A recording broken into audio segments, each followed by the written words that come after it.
Alrighty then, let's get the show on the road. Good morning, everyone. We got a giveaway in the title today. Actually, let me fix it on YouTube. I have to alter the... Oh, there we go. Actually, I think it's all set now on YouTube also. Alright. Yeah, I'm doing a YouTube short for that, but I figured I might as well include a link here as well, since, you know, it'll be the same thing. Good morning, Zephyr. Good morning, Nem. Good morning, Core. Alright, let me get my camera on. So I'm thinking today is going to be a shorter stream. I've got a lot of stuff to do in the evening. I'm doing some driving practice. I have to get a YouTube short made for the Monster Hunter, for the, well, for the GPU. Hold on, I haven't had my coffee. For the GPU, the Monster Hunter themed GPU that I have the giveaway link for. It's a hella long command, so I apologize. Oh, also, I think Nightbot's still going to have the timer on for the sponsored stream. Let me make sure that's off.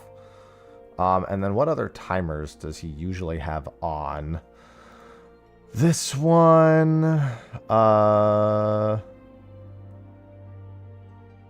No, not that one. This one. And I think that's it. Yeah, I think that's it. Okay. Okay, I think we're good. But yeah, hi, I'm here. I got the GPU right here. I'm going to unbox it later. I actually want to lint roll this shirt. Dude, I've been lint rolling like everything. It is brutal how much cat hair gets on everything I own. I've had to just like... I bought like a 5-pack of lint rollers. I brought one on the trip.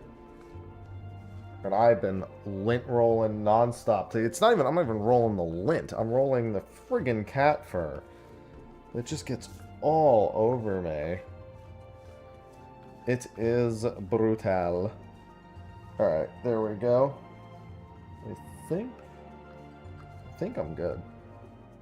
A paint roller. Yeah, just get a paint roller and stick a bunch of lint rollers on it. I think that's only good if somebody else is lint rolling you, though. I think that's only good in that circumstance. Hello, Dante. Good morning. Good morning. Oh, right. This is where we left off yesterday. Totally forgot I was doing Adamantoise tier spamming. Totally forgot. And it looks like I just got one where it's not available. Yep, trying to get as many levels as I can off that. I could go up to a higher level version, and I think it would be fine at this point.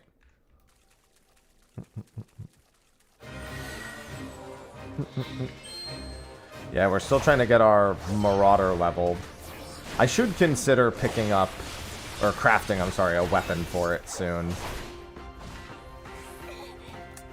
Because I don't know. I'm going to see how this goes for a little bit. And if I'm feeling like I want to just go do MSQ as Marauder, I'll make a set. I think no matter what, though, I want Marauder at 25. Because I think that is when I actually have a set of tank gear I can use. I don't think I have any, like, a full set of tank gear prior to that. I don't think I need it either, but... At the very least, 25 would be a good goal to reach for. Listen, I won't be in the tin can forever. Alright, swap to Marauder and turn this in. I have to say that out loud, because I literally have just not been doing it. Also, I might only do like a half stream time. I think I might, I'm not going to lie, I think I need to reduce the total number of stream hours I do on non-event days as a whole. I didn't swap to Marauder, by the way. I have not had the time I need to work on everything I need to work on.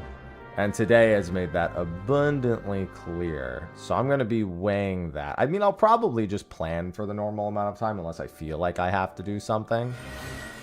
Which is definitely going to happen this week.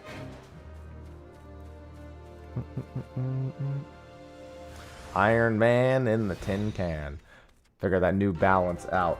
Well, I mean, I think it really depends, because, like, I haven't made nearly as much progress on the Iron Man. I wanted the Iron Man video to be done this week, but I haven't had time in the morning, and I've been kind of just enjoying myself in the evening to boot. Mellow_Madness So it's just like, subscribed. Morning/O. there just really hasn't been time for it. Oh my god, dude. Normally I can get the Adamantoise egg before that thing hits me that many times. Alright, we're good. Normally it does like a cast or something. /O. Mellow, thanks for the 63 months.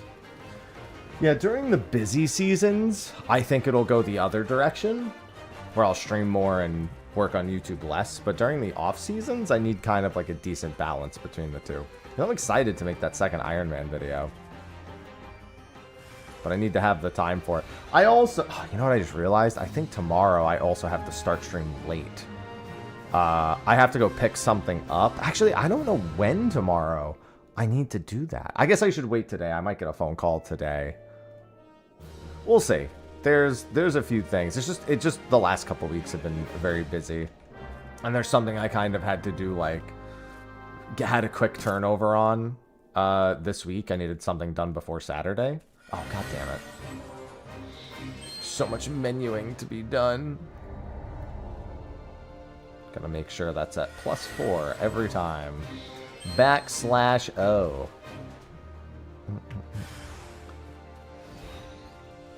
I've been watching Sophie play the new Pokemon game. I'm not gonna lie, it doesn't look very good. But I kind of wish I was playing it right now at the same time. Because it only doesn't look good when I'm not playing it. I have no idea how it is to actually play it. It looks very, as the kids would say, mid. Also, I don't know if YouTube chat is working, so I'm going to refresh my shared chat. And now I'm not certain my shared chat is working because my shared chat won't refresh. I clicked refresh twice and it's like, I don't think I will.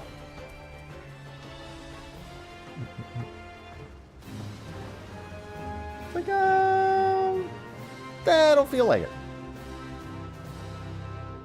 Oh, there we go. I think it finally went. I think the shared chat is messed up, so I can't see the YouTube chat, but I also think it's messed up to the point where I have to read my Twitch chat through my Twitch chat and not through the shared chat. So, sorry, YouTube chat. Unfortunately, you will be cast to the wayside. What's going on, Cash?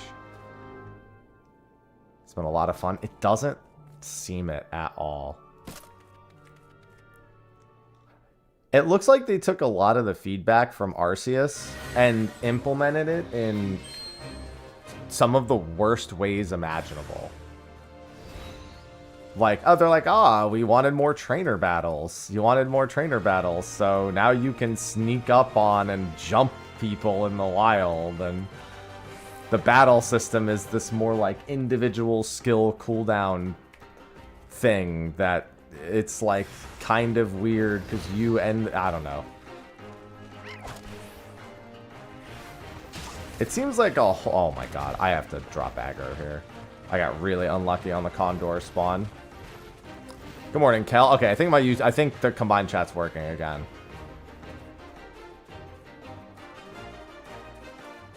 Alright, this is gonna be a little bit slower than I wanted to.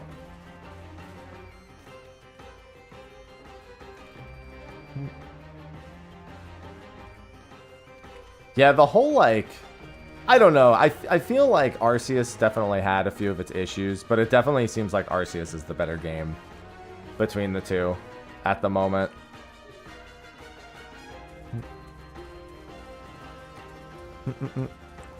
Hello, Meki.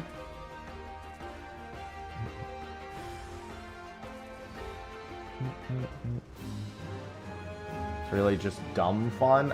I'm not gonna lie. It really only comes off as dumb. Nice fat Xbox. Thanks. That's where the GPU is right now. Before I unbox it. I don't know. It looks... Having sat and watched it for like a good 8 hours while Sophie plays it, I don't think it's better than Arceus. I think it's a step down in most ways, other than it actually running at a decent frame rate.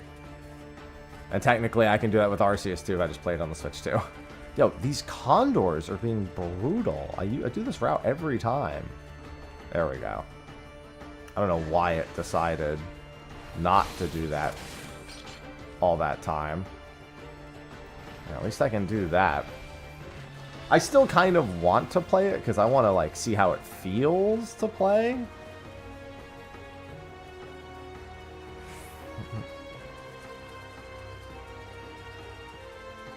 I'll get around to it eventually. But it's been very whelming. Whereas with Arceus, I had a lot of fun. I really only had to complain with Arceus that there just wasn't enough battling. And it seems like they tried to resolve that in the new Legends game. Just because you have a solution doesn't mean that it is a good solution.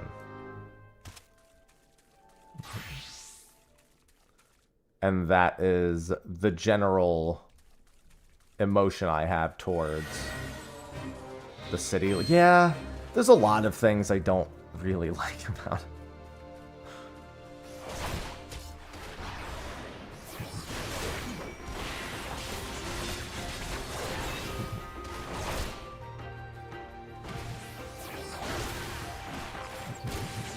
I will say this, in the game previews, I had no care at all for the commander style battles also.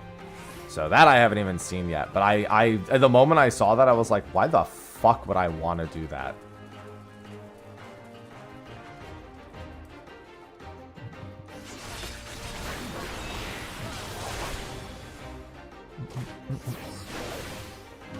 Genuinely speaking, why would I want commander style battles in my Pokemon game? Not having to craft Pokeballs is nice. I will say that. That definitely gets some points from me. Okay, swap first.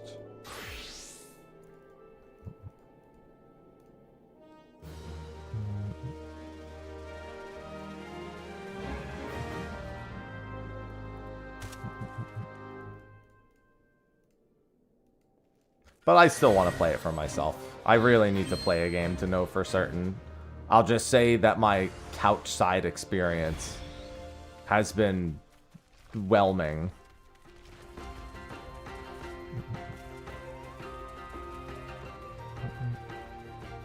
Yeah, I don't like the city. I don't like the navigation of it. One also small thing that kind of annoys me, this isn't actually that important. I don't like using the Pokemon skills to clear the city of like the filth and the brambles and whatnot. And no, this is not a personal vendetta against brambles. I just want that to be clear.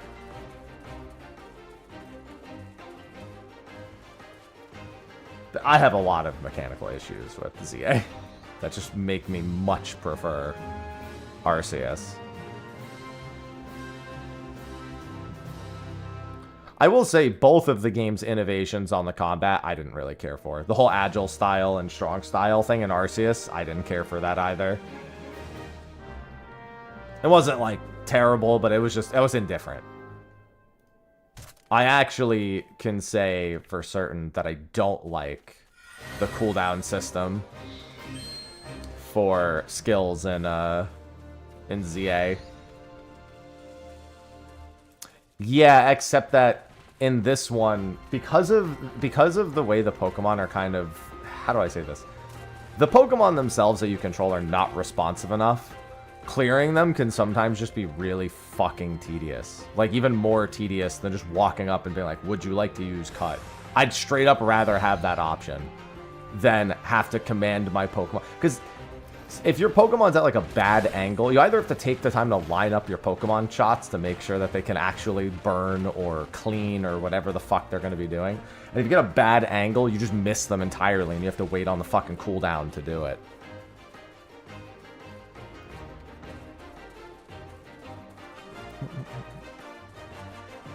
I'd straight up rather walk up to an obstacle and be asked, would you like to use Cut? Would you like to use Surf? Etc., etc. Than what ZA does.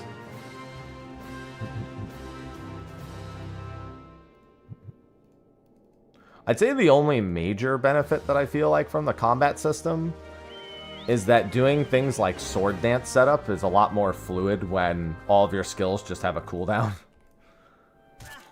Like, if you can actually keep one Pokemon out for a decent period of time, things like sword dance and even Leer feel a lot better.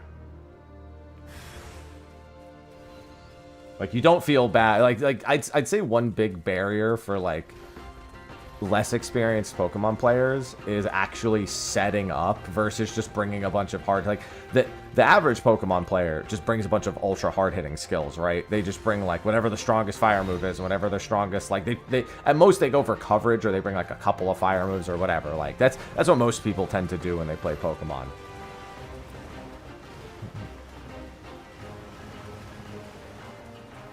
This, I'd say, handles that a little bit better. It also makes skills like Protect a little bit more usable.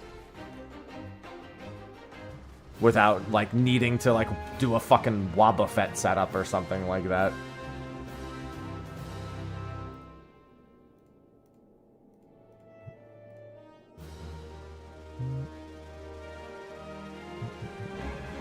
There are some skills that definitely benefit from the change system. And that part's good. Yeah, the city itself is not very good. I preferred Arceus's environments in every conceivable way. I also don't care if it's just in one city. That's also completely irrelevant to me. But I don't like the way that the city looks. I don't find it fun to navigate. I don't find it interesting. Also, there's like a bunch of little things, like the lock-on being super short range, but being able to be spotted from way further away by trainers. That's really fucking annoying. The whole stealth aspect doesn't feel good.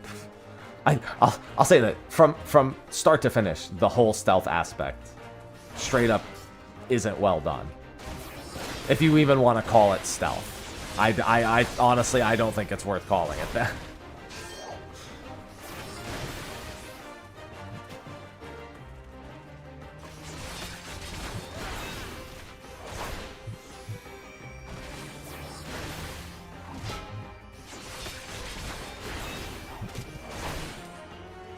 Also, am I crazy? This isn't really a surprise because it's Pokemon. Does the box really not have a sort option, like alphabetical at least? Like, I don't think... I can't really recall any Pokemon game that has good sorting options, to be fair. So I can't knock this game, but that's like... How is that not a thing yet? You know what I mean?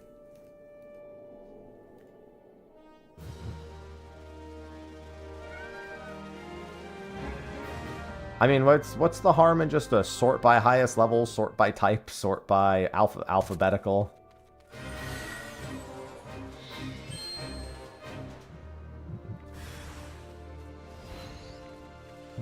Like I said, I'll give it a try. It might be more fun to play, but I've been sitting couchside as Sophie plays it, and I've been like...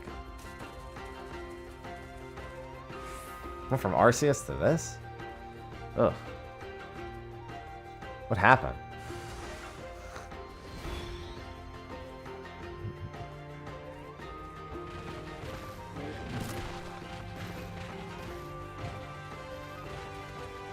I think it's just at the point where I can't...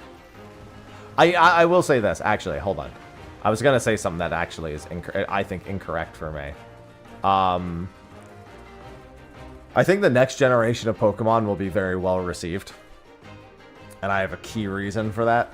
I think the Switch 2 can actually run the game. So I think that will make it... That will deal with about 50% of the issue. Yeah, that's another thing. When you're sneaking up on an enemy and they turn around while you're waiting for your Pokemon to fucking actually do the... Yep.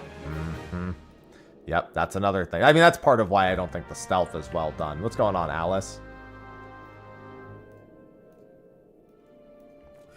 I was really tired yesterday because I got to sleep real late, and I haven't really gotten a lot of sleep the last couple of nights. Just been up late. And I was falling asleep during ZA while she was playing it. I was like, I could try to stay awake. But she had to wake me up because I said, like, oh, Lucario is one of my favorites. And then she found a museum that had a giant Lucario statue, and she was trying to wake me up so she could show me the statue. You can, but it feels like shit. It also doesn't feel good to, like, land a stealth attack. Like, yeah, maybe you one-shot them if you have, like, a type advantage, but it's like, the stealth doesn't... It feels forced. It's one of those, they had an idea, and honestly, it wasn't worth it. There's nothing like telling your Pokemon to go do an attack and it taking, like, 8 seconds. Oh, and then... Oh my god. Do you ever have a time where you go to tell your Pokemon to do a stealth attack while you're trying to be stealth, and your Pokemon gets stuck on the fucking terrain? Oh. God. Thank you, Biff, for the 36 months. 3 years, that's a lot of years. That's a fair number of years.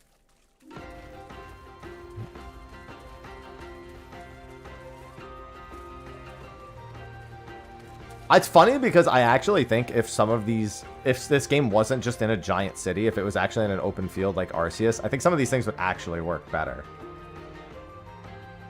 I think some of it is actually a problem with the environment.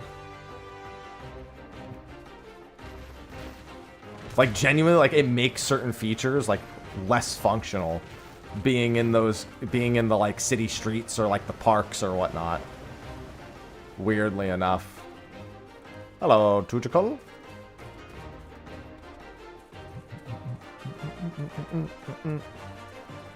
Pokemon you catch yet?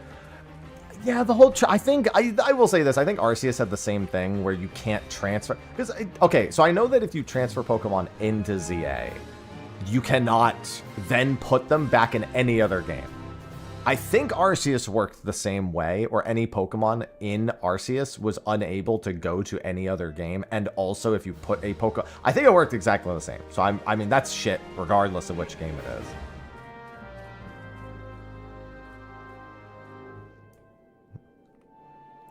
I mean, honestly, the fact that they only look for you and not the giant alpha Pokemon, yeah, it's immersion breaking, but thank God it is. Because if you had to do it the other, I think it would be terrible. If they also, if your Pokemon also had to be sneaky, I think it would be unfucking playable at that point. This is one of those cases where break my immersion as much as you want. It's funny, I'll make fun of it, but gameplay wise, it would be really bad if your Pokemon also had to be stealth.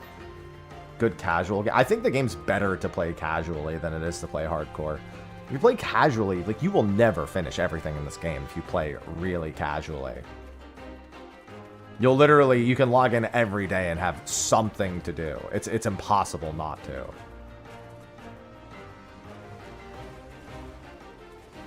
Even if you just need to distract your brain for like a couple of hours, you'll be there for a long fucking time.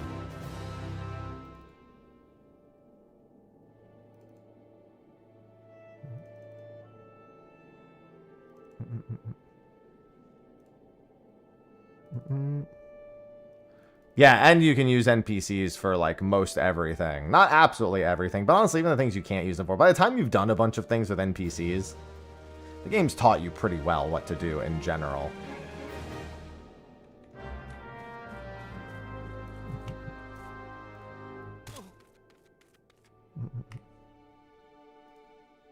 Good morning, Shadowy.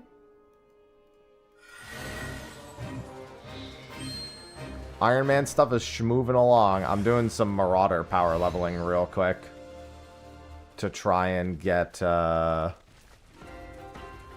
the point. I'm actually at the point where I can use it in the MSQ to get some levels.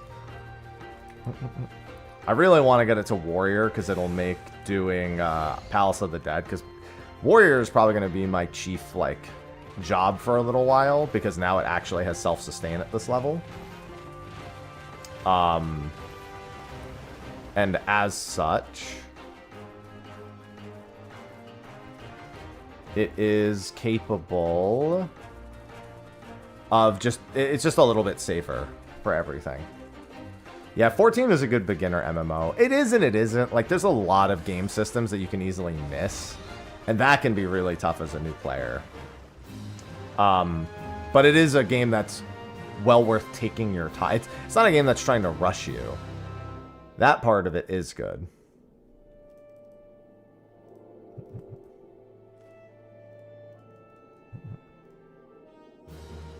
I gotta get rid of some of this stuff. I'm just gonna vendor some of this stuff. Oh no, I wanted to go unlock desynthesis. That's another thing I wanted to do.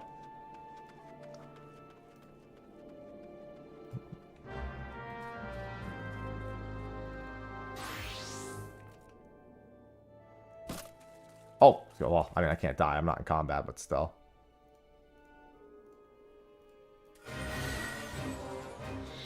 Ivy, you sleepy back there?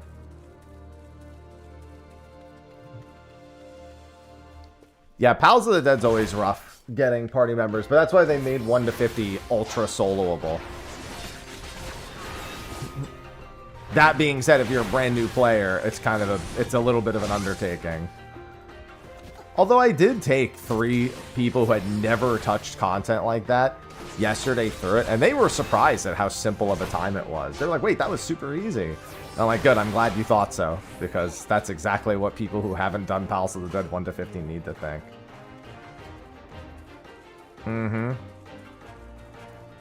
Yeah, taking a little bit of time to stop and read will go a long way.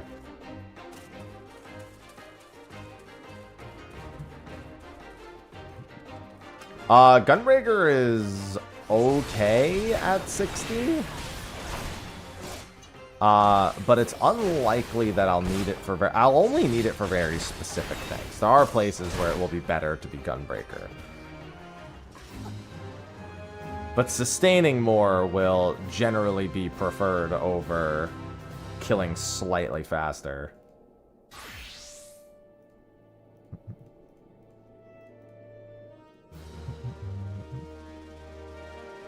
Yeah, we're okay with venture tokens.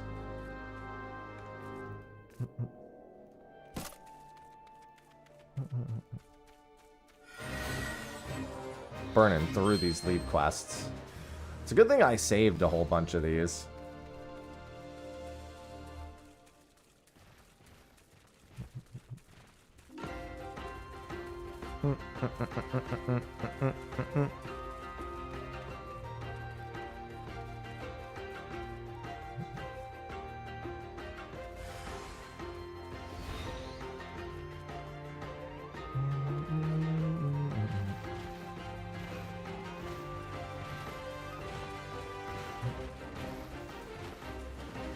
For now, it's just warrior that needs to be considered. And I just need to make a little bit of progress on any given day. Unfortunately, I don't know if I can do Titan without unsync. I think Titan normal mode is our first unsync. Just because of the jails. And even then, he might be a unlock samurai and unsync it. Like, it might be a get to level 50 and unsync it play. It might be the first place I have to. The jails do unmitigated, I think about 11 to 12,000 damage. And I will only have about 2,000 health. I think at level 60, I don't even think I have enough HP. Actually, you know what, though? I'm judging it based on... No, I do have enough HP at 60 to survive that, technically. At 60, he wouldn't even get to use a jail, but I gotta figure out what level is ideal. Because I can survive everything else. I just wouldn't be able to kill him before he jails me during the heart phase. Why samurai? So I can just fucking blast him out of existence.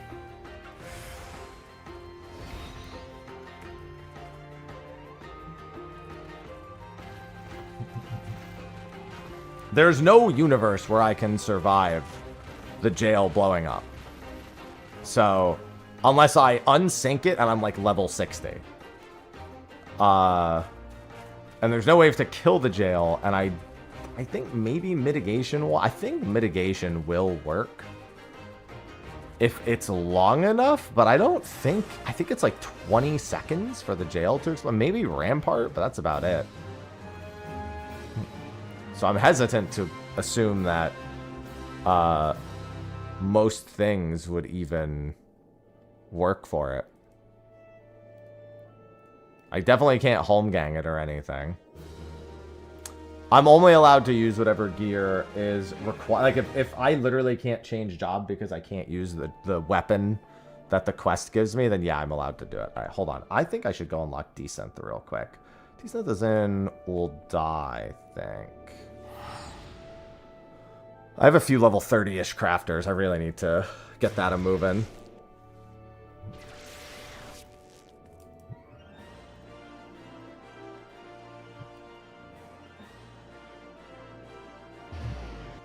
I think it's right here.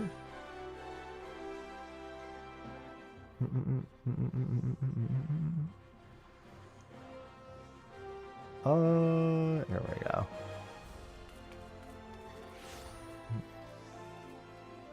No, that's that one. I think it's this one. Let me swap to, I guess, blacksmith. Yeah. Gone to pieces.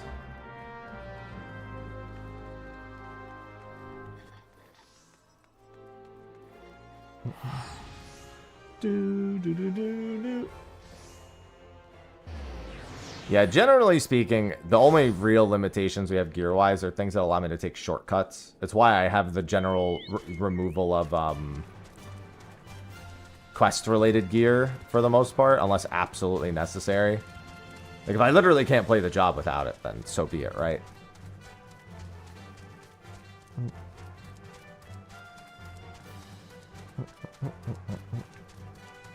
But otherwise, I just don't want to be able to skip the entire gearing process for jobs because I did the job quest and they gave me a bunch of shit.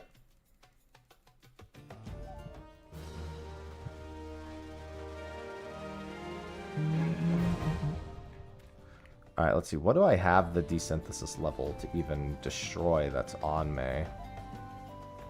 I should probably toss a few things real quick because I'm not going to use these. The normal quality high potion either.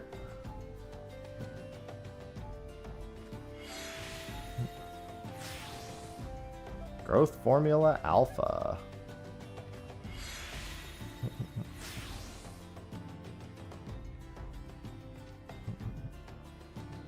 Yeah, I should really get all my crafters to 30. It'd make this go. It'd make this much, much easier. I mean, that's not even just decent gear. It would be enough for me to almost never... Like, I would probably have to craft a few things, but realistically, it'd be almost nothing.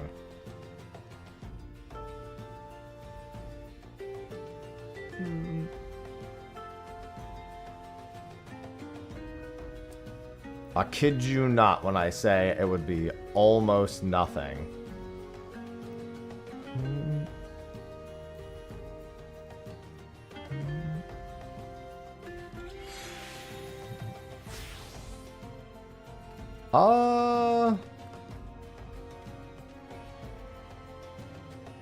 Can I do this, actually? Hold on.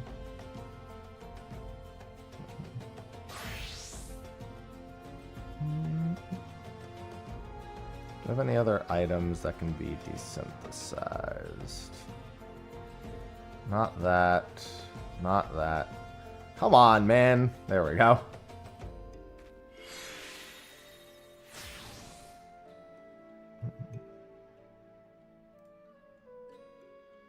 Okay, yeah. I wanted to make sure I was using that EXP on something that needed it a little bit more. This will also be good because this is a bunch of free shards as well. Not that shards are that much of a problem, but any amount of problem I can eliminate. I think I just quickly get... Maybe Goldsmith has to wait because Goldsmith needs... Actually, I think I probably have something. Let me see what I can make with leatherworker.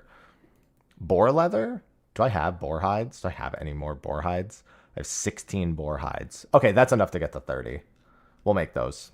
I'll just go get my boar hides and do that. Let us go here because it's free. And we're going to have to go back there anyway.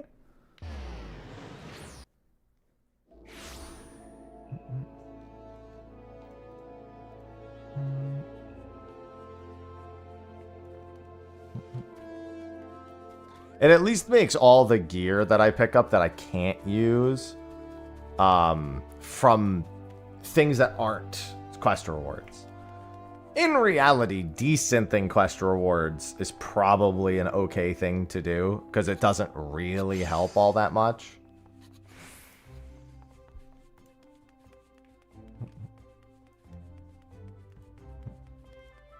And it still wouldn't allow me to use all the really good stuff.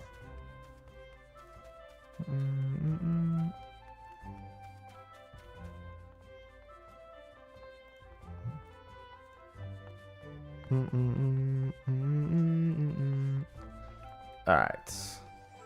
Oh, I totally forgot I even had this quest.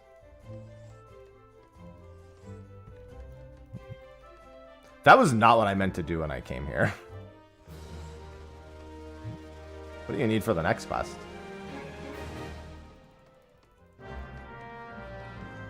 Just hard leather? Do I have any hard leather? This is like a lower level quest. I think that's hard leather is here, I want to say. Do I just have any? Search for item. I do, actually. I could just turn those in for that quest. Hey, free shards. I ain't gonna complain.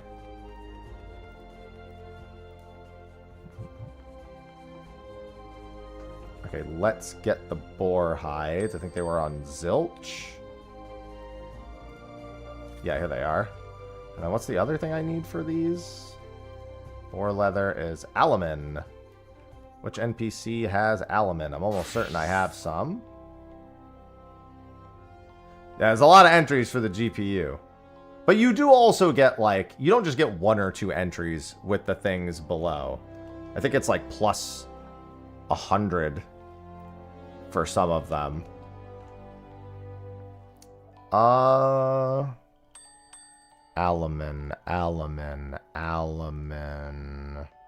Here we go.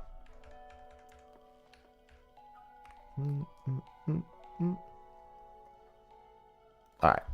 Let's do this.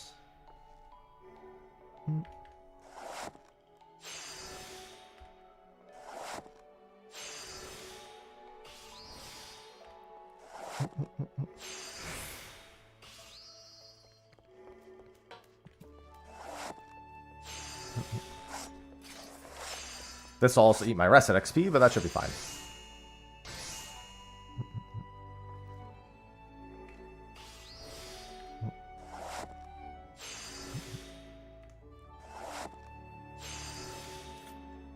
I think I can just do this. And then do that. Oh yeah, that'll do it. Yeah, just win. Just win the GPU. Be sure to enter at the very least. Use my link to enter. It's good for me if you do. So at the very least, give it a shot. I'm doing a sponsored short for that. Oh my god, flax. That's in South Shroud Lower Paths, and I cannot gather that yet. That would be a great way for me to get that last level. Do I have anything? I hate the sound of that. Do I have any more Diorite webs? 44. Alright, I'll just use a few Diorite webs. Might be us only. It might be. I think it is, actually. I think you're right. Why does that have to make that sound? Why would they design it that way and leave it for so long? Yeah, they're level 50. Maybe they're done. Okay. The sound of the filing. Yeah, it's one of the worst sounds in the game, dude. It's insulting that it's even there. I mean, I'm going to have to do it myself soon, but, you know. It is by far one of the worst sounds I've ever heard. This person's putting materia on their stuff. What are they also doing Ironman over there? What the fuck are they doing that for?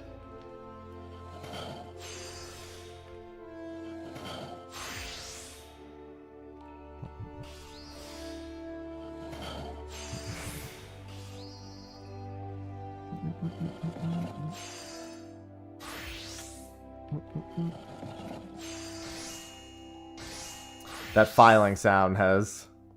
You know what, though? I will say this. Most people just click a macro and then, listen to music instead, so maybe they just don't hear the filing sound very often. Product of circumstance. Oh, I totally forgot to do that. Didn't lose the materials.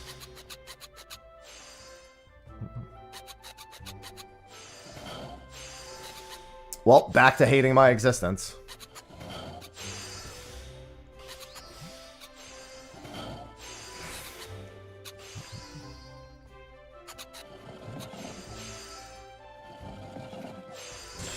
Should make a mod that replaces the filing sound with Lalafell Laugh 8. I don't think that's a good idea. I'm gonna go on the record and say I don't approve of this.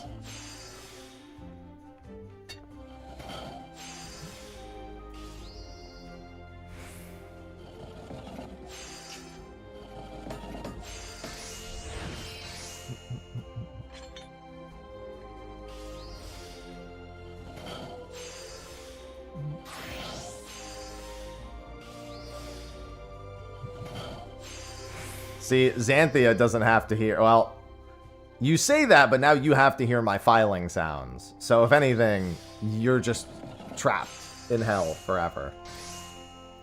Alright, I and OSRS... I had a quest that I was like 2 NPCs from finishing before stream started. I'm gonna run myself over to... What's-his-face? Crab. I don't have time to do anything else. I enjoyed the beta. I haven't had time for the actual full release of Blue Protocol. Or at least not enough time that I feel confident spending the time. I've been very, like, my brain's been on 14 and OSRS a lot lately. So that's kind of where most of my interests have lied, but I don't really like streaming OSRS very much because a lot of people don't like watching it. Which is unfortunate, because I really enjoy playing it. The bang bang of the... See, I prefer, because at least the bang bang, I know, like... Yeah, I guess on repeat, any sound effect is going to drive you fucking insane, right? But, at the very least, the bang bang is, like... It's just a loud... I guess it depends on what your sensitivities are. It's like a loud noise that is associated with a hammer. Hitting something. I don't know. I'm like, okay, yeah, that's a blacksmith sound. But when you're making something in that sound of that filing, it hit different, you know? Carpenter. Can I get Carpenter to 30 real quick? Oak lumber? Do I have oak logs? I have 4 oak logs. I think we need to go get more. Yeah, cooking sounds are nice. That I agree with. But yeah, it's unfortunate. I'd love to stream more OSRS stuff. Because that's been a good comfort game for me as of late. Wait. Oh, I'm so stupid. I checked for oak lumber. I still didn't have very many oak logs either, but you know. Let me make sure that's all the oak logs that I have.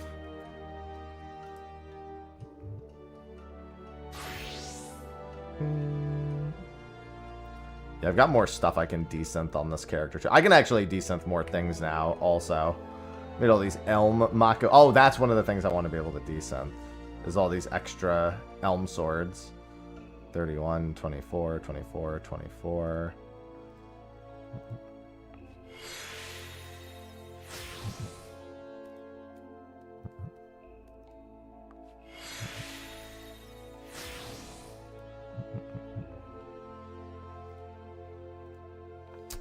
What level is my alchemist? 32? Oh yeah, then I really don't need all of these. I only made these for leveling, I suppose. Oh, that's level 36. I can wear that now, but I definitely made that in advance. I feel like these were for a quest. I'm gonna leave those for the time being. Steel mitt gauntlets. Those I can wear now. Steel halberd, I'll have to wait to do that. What is that, carpet? Yeah, alright, we're definitely going to need some oak logs, because I don't think I can get a level off of 4 oak lumber crafts. I can see how far I make it. Like, that doesn't bother me. The grindstone shockingly doesn't bother me. It's really just all the, what's it called? All the filing sound. It's all on that one fucking sound, man.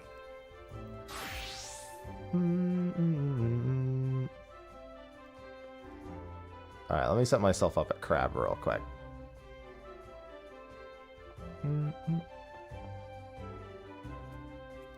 Well, yeah, that's one of the reasons why desynth is going to be super valuable to me. A, I'm actually going to straight up need it. B, it'll help with materials in the long run. Like, I'm straight up going to just, like, need it.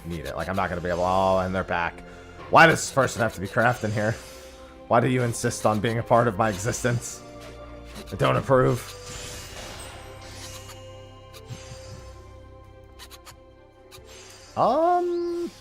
Actually, I wonder if I might make it.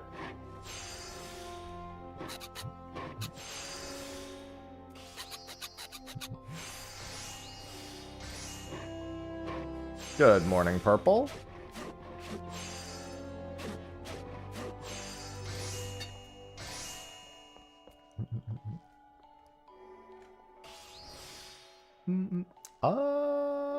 Yeah.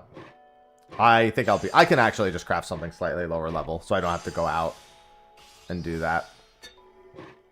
Yeah, we got that GPU giveaway. I'm doing a YouTube short for that. I'm going to take the footage from an unboxing that I'm going to do before I play OSRS. And I'm going to use that for a short YouTube video. That's just basically calling out the giveaway. But now you do. Thanks. You're welcome. I'm glad to have brought you into the light, or the darkness, depending on how you want to look at it.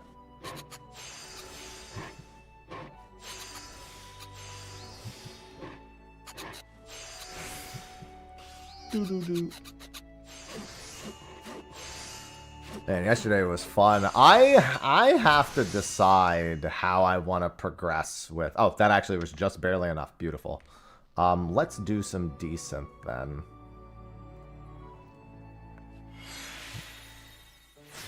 I don't remember if these are for desynthing. Fingerless. These are both gathering gloves. I'm going to leave both of those.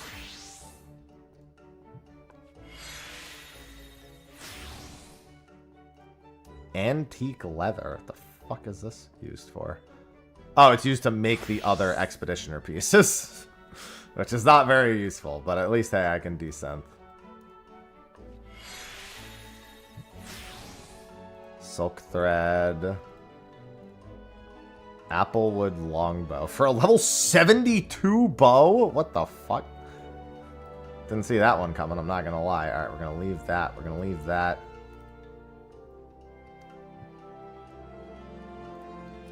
Toad skin can go. So now I need a few levels on goldsmith and I can desynth everything. Everything. Everything.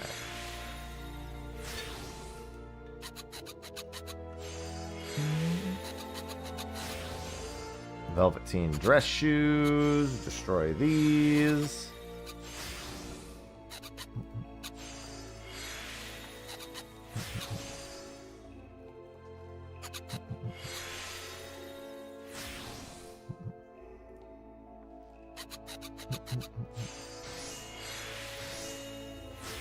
I don't need that ring.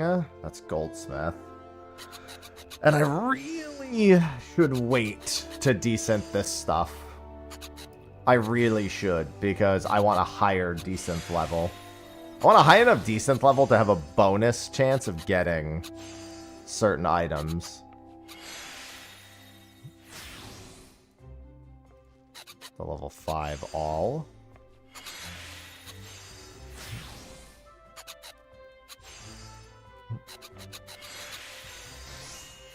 Why do they insist on doing this right here? Yeah, we don't need these.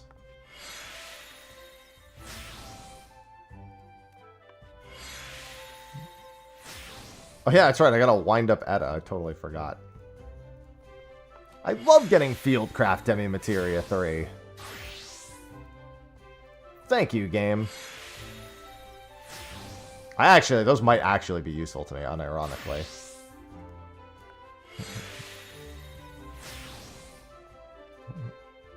I prefer the old system. Grrr. I made so much more money with the old system. The new system sucks. Grrr.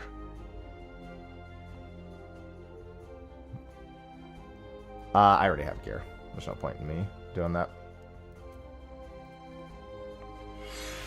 I made so much Jill. Grrr.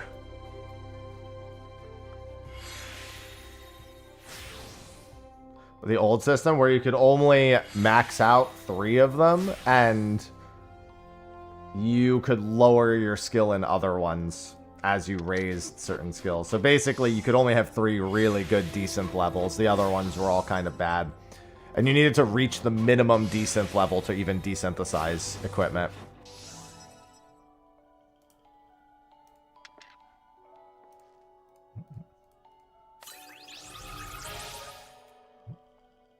I love Jill.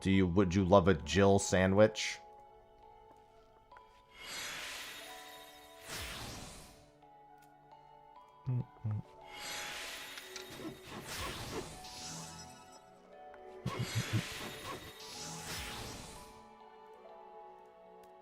Yeah, but it meant that I made a metric fuck ton of gil with the old system because not everyone could fucking do it.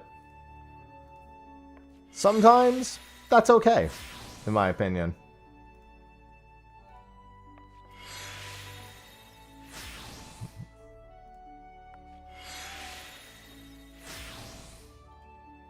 Okay, I think that's everything I realistically was intending to desynth. Everything else is eventually going to get used. Or I made it with the intent of using it soon. I do want... Well, I mean, that's not true. I do have Goldsmith. Let me see if I can get my Goldsmith real quick to 30.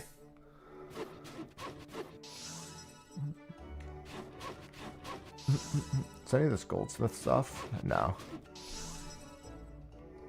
These are control gloves. These are perception boots. So that's going to be a no and a no. I mean, you could. I could only specialize in 3 items. It's not like you needed to be able to desynth every fucking item. And you could still technically desynth with every single class. You just couldn't desynth every single item.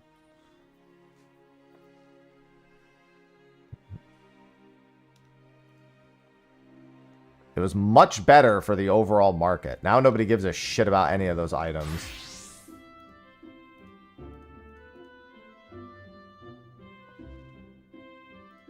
I guess I could just make silver.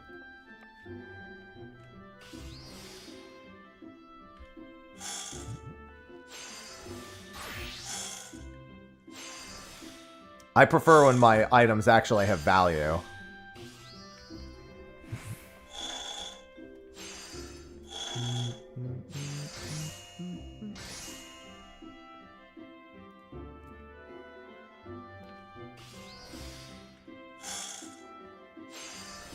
Well, it wasn't just that it would destroy the item. It's that you could only spirit bond or extract from crafted gear. That was the other thing. So you couldn't just, like, do... No, that is not true. Materia extraction destroyed the gear in 2.x. It was not until... Fuck, I don't remember when they changed it. No, but all throughout 2.x, it destroyed the gear. It 100% did if you extracted materia.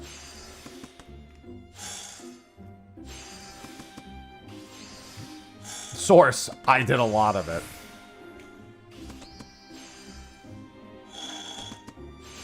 No, it was overmelding that destroyed gear only in 1.0. If you failed an overmeld in 1.0, it would destroy the piece. I think it was Stormblood. Yeah, that sounds right to me.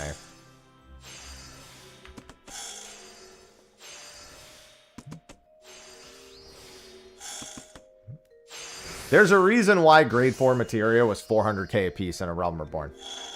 There's a reason why I made a lot of guild selling said materia in A Realm Reborn.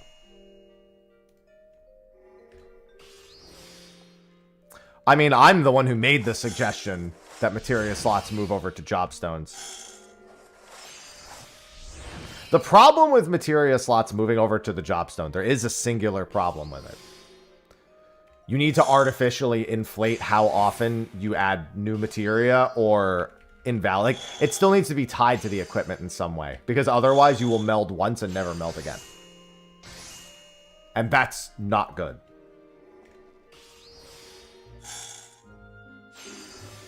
You will meld once per job, and then that will be it for the whole expansion. If they don't consistently either add new materia on top of that, patch to patch, or make it so when you replace a piece of gear, the materia needs to be replaced anyway. So it would have to be a kind of ass-backwards system regardless.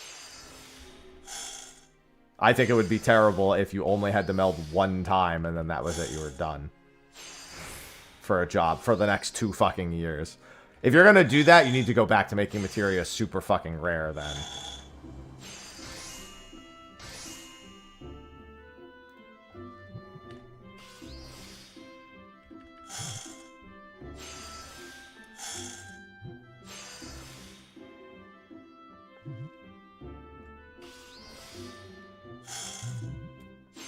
Yeah, if anything, you go to the weapon instead of the jobstone. So when you replace the weapon, you still need to replace all the materia.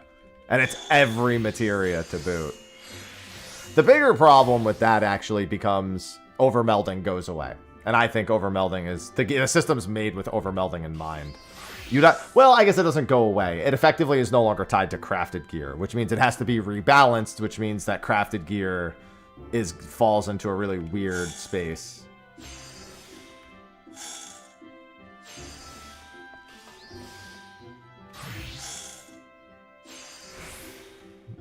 Unfortunately, there's no flawless solution to all of it. And also, then if you move materia explicitly to raids, then new players never have any idea about the system, and that's really bad for teaching new players how it works.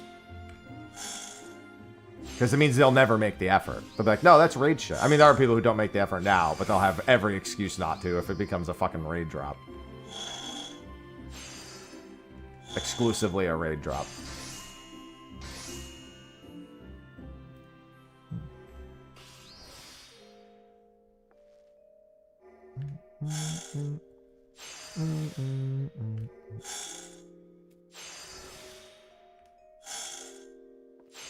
Like I said, there's no complete solution that eliminates every potential concern. You fundamentally need to alter either the way it's acquired and the frequency it's acquired, and also the way it's applied for everything. Well, it's definitely not the best, but, you know. If anything, you just need profiles for your equipment. That's probably the best you're going to get.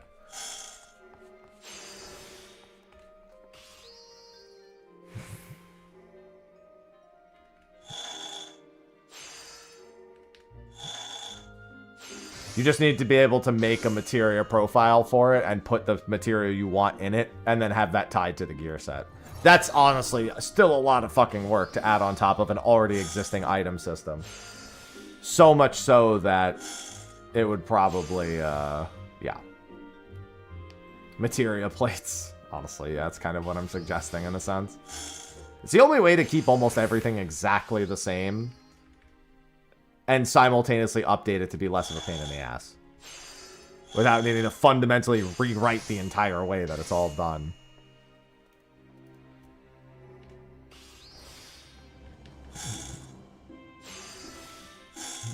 So yeah, as a heads up, I'm getting my Crafter Assault to 30 right now for desynth. My Marauder is almost a high enough level to start doing MSQ stuff again. I just need to do like a couple more lead quests. I think I should probably see if I can craft. Here we go. Let's make a silver needle for my weaver.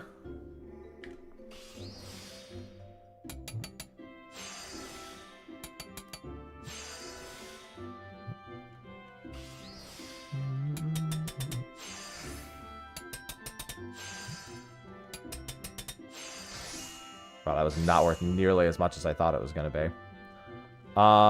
Silver earrings. I've not made before. Those are GP earrings. That's nice.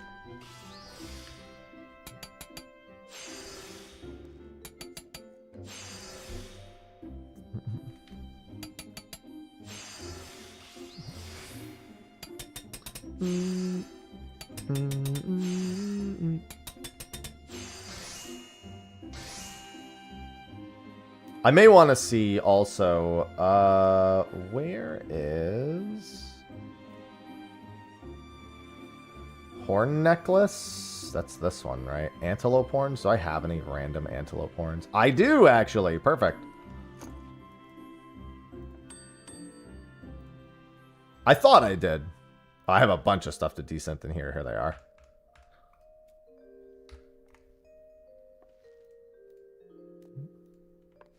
I need more fire shards, man.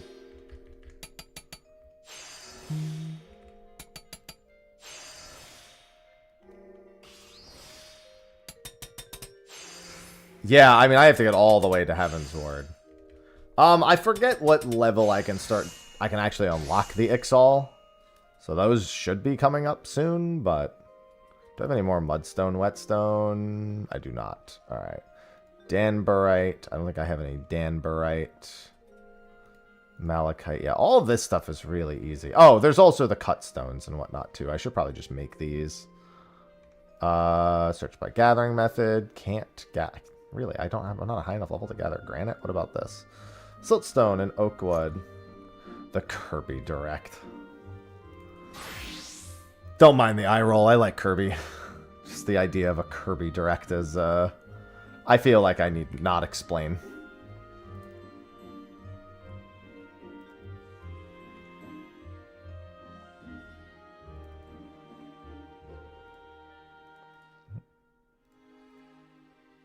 I feel like you understand the eye roll. Let's go turn in my goldsmith item real quick also.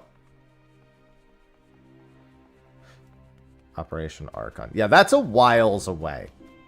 I'll just level with you. That's not happening anytime soon. Hello, Cranberry.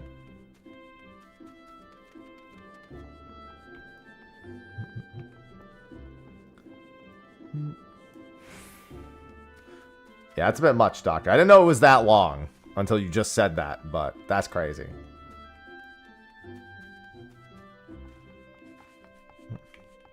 Bro, I'm telling you, Prime 4 is gonna happen, but, you know. Oh, I'm so stupid. I'm not part of the fucking adders.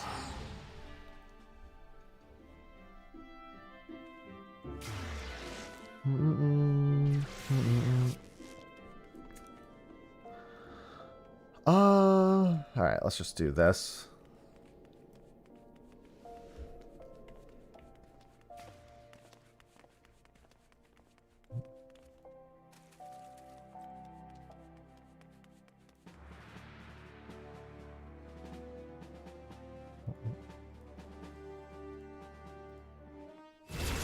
Alright, I got my goldsmith to... Okay, I can just do silver then. I think my goldsmith is probably close enough. Yeah, I can just do silver. I don't need to go gather siltstone or anything like that. Do I have anything like random here I can make? Silver choker? Okay, I can do that. Silver choker is a crafting neck, yes. Because I find it interesting.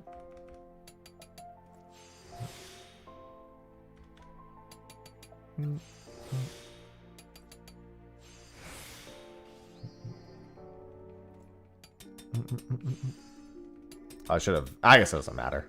I have more than enough even if I don't use veneration.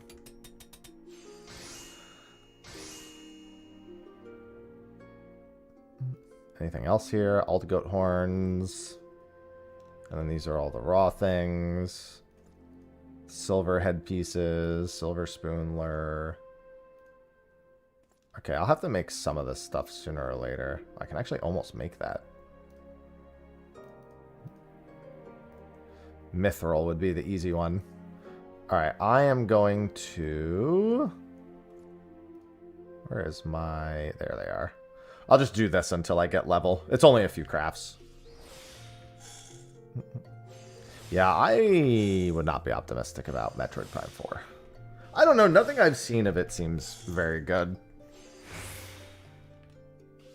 It's one of those games that kind of needed to come out when everyone wanted it to come out, and now it coming out is like a formality. Like, it kind of just needs to come out to, like, you know, be done with it. And it would probably be okay at the very least, right? Like, I don't think it'll be bad. I just think it'll be a little... I think it'll just be a little late. Just a little too late.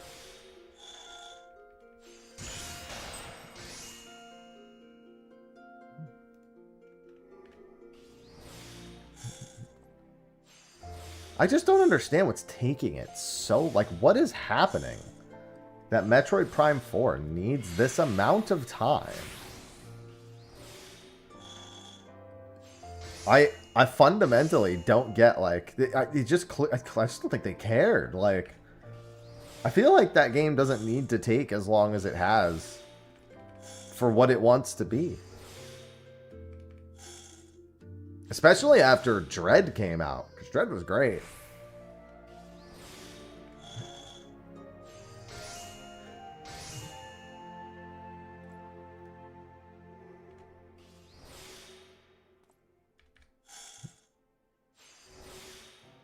Oh, it was an excellent proc. Jesus. Alright, now I should be able to descend on all the most important classes. Which will make my life a whole lot easier going forward.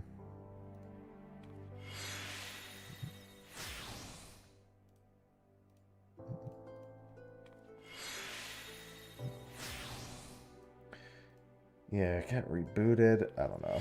I feel like after this much trouble, I would not have high expectations for it. I feel like it doesn't have the amount of credibility that it should.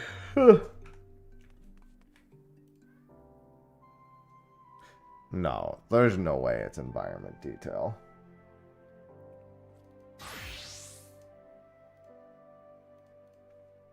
Okay, let me go finish getting this to 25 now. I think I'm literally one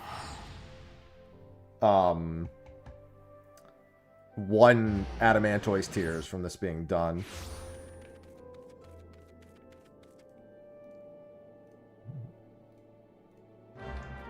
And then I'll have level 25. Oh, and then I need to make an axe. That's fine, that's fine.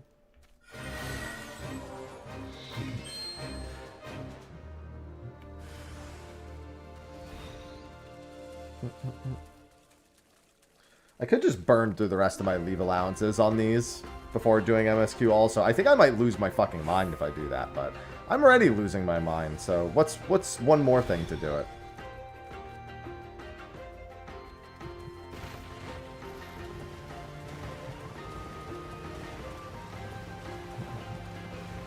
Adamantoise Tears, my beloved.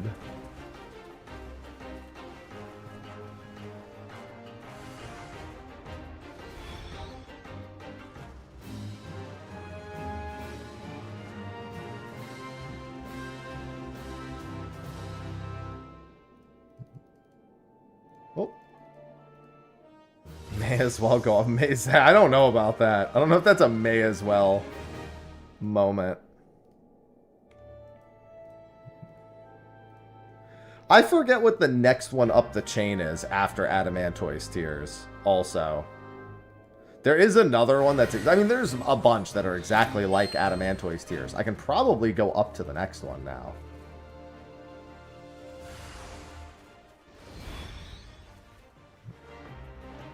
I just can't think of what the next one is.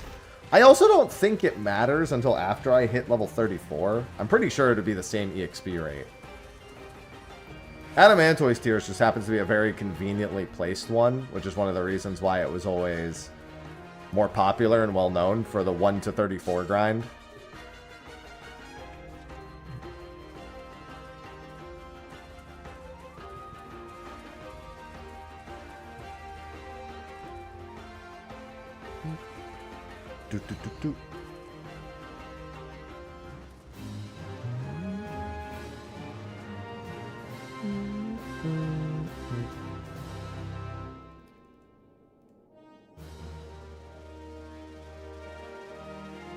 I mean, everything around here is pretty slow and easy to dodge. The condors are a little annoying when you're really low level, as I have learned many a fucking time, but they're far from the worst thing.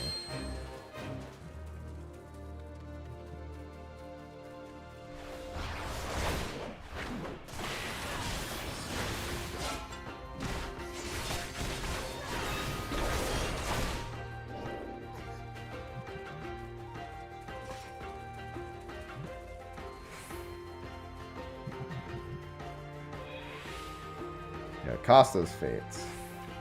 Costa has a ton of very, very close fates.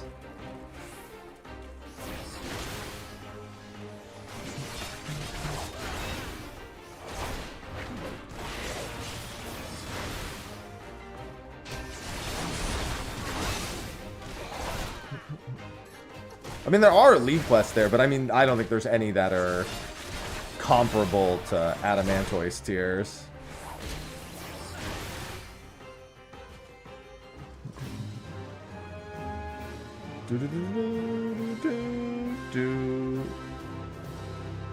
Swap.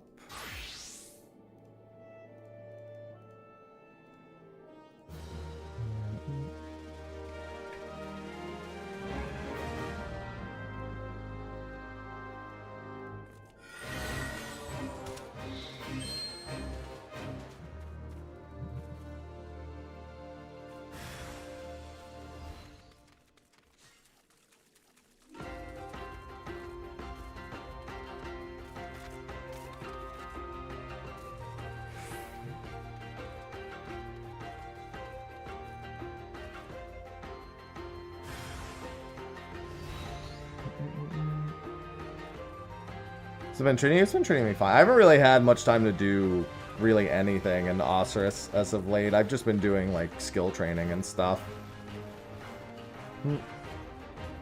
Like I just AFK at Crab, or you know, I did some hunter leveling yesterday. I just got 58 slaves. That's what I'll probably do. I'll probably work on getting my black mask. The big thing for OSRS for me that's been really tough is that I actually enjoy spending a good amount of time doing it. And unfortunately, it doesn't do super well on stream. So I can't really like decide, hey, I'm going to go through like a big OSRS phase on stream. So I spend, the morning, sometimes I played a little in the morning while while I'm working on other stuff. I'll just throw it in the background. Sometimes, and during stream, I'll usually be, autoing something like Gemstone Crab or, Slayer or something. Is that content then slow for stream? Well, I mean, I always have something to do in OSRS.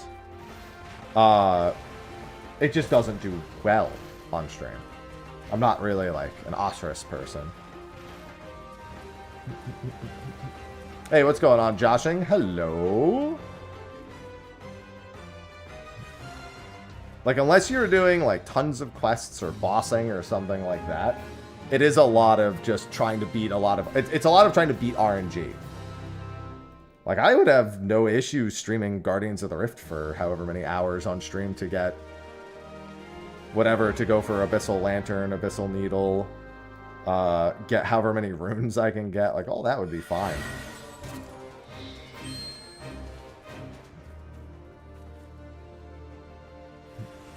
But there's just not a lot of interest in it. There's also Gridmaster going on right now, but I'm not doing Gridmaster without Sophie.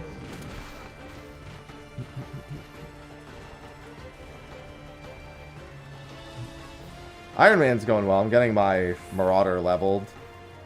I needed that warrior so bad. I can do MSQ stuff now. Since my MSQ, I think, is 25 specifically. No, it's still 24. It'll be 25 shortly. I could do that to jump up a few levels. The big thing is I really need to get it to... I'm gonna need it. I need a lot of levels on it. MSQ is only gonna get me so far. I'd really like to get it to 35. That would be perfect. If I could get it to 35, and then it'll be caught up with my Paladin and gear, and I'll be on Warrior, so Palace of the Dead will go a lot fucking faster. Because I'm gonna need a lot of levels, I think, for Titan.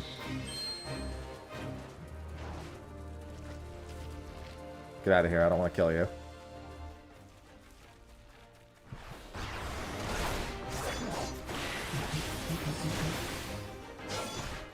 I definitely can't kill Titan level sync. So he's going to be one of the first level sync concessions I think I have to make. I might not be able to beat him with a tank in general. I might have to use a DPS to beat him. And if I do, that means I need to blast the DPS to 50. I mean, blast one of my tanks to 50 so I can unlock Samurai. Who shouldn't have any issue, I think, with... I'm pretty sure Samurai can kill Titan at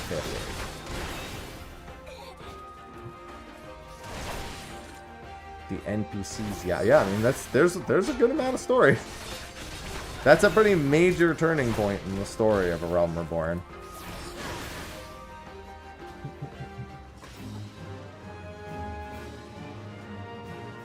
There do be some things that happen there.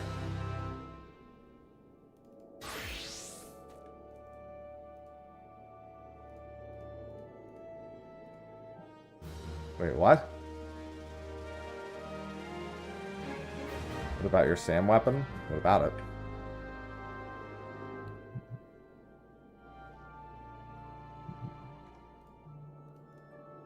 I'm allowed to use the weapon that unlocks the job. So I just have to make striking gear. Or get it from Palace of the Dead.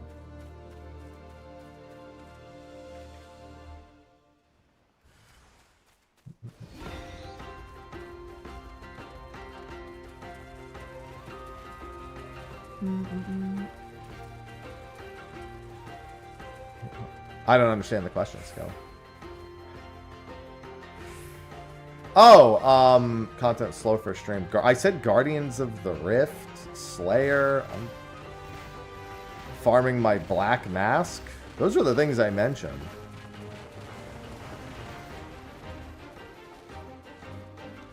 Asarok. I don't know what you're talking about. I would need to hear it back. Because I mentioned farming my Black Mask. That's what I would probably do today.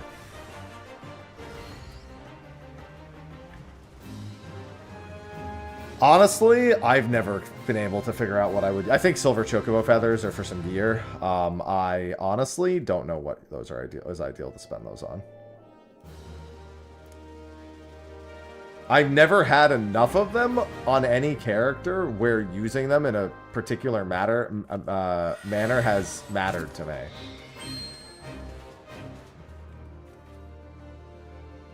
Now, the real question is, are they as good as Adamantoise Tears, Krista? Because the main reason that Adamantoise Tears is good is because the NPC to start it and unlock it, it's literally 2 steps away from the start.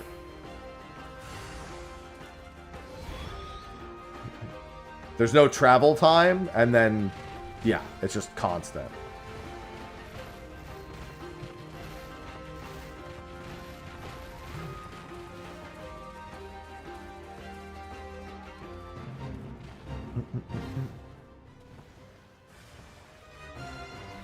Only one way to find out, I suppose. I don't think they can even be better. Like I said, I don't think they can even actually be better until after level 34. I might want to go check after I get level 26, though. Casa del Sol. Casa del Sol would be level 39 max, I think. Because Casa del Sol is level 35 leave quests, I think.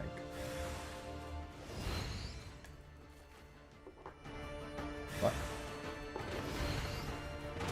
What are these leave quests? This is Adamantoise Tears. solid power leveling method for low-level Ironmen. If you're ever actually doing... When do you think you'll finish Ironman? This is years. This is going to take years. I want that to be abundantly clear.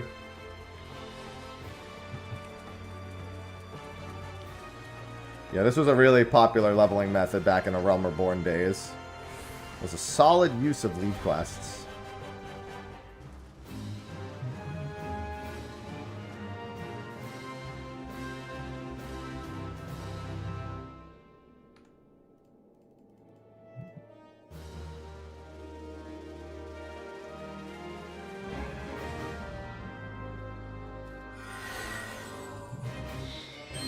Well, leave quests, there's an NPC at level 10 that points you to the leave quest NPC. Like when you do the level 10 MSQ, it literally shows you the NPC and tells you that leave quests can be unlocked there in the cutscene. That's why making sure to read when the cutscenes give you details and doing the blue exclamation mark quests, both very important, because they will do that on occasion. Why don't you just do thank you? Yeah, where the fur's at is, no,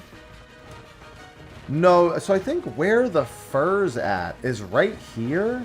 It's not very far, I know that. But I think that was part of, that was one that unlocked the... like, the ability to do leave quests in Tranquil, and I think there's a different... I don't know if I've seen it on the list since. I'll pay attention to the list this time. Yeah, it's not on the list this time. Alright, so there's Storm's Path. That was one of the main reasons we were doing it. Do I have Costa del Sol yet? Yes, I did unlock Costa del Sol. What was the name of the name of Costa del Sol? It was Out to Sea. Let's go see if that one's any good. No, I don't really watch anime, Julian. Not unless I'm, like, doing so with friends.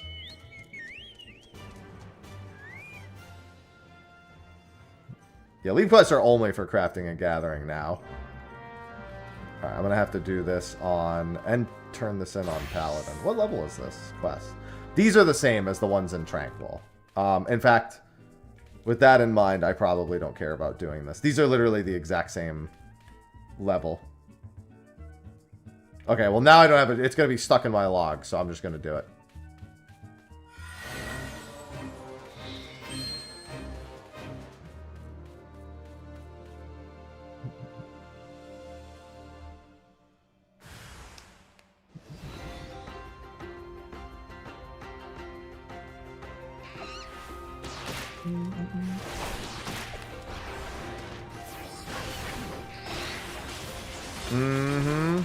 I mean, I have to solo. No, I literally have to solo everything at all.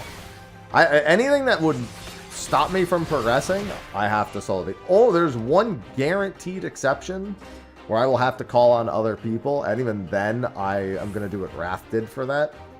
I'm going to ask him about that. And that's the 24-man raids.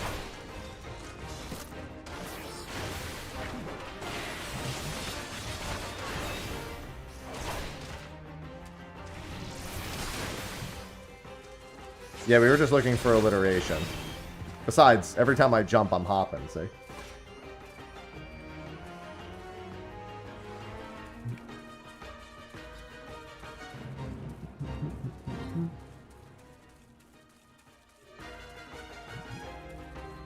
Susano, have to do it. Doesn't matter. Susano is soloable. That's, Susano is probably the single biggest roadblock for quite some time.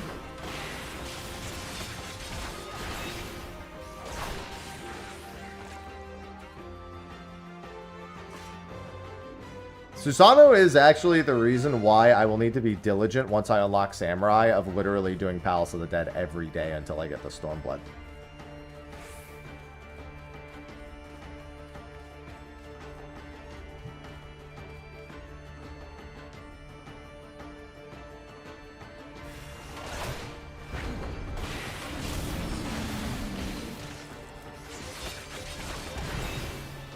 And that will be several months worth of at least doing Palace of the Dead 1 hour a day. If I do Palace of the Dead 1 hour a day, realistically, I should also do every MSQ I can on Samurai as soon as I have it unlocked. Like, if it doesn't require me to play a job that isn't Samurai, I need to do every MSQ imaginable on Samurai. The good news is that should theoretically get easier over time. It's very likely. Oh, no, I had to turn that in on Paladin, right? Because it's level 30. I couldn't have turned it in on Marauder. Alright, now that that's out of the way, the other one is Kurthus called Coward to Power. Okay, I'm not going to do that just yet. I'm actually going to go do MSQ. Just take a little bit of a break from doing all that.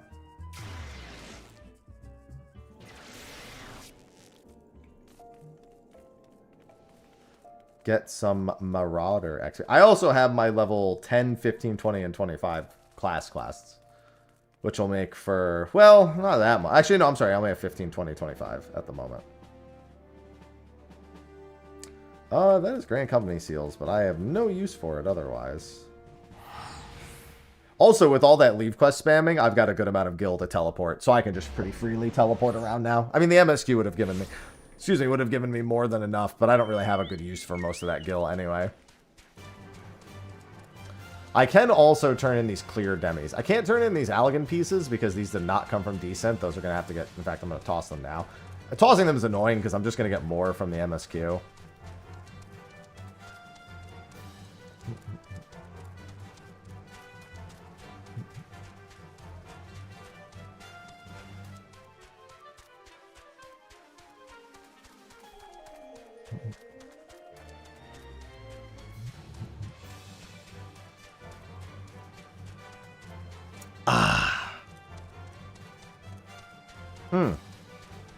Alright, first cup of coffee's done for the day.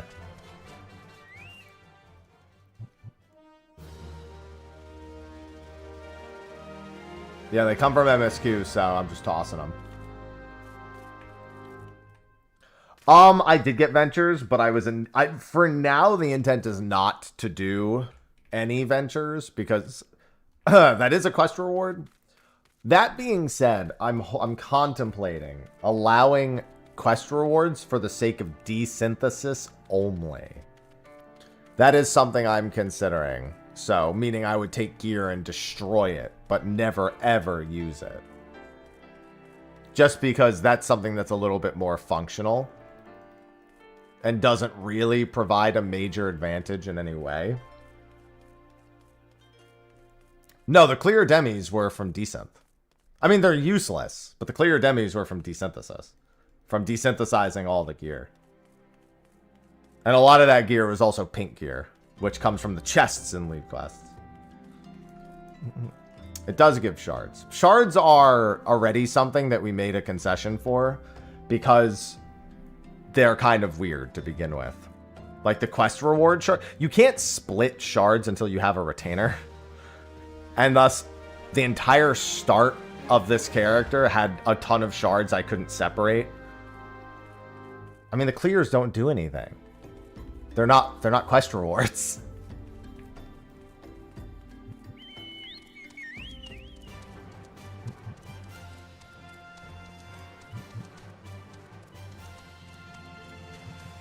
I mean, honestly, they're useless. I could toss them. Like, the gil I get from those is not going to be useful.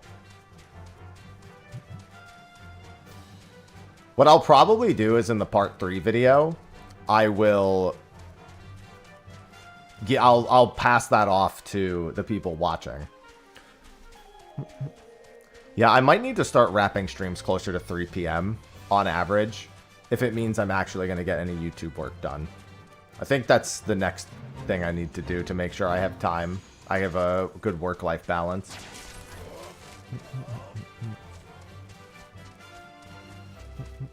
Unless I have nothing to work on, in which case I could just go to my normal time.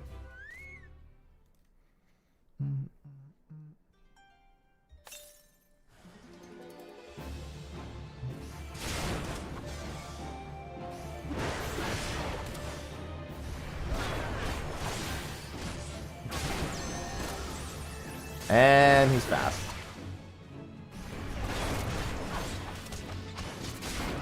And he's fast enough to dodge Storm's path. Oh, right. I'm still using a level 1 axe. As you can see, that is not actually harming me all that much. But I should really make a higher level axe. Unfortunate I didn't get a single axe from all the stuff I was just doing. Like from any of the pink gear that I picked up.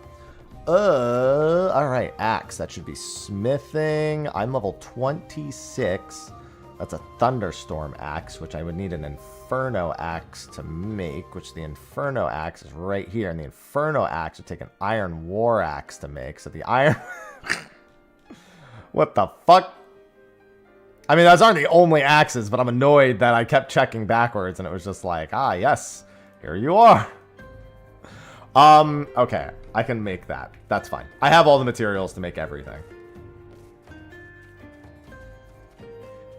This is why I considered just doing Palace of the Dead until I hit 35, because then I could just make a level 35 axe. And I think I already checked. And the level 35 axe is not too hard to make. Steel Bouge. Yeah, I even have the materials for it already. It's level 34, actually. That's my favorite level.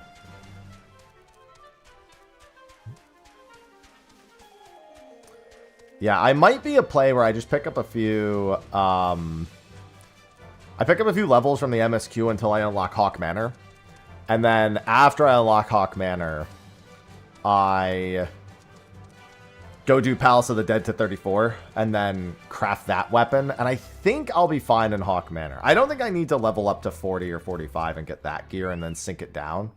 I will say this. I am going to need to get up to those levels for... I like getting to level 50 for Samurai is so fucking important.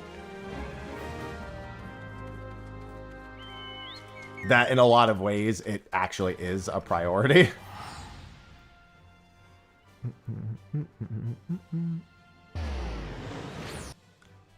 I cannot stress enough how important it is the sooner I get to Samurai.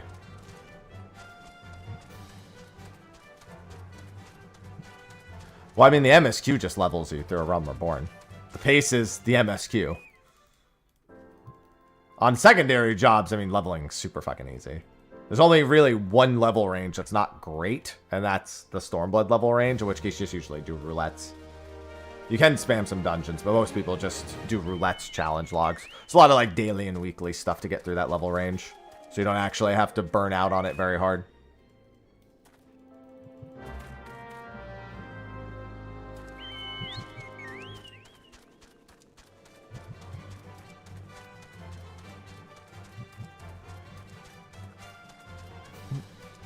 Yeah, Stormblood's just because Heaven on High isn't very popular. And that was like the premier leveling tool for that range.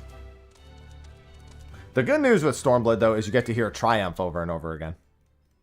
PvP is actually probably the best way to do the Stormblood range. PvP is actually one of the best for all the ranges, but the Stormblood range in particular is the, okay, time to PvP. Time for my free PvP chicken. I mean, I'm in the flames. It doesn't really matter.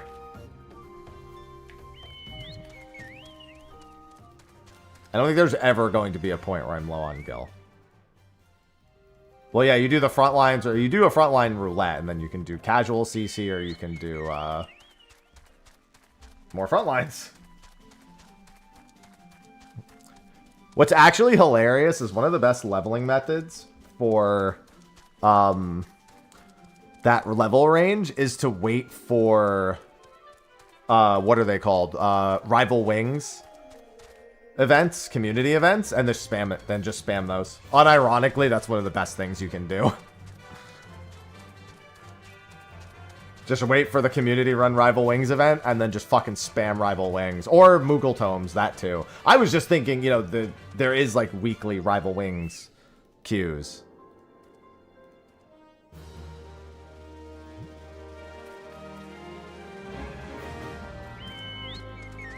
That's what I was thinking, personally. But, yeah, that would work, too.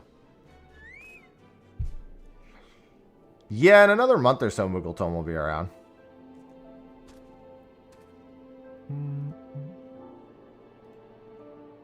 Where? Oh, there they are. I mean, they're really behind it well enough even outside. And my point is that you don't have to wait for the event. That's my point.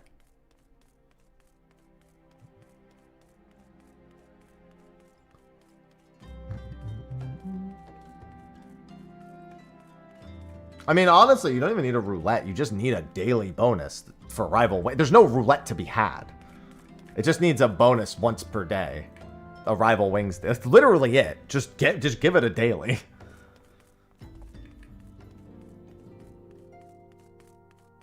That's literally it. Just like add it to the thing that just says rival wings daily.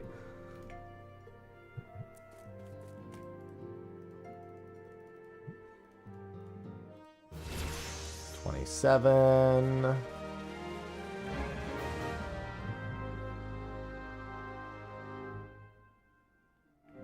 Yeah, unfortunately, I can't make use of the frontline roulette on this character. PvP very not solo. Unless I want to grief and sit in the fucking spawn and get banned.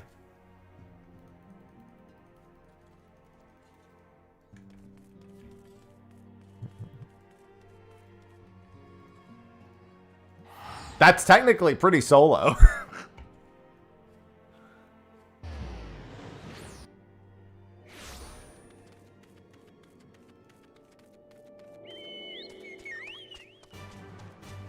Well, that's why you got to do it during the event.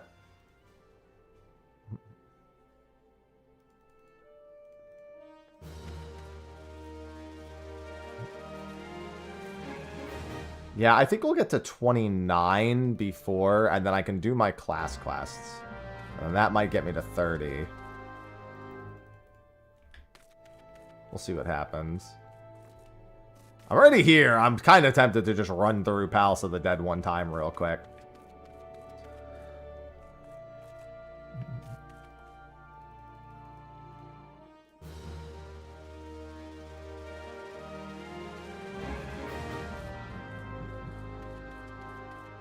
Boy, the words trust and astrologos in the same sentence, definitely not fucking happening, let me tell you.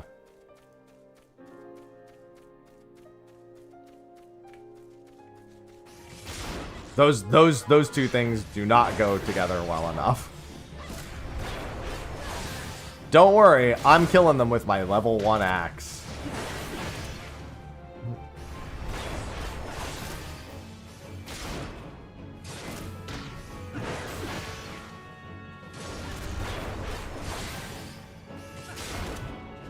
No, don't revamp those. Just give us... Give us Astrologos back. I liked Astrologos. I don't really like Hidden Gorge as much as Astrologos, in all honesty.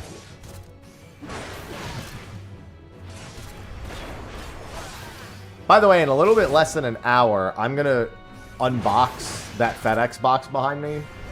There is a GPU in there, and an AMD, hold on, there's so many words. AMD Radeon RX 9070. God damn, dude, it's so many words. It's hard for me. It's so many words and letters. It's hard for me to remember the whole thing. XT at the end there. No, I'm not on a preferred world, which was a mistake. I should have definitely done this on a preferred world.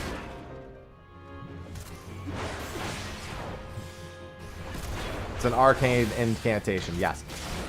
I have a 9070 GPU back there, but it's not just any 9070 GPU. It's a Monster Hunter Wilds themed GPU. And there is I have a giveaway for it. It's not just my giveaway, but I'm promoting the giveaway. That's what the giveaway in the title is for. On YouTube, it's also in the description of the video, by the way. I did remember to do that.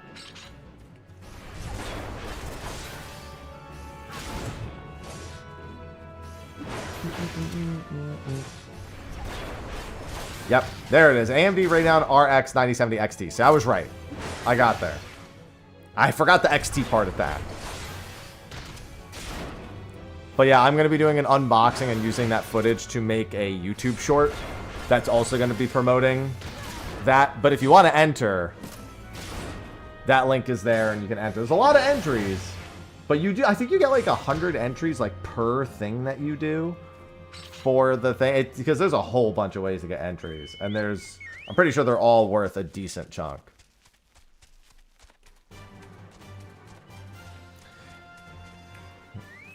Yeah, it's got their AI upscaling.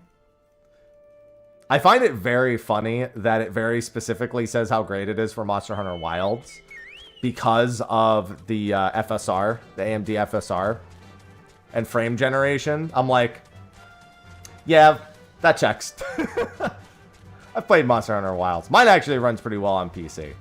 But, yeah, FSR 4, very good. But this one's Monster... It says, like, ArcVeld on the side, and it's got, like, an ArcVeld graphic on it. It's got a lot of cooling features, too, which is nice. I'm always nervous about, like, strong GPUs. Cooling tech's gotten a lot better.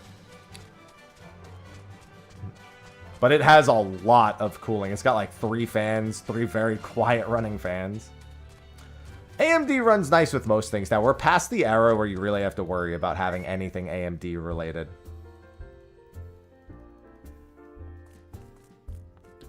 Most everything seems to play much nicer nowadays. And honestly, AMD has done a lot of work. I'd say in the last 5 years, the quality of AMD products has skyrocketed, while its competitor, its primary competitor, has not. If anything, their competitor has had either okay or underwhelming hardware releases. Which has really helped AMD. If you bought AMD stock several years back, you're probably feeling pretty good about yourself right now. I've worked with AMD before. I worked with them on something with Final Fantasy 16 also. I think I had a very similar giveaway for a GPU. Hello, Darkstar.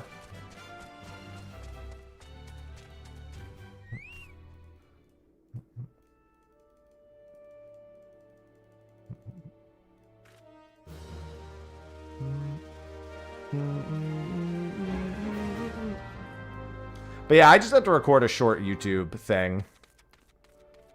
I'll probably also include the YouTube short in my weekly Q&A this week. Actually, no, I'm probably going to have a Magic Spoon ad for that. I'll include it in something this coming week. New character? Yeah. New and very, very limited. That's a lot of bombs. It's not hardcore, no.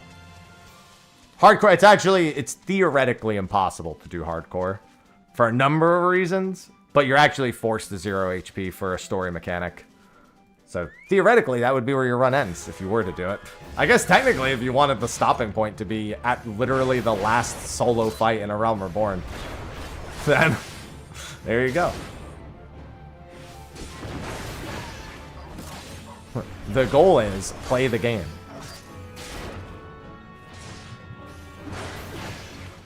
This level 1 axe is not cutting it. Literally.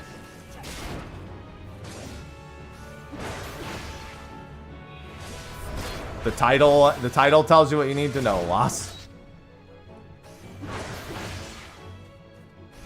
Well, it's not a cutscene death. You die in the fight. It's just that you don't technically hit... You don't get the return option.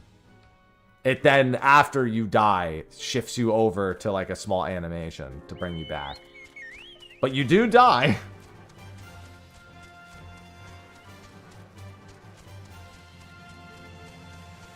Your HP is reduced to 0.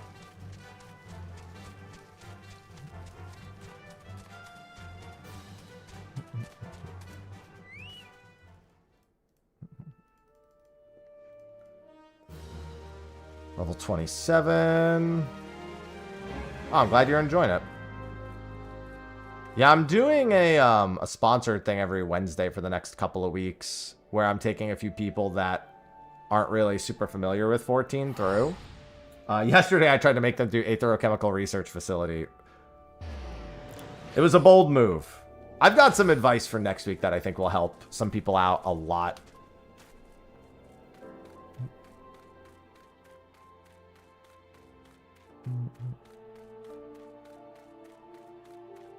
Well, I mean, Ironman and solo are two separate things. You could Ironman and then technically not solo. It just kind of defeats the purpose of Ironmaning. Largely because at that point, everyone else is an Iron... Unless everyone in your group, unless it's a group Ironman. In that case, the purpose is held. Well, this is not like most Final Fantasy games. Other than a lot of the references. So, if you end up trying another one, just be ready for something that is nothing like this. Hello, Jen. Yeah, the only important advice is take your time. Take your time, take it for what it is.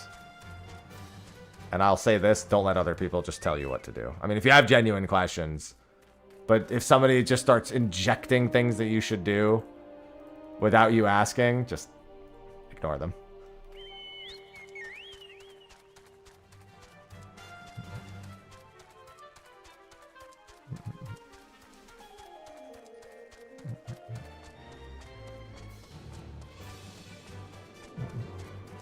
I have an idea, Remedy. Here's what you do. You get to that fight, you buy a story skip, and then you go past it. Just skip only a Realm Reborn. Just get to that instance, then skip only a Realm Reborn. And then go back and New Game Plus everything after. Unironically, that would be a way around.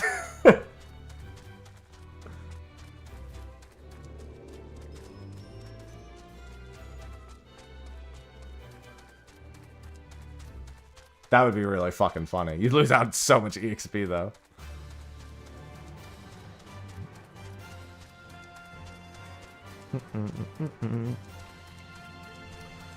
$28. I still have quite a few quest turn-ins before the next thing. Okay, hold on. I really need to make an axe. Because I think there's an instance coming up where me not having an actual weapon is going to be more annoying than it's worth.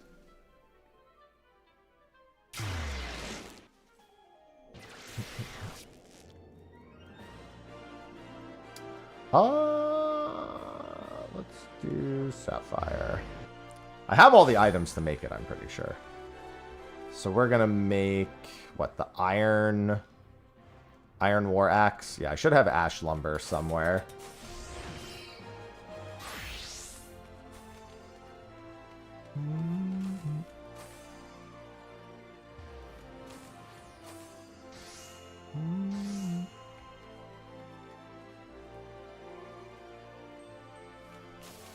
Yeah, that's why I just tell people to take their time. Or not. I mean, they don't have to. They can do whatever the fuck they want. That's my point. But when approached, I go, oh, for fuck's sake. Tell me at least. Oh, my God. Do I really not have? How many is it? Oh, no. Okay. It's only one. Is that the only one I had? No, I had one other one on Zilch. Okay, good. No, I'll be fine. I'll be fine.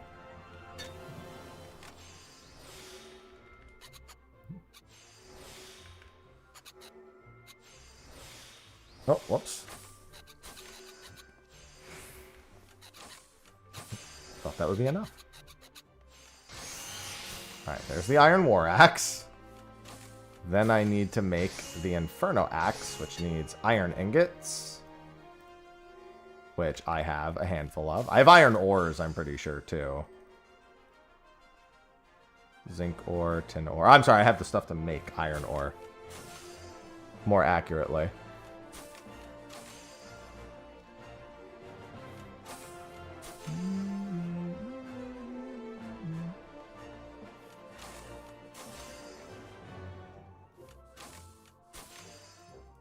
There's the iron ingot.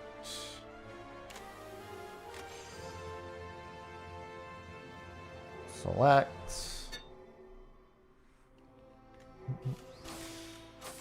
Fail. I'll never fail these. These are low-level recipes.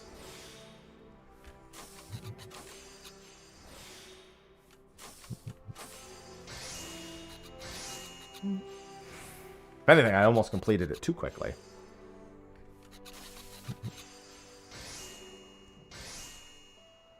There's the Inferno Axe.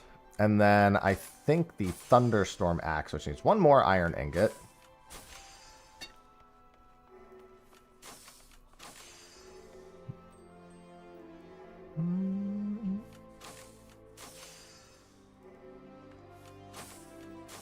Alright. do that, that, and we're good. It's level 25, but that's fine. I'm going to roll it out till level 34. Next expansion would be likely about 14 months from now. Next patch will be in just about 7 weeks.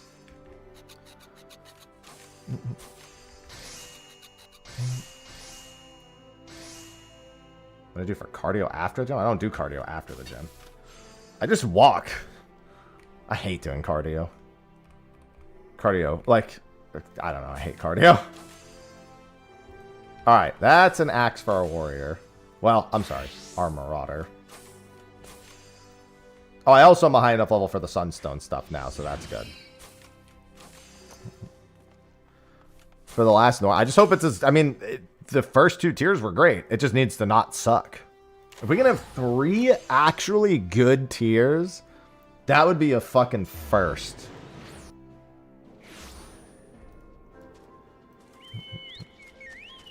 I don't think a single expansion has had, in my opinion, 3 wholly good tiers. Like, in my opinion, we're straight up 8 out of 8 right now. Yeah, I think December 23rd is most likely. Mm-hmm. Yeah, but Tem's almost certainly the final boss. If he's not, I'll actually be surprised.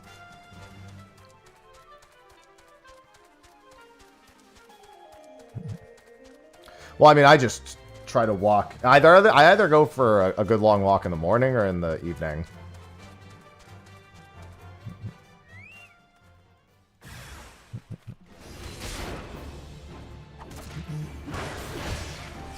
Oh, that's so much better.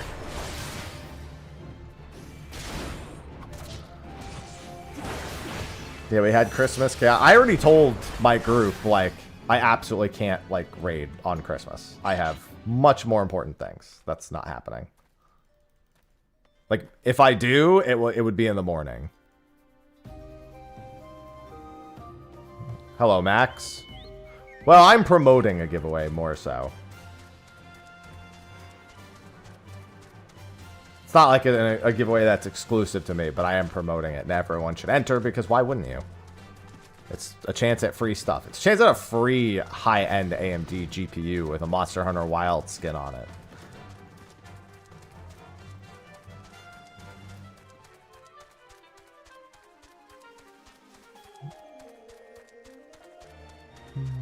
Well, keep in mind that in theory, it's actually not possible for a red chocobo. Well, how do I put this? Red chocobos, all of the enemies that we're currently faced are enemies from Final Fantasy IX.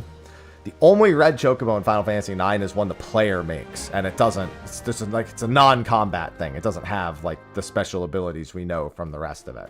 So I'm actually very much not expecting to see red chocobo.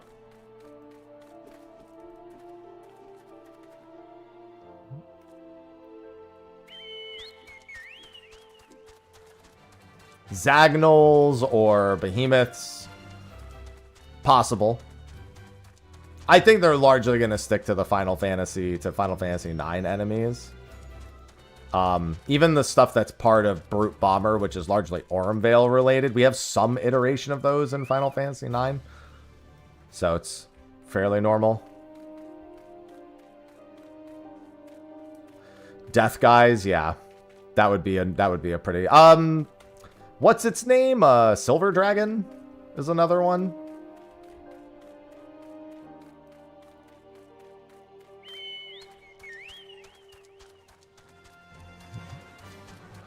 I just think since they're largely referencing Final Fantasy IX with everything related to the Arcadian, it's likely that they'll stick with Final Fantasy IX, things that are actually present in Final Fantasy IX.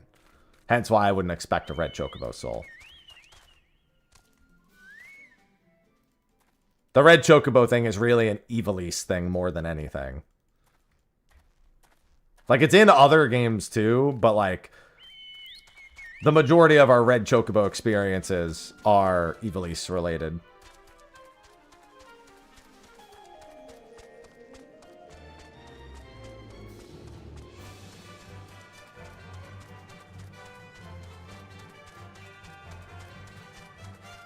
So I'm just, it's obviously they can do whatever the fuck they want, but that's where I'm placing my expectations.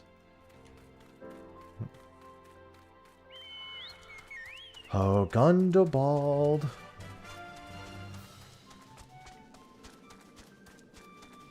We have Gundabald, but where's Gundahair?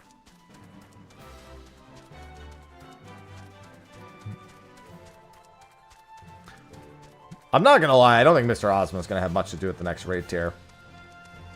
I think he's mostly been working on the new style contents and bosses. Quantum, probably Criterion, Chaotic.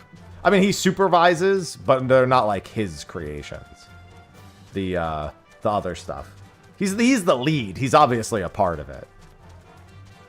No. Almost zero chance of that, Julian. I'll say almost zero because it would be dumb to act like it's absolutely impossible. But it's so improbable that it might as well be impossible.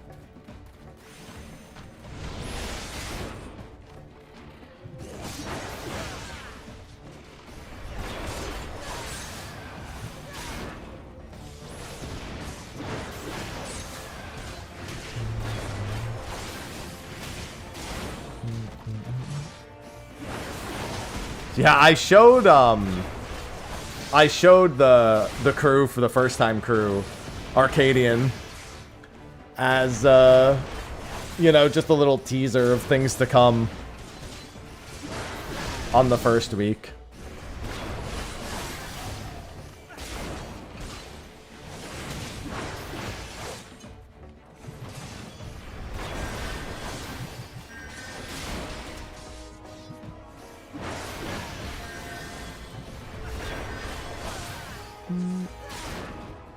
No, I showed them Sugar Riot.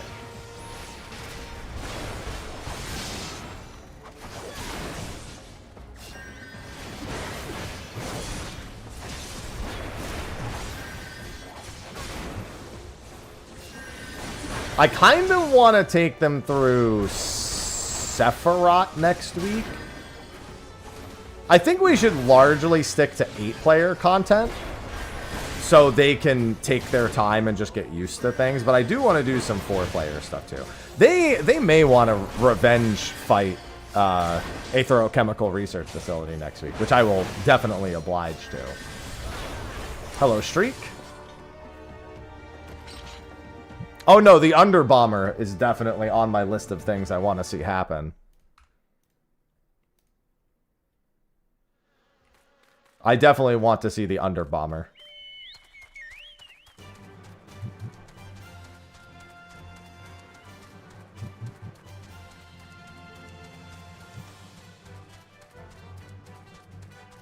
Brute Bomber being in all 3 tiers is, you know.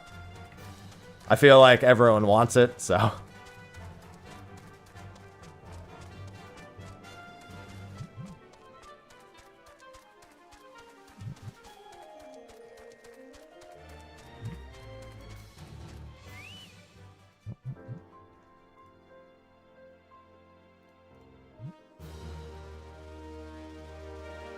I mean, it doesn't have to be a boss. It just has to be a bad guy of any conceivable form.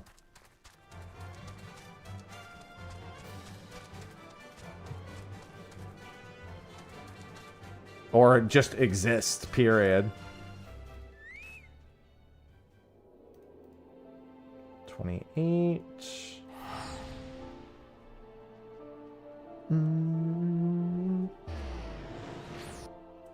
Flying in with an electrope chair. That's what I like to hear.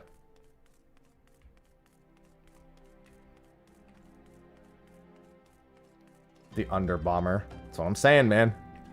Gotta have the Underbomber.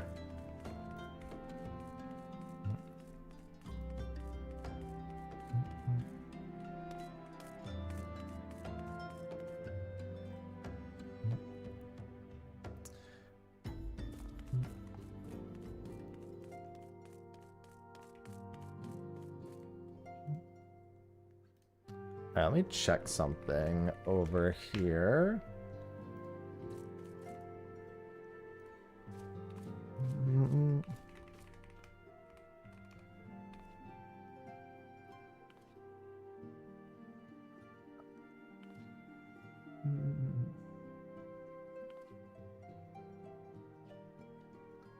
Let's see. Oh, right. I need to do that too. Okay.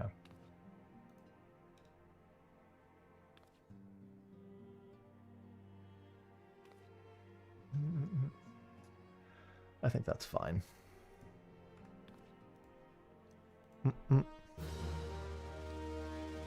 Do do do do do do do.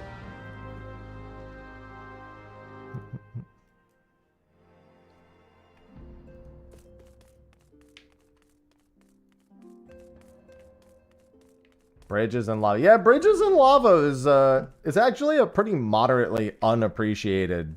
I'm not going to call it a difficulty spike, but it is a spot in the fight where you can absolutely wipe on one mistake. But it doesn't get the same kind of credit that, what's it called gets.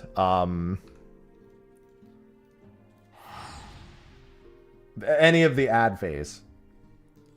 It's very easy to have wipes at the very end of fire. The very end of the lava phase.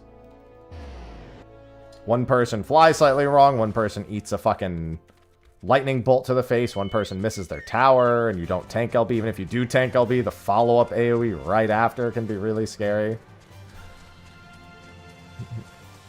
How far? Well, I know at the very least where Raph is. Raph is on Hades last I spoke to him. He might be past Hades now.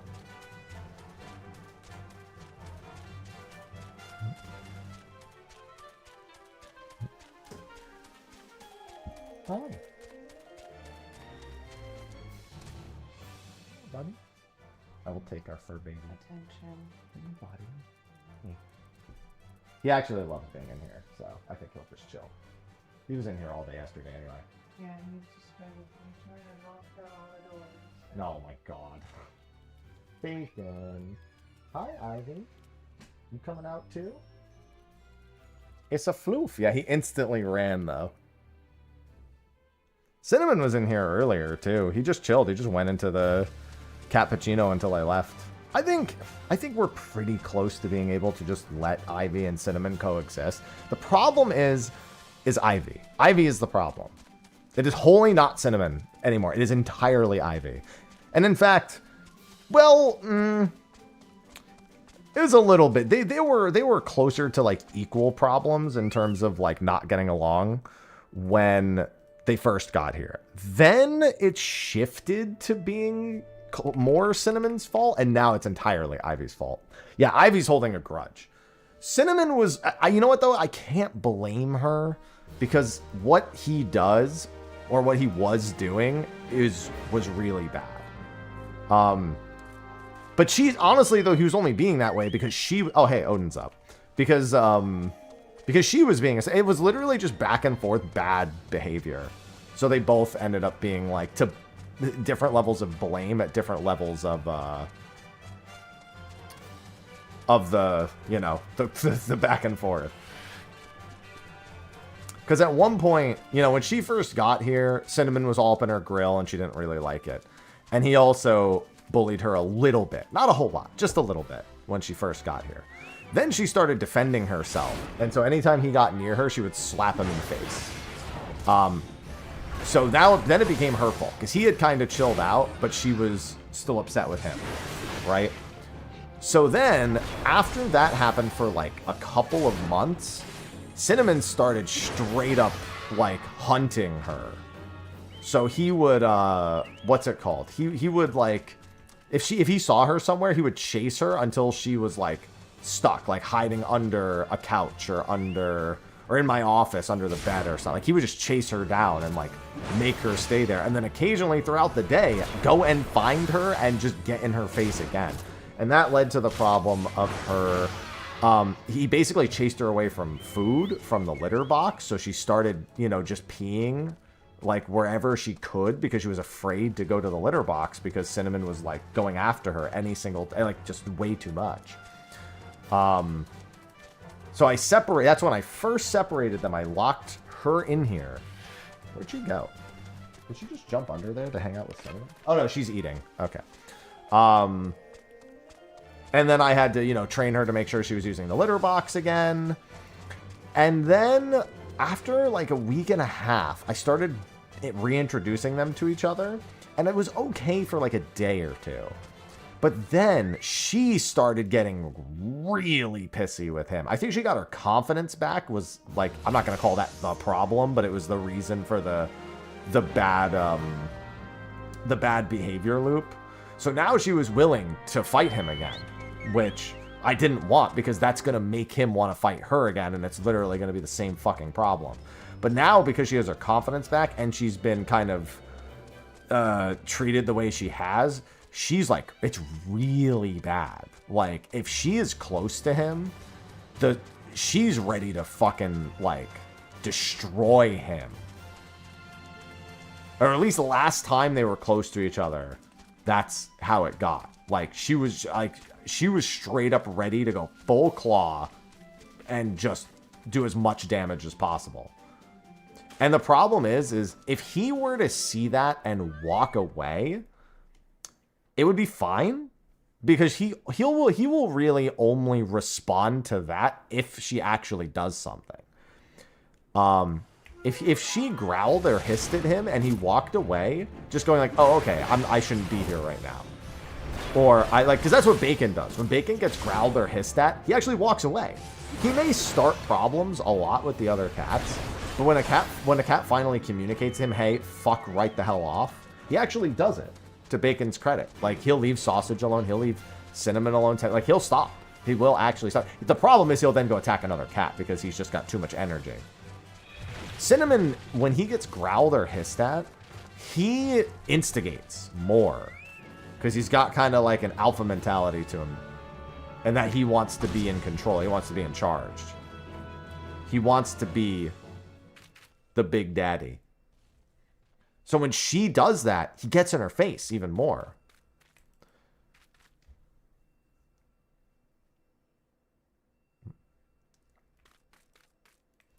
Well, no, he's not even a troll towards her. That's just his general behavior.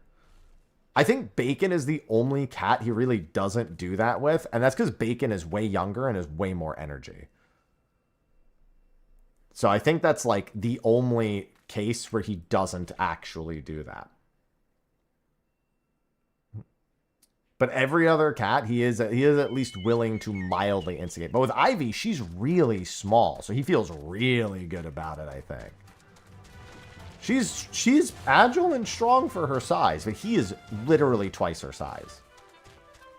She is like a 9-pound cat. He is an 18-pound cat. Like, technically, she dealt with that with Aloha, but Aloha really wasn't a fighter. He would, like, pin her down and, like, bite her on the back of the neck for, like, a few months. But he really didn't go too crazy on, like, doing that. And he eventually just got along with her really, really well.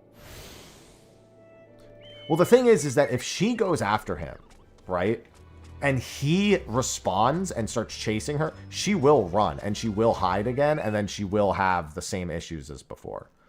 It's unfortunately just a situation where they've both kind of fed back and forth behavior-wise to the point where there's no solution that doesn't just...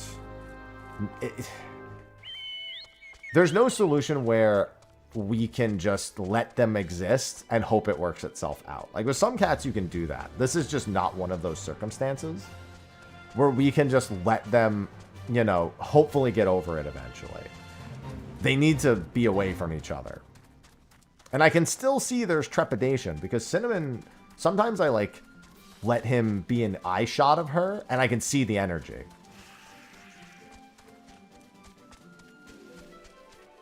I can very much see the energy. God damn it. I was just going to jump too. Let's go this way.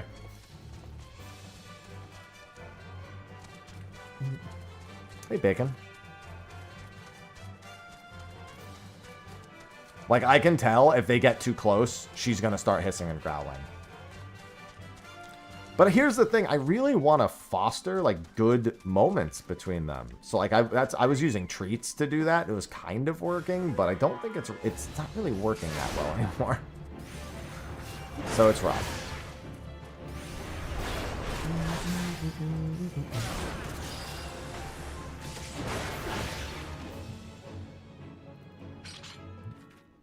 I'm trying, but there's only so much I can do. I'm glad that all the other cats Ivy is okay with.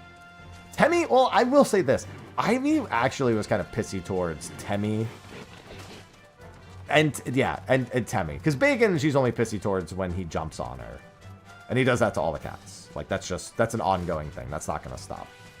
But Temmie is super peaceful and loving. But I think she was just so on edge that when any cat got near her and started sniffing her or like doing whatever, she just really couldn't take it. She just instantly goes into fucking defense mode.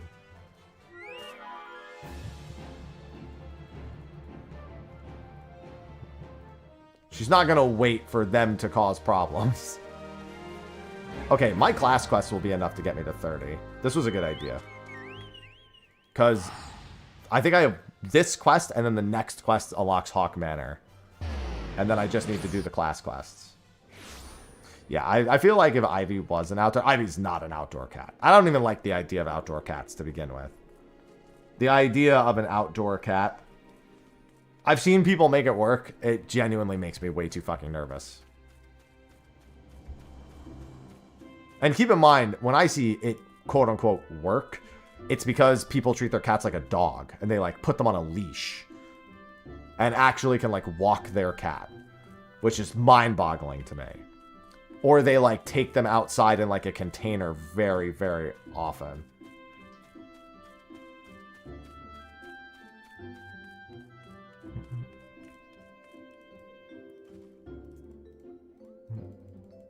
Yeah, I figured. Haunted. I know how I plan on doing it, so... I had an idea of what he was in for.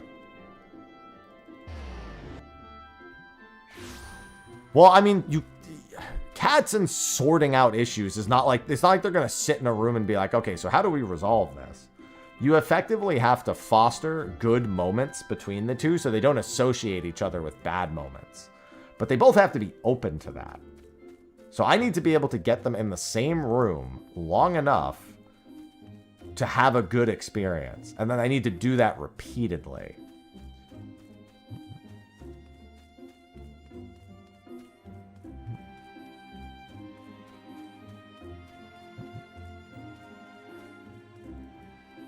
I don't know. I'm of the opinion that just letting your cat go outside and live on its own is literally just inviting nature to kill your cat. Like, if we had that happen here, our cats would die. It's the bottom line. Hello, Lone. Hello, Shetty. Is food the way? Well, treats have generally been the way to do it. I'm going to go grab my class quests now. Nice, Lone. Nice. Like, also, where I grew up, a hawk would kill a cat. I've watched a hawk kill live animals. I have seen it happen in my hometown. If someone in my hometown actually had an outdoor cat, and I hated it the whole time. I was like, why do you just let them... And one day, they just didn't come back. Exactly what I thought was going to happen. One day, they just never came back, and we assumed they died. Because... they otherwise had come back very consistently, and then one day they didn't.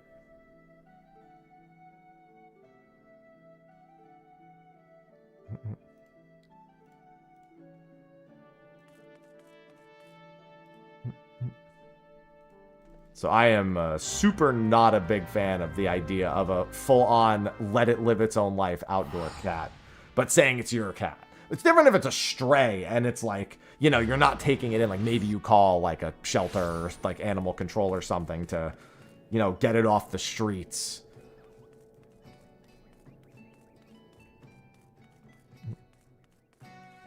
But that's a whole lot different than domesticating a cat and then just being like, and you're mine, but also do whatever the fuck you want.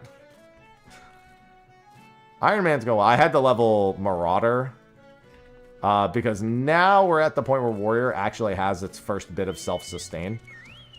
I will have Thrill of Battle. I will have Storm's Path. So it now has a little bit of an edge over Gladiator. But the problem is it's going to be good for 2 dungeons. And then I have to do another big leveling grind.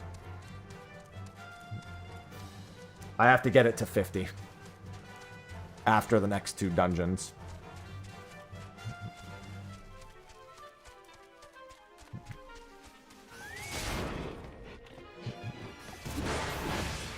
I saw hunting logs. Figured I'd stop and kill.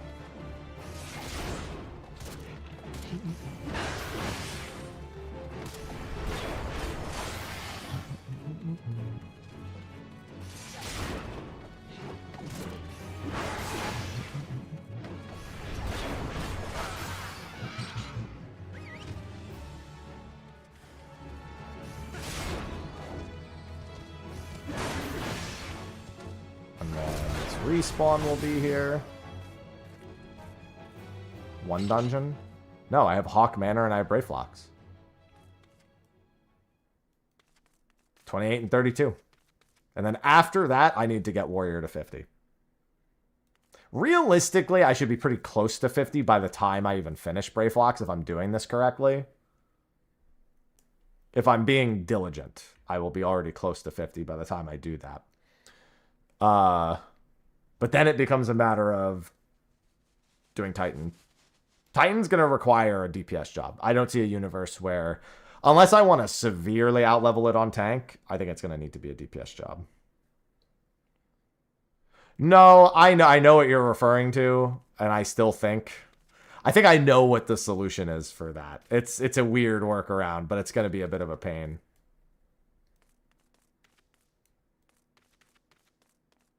There is a way to do it. It's just kind of fucking funny the way you have to do it.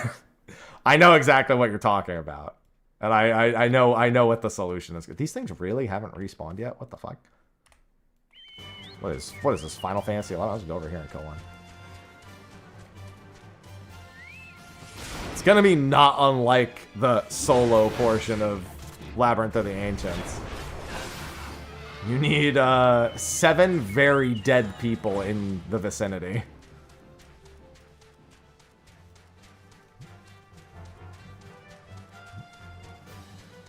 Spectators, I suppose, is what I would call it, is what they will need. And if keeping to credit, also will need 7 people that are purely solo Ironmen as well, which is honestly the bigger challenge. Not necessary, but he may want to enforce such a problem. But yeah, that's definitely a case of bring 7 friends, but the friends are just watching.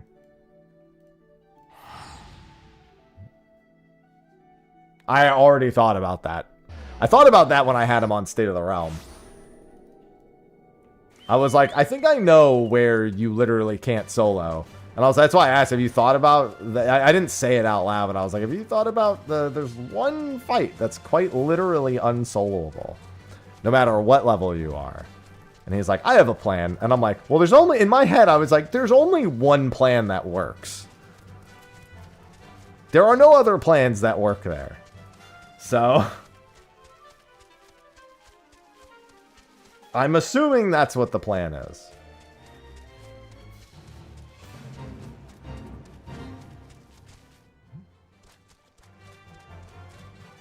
Yeah, Seed of Sacrifice. There is a grand total of 1 way to do that. And still somewhat keep it in the spirit. And that is to bring 7 friends and have them simply watch. No. I know what the Hades plan is. Hades, you can absolutely figure out a way to do it alone. It's not good, but there is a way to do it. Seed of Sacrifice, there is no way to survive without a tank LB3. I have tried. While being completely alone in that instance, you will die. It is not a survivable amount of damage. You cannot invuln it, obviously. You need LB3. I think once you're past that, it won't be a problem at all. Like, I think once he overcomes that, I think the second half of the fight will be really easy.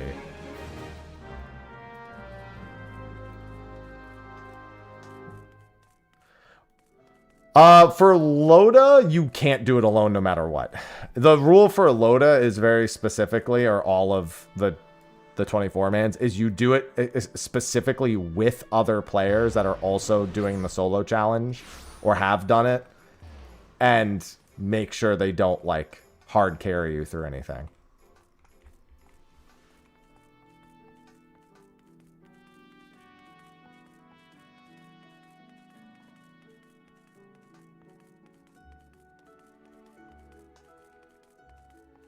Oh, man. Just realized I got all this bacon fur on me. I'm going to do that unboxing soon. I don't want so much fur on me.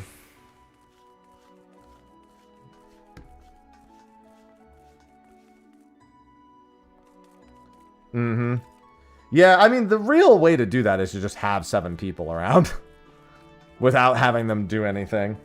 So you have access to that skill. Just to circumvent the single thing that stops you from doing it alone. Just have them die pretty much ASAP.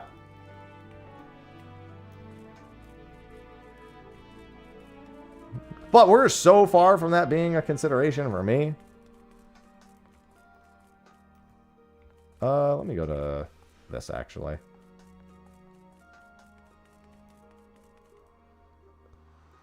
It's health-based haunted. You have to get him to a certain amount of health. That part's easy. There's just no actual enrage there. Lower Lenosha. It's literally just the number of people.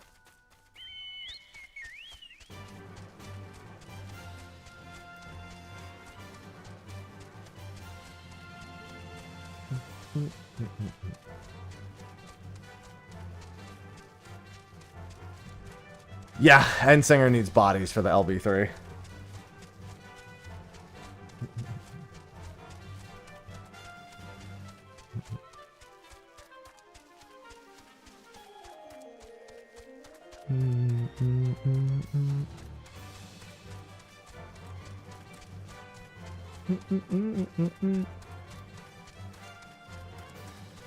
I'm gonna see if I can get all these class quests done, and then we'll do the unboxing, and then I'll do a bit of OSRS. If only.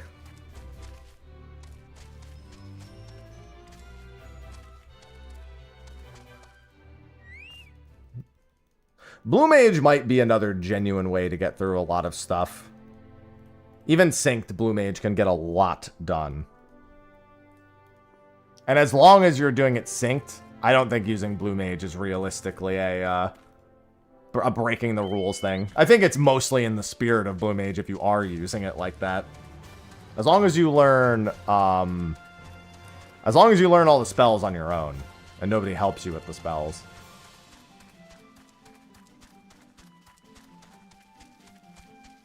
Well, of course it can't progress the MSQ.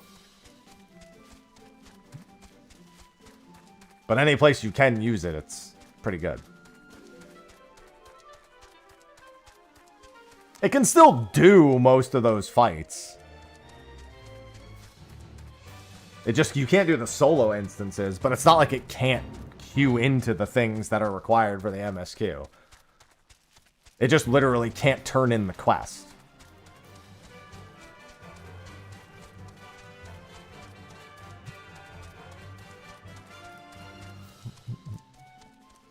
Like, if you want to take it into Seed of Sacrifice hard mode, or normal mode, I guess, by that point, you can take it in there.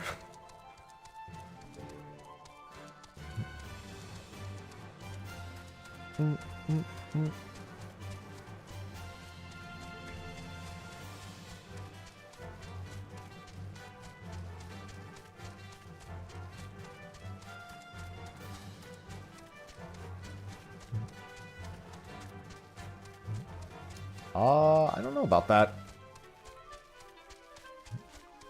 I'm pretty sure you just can't turn in the MSQ. Okay, so no, it won't count. I thought that it would count, but you just wouldn't be able to turn it in.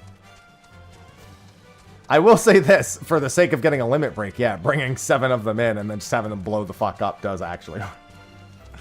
Oh, it's just telling me to go to Aleport. Why the fuck? Alright, that was weird. It was telling me to take the boat here to Aleport. I was like, it was just teleported.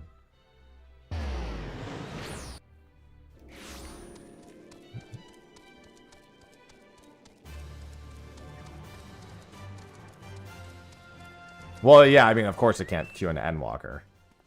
It's not. It's level 80. It'd be really surprising if it could at level 80.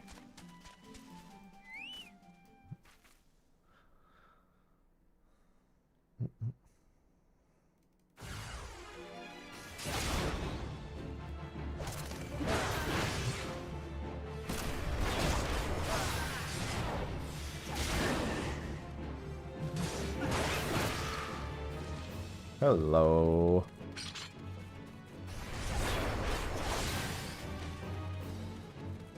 Well, we don't know if Blue Mage is 7.4x. I think it will be because it'd be really weird for Blue Mage and Beastmaster to both get updated in 7.5x. And I don't think that's smart.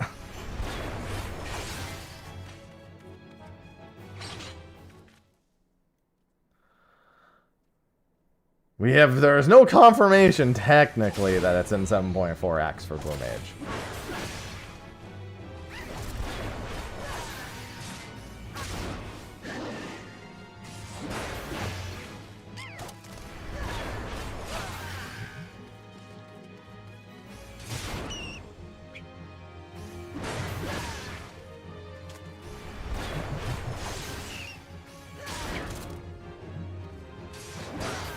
Oh, bats. Alright, maybe I won't finish these class quests today. Because I really do want to do the unboxing and then do some OSRS for a bit. 7.4 is going to get announced in literally a week. Next Friday, I think, is the 31st? Yeah.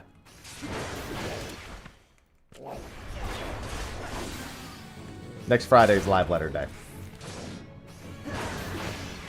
Oh, excuse me. Yeah, they didn't announce it, sorry. You said if they announced it, meaning Blue Mage. Yeah, no, they haven't yet.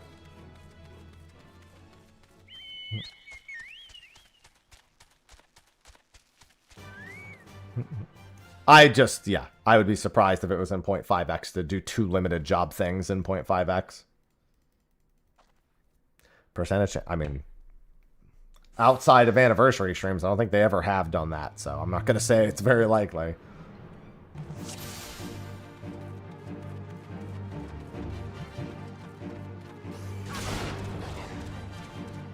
Quickly now. They're out for blood. So am I.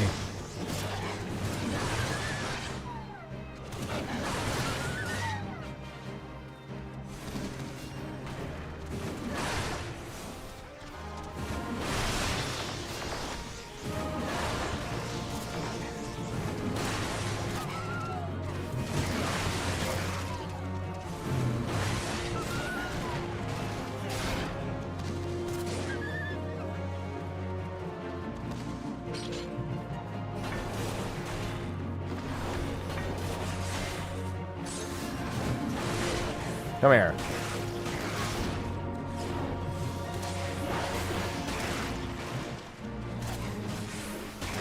Oh, I don't have Storm's Path.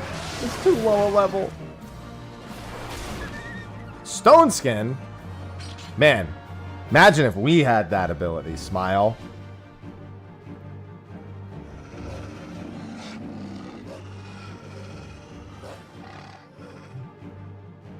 I'm telling you, 8.0 Stone Skin's coming back. Mark my words.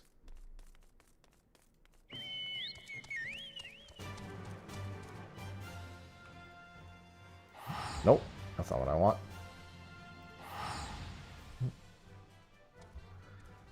Mark my words, Stone Skin's coming back. I still think you can make Protect work. You can just make it last like 15 seconds and have a 2-minute cooldown.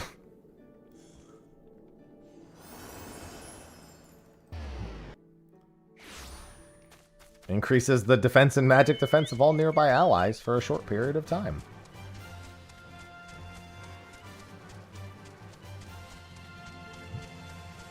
Honestly, they would probably just make it a flat damage mitigation.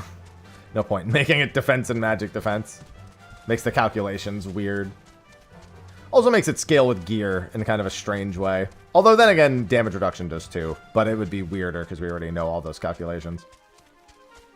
Exactly. Just give White Mage Caracoli.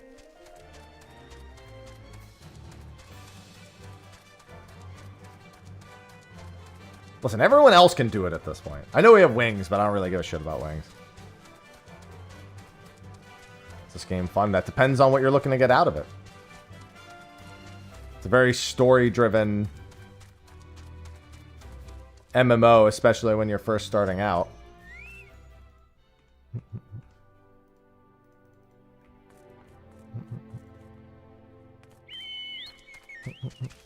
So if you don't really care about story, that can make it harder to enjoy. No, I just have the FFXIV command now. I changed the free trial command to just FFXIV. Just because it was for the sponsored stream that I do every Wednesday. Here we go.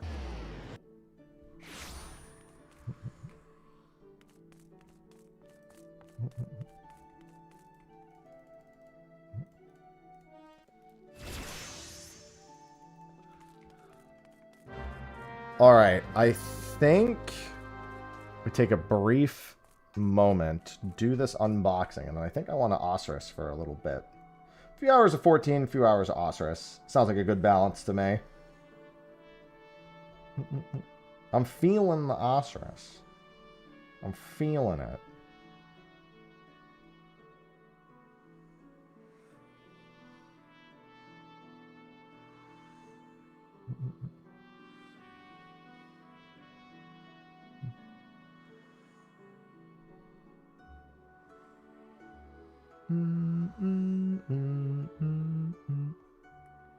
All right, let me just check that. All right, let me do a full screen camera setup, as hideous as that is.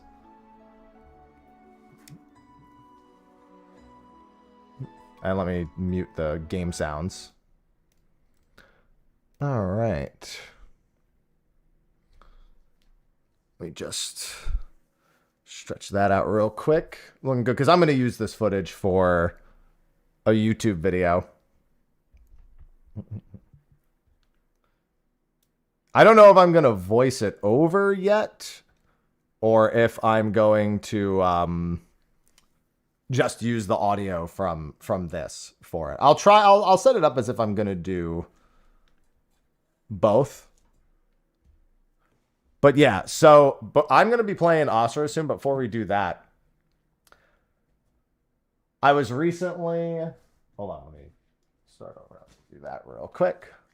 What's in the box? The title will tell you what's in the box.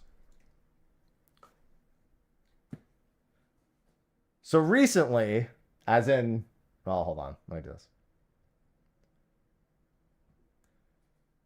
So recently, I was gifted a very special GPU. AMD has their Radeon RX 9070 XT model, which is already a great GPU. It has FSR4 and frame generation, which helps a lot when it comes to the stability of games. But they have a special edition, and that is what is in this box over here. So we're going to pull that out, and I'll show you so you can actually see what it is that they sent me. If you haven't been reading the title of the stream, that is. All right, let's see. How do I want to go about this? All right, I'm pretty old school. I never use a knife to open boxes. I always use some sort of nearby utensil. Wouldn't it be really funny if this actually wasn't the package? And I was doing all this thinking, and then I find out it's something else entirely. I'm not expecting anything else in the mail, so that would be genuinely surprising to me if it was literally anything else except the GPU. Can confirm is very good. Yeah, it's their 4th generation of their FSR technology. And AMD cards have been killing it as of late. I don't know if any of you have been following, but AMD cards, whereas it used to be a little bit more of a like French bacon. It used to be a little bit more of a like fringe thing. Oh, it is the right thing. Okay, good. They are powerhouses now. So pulls out the My Little Pony. It's not just an AMD Radeon RX 9070 XT. What they sent me is the Monster Hunter themed one, which they only made 2,200 of. So this is one of 2,200 exclusive GPUs that have the ArcVeld model on it. So it also has the game for free, by the way. I just noticed it's hard to read the sticker. Game comes with it for free right there, so that packs that on right there.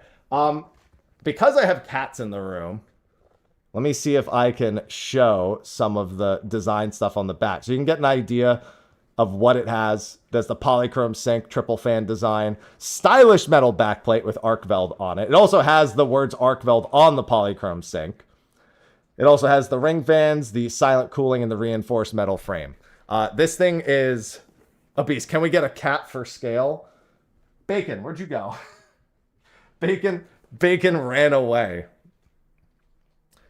Yeah, it's that guy from Final Fantasy. You've seen this guy in Final Fantasy 14, obviously. So yeah, this thing is a powerhouse. Gonna probably throw it in my PC. And lucky for you, while I'm just showing off one of the 2,200 that are made, you can also enter to win one of the 2,200 AMD Radeon RX 9070 XT ArcVeld models. On YouTube, there's a link in the description. On Twitch, there is a command for it that's in the title of the stream. And it has a whole bunch of things that you can do that are worth a whole bunch of entries.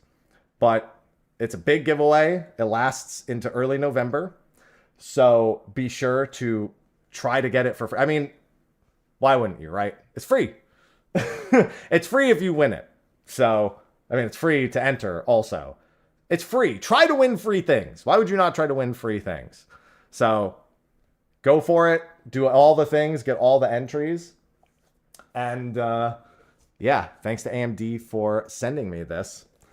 Because I need to make sure if I open it. Well, okay, here's the thing. Let's actually open it. I have to be careful because I have cats in here. So I don't want cat hair to get on it. It'll be in a secure case, obviously. Congratulations on the purchase of your AMD product. So that way you can see it.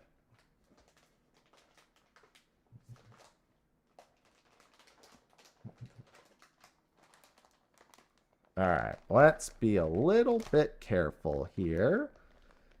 Observe precautions for handling. Yes, don't worry. I am planning to have very, very limited exposure to the outside world here because this is a cat-heavy environment. Okay, I think that's good enough. I don't want to unwrap it too much more, but you can see. So let's fold this back a little bit. So you can see the actual plate with the ArcVeld design on it. So that's what it looks like. By the way, look at how big this thing. This thing is just across my chest.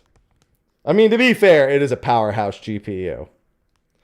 I can see the plate. I have the side of my PC is transparent. I can always look at this. And then also, it's a little bit harder to see. But the word ArcVeld is there. There's an extra layer in the way. Let me see if doing that helps. There you go. So you can see the ArcVeld on the side in the Monster Hunter font right there. It's a big one. It's a big boy. It's a monster of a GPU. But yeah, this thing's strong and this thing look cool. So I would advise everyone to enter the giveaway. Entering the giveaway actually straight up supports the sponsor because this is a sponsored thing. Right now, I'm probably going to use some of this footage for the short that I'll record. But I have a YouTube short that's coming out that's sponsored. So, you know, if you enter the giveaway, it supports the sponsor. So entering a free giveaway helps me with a sponsored ad. Think about that. There's no better way to support a sponsor than to enter a free giveaway. Cat hair all over the shirt. Listen, I lint rolled this shirt, all right? Glad I can help. Yeah, you're like, oh, really? If that's all I have to do, then say less. So let's seal it back up because I do have a, oh yeah, cat for scale. All right, here we go. Hey, Bacon, come up here. Let me just put it back in for now. Come on up. There you go, see? Cat for scale. It's literally like the size of Bacon. I think I called him Aloha briefly. It's literally the size of Bacon. Cat for scale. Look, see? My Palico.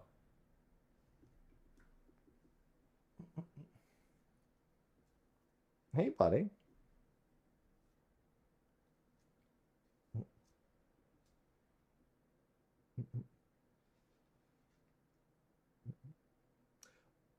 I do have a link if you would like to. If you do end up wanting to buy an XT, I also do have a link that you can use to buy that. I need to provide it to you, but you should try to enter for this first.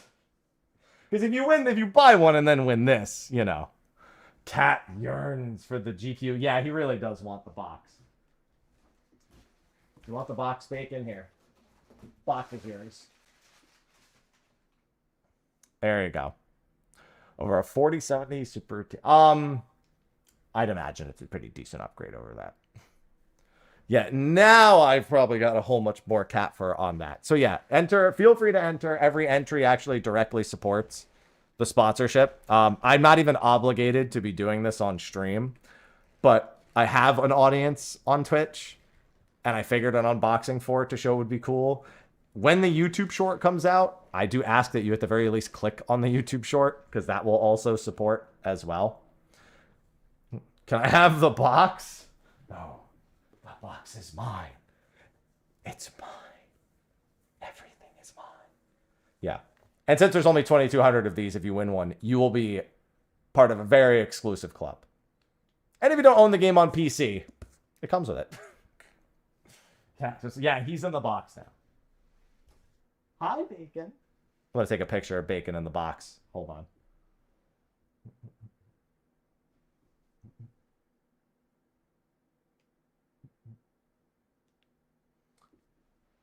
All right, so I'm going to have a YouTube short out for that in the next 2 days. I'm going to record that later today.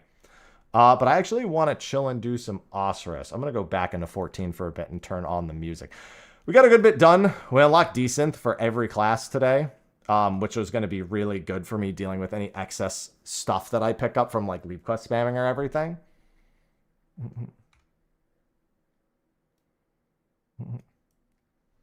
I want the box, not what's in it. That's what Bacon wants. Bacon wants it well.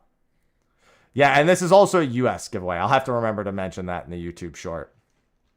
So if you're in the US and you can enter, definitely feel free to do so. But I'm going to be doing I'm going to stop stream probably in about a little bit over 2 hours. That being said, I am going to do some OSRS, but I'm going to use the restroom first. UK people are eligible. Okay, so US, UK. It's probably just the major regions then. You can always just click and see if you're in the region. That's the best thing to do. All right, anyway, I will be right back. I got to use the restroom real quick. So, be right back.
All right.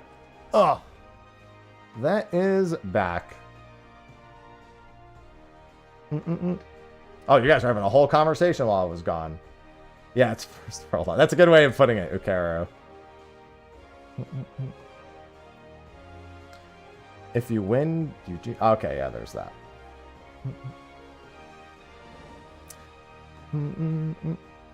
Well, I read through the brief for it, and I didn't see the region for the giveaway. And also, like I said, this is something that I'm not even obligated to be talking about the sponsorship on stream for that. I just decided to do it more than anything else. The YouTube video is going to have a whole script written out for it.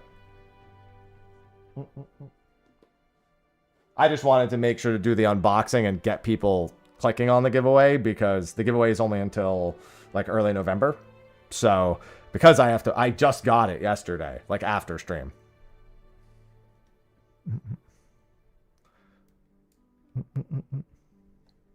Yeah, because I did read the brief and I was like, what is the region for this? Better than my card. There's no skin off my back. It's a really good card. All right, I'm going to chill and do some OSRS. I'm probably going to do that for a few days. Do some Final Fantasy 14 Ironman, do some OSRS. I don't know. I kind of like feel like I need it a little bit. Because I actually have a lot of stuff I want to do in 14. But I've been like, I just need like something a little bit lower energy. And honestly, OSRS has been pretty good for just like, it's been good for like keeping me like calm, you know? Like if I've got a lot going on, it just kind of like, it's so low intensity that like, it allows my brain to remain active while not really stressing it, if that makes sense. So yeah, we're going to do a little bit of OSRS now. I don't want to stream too much OSRS. Oh, you can talk to me about 14 even when I'm playing OSRS.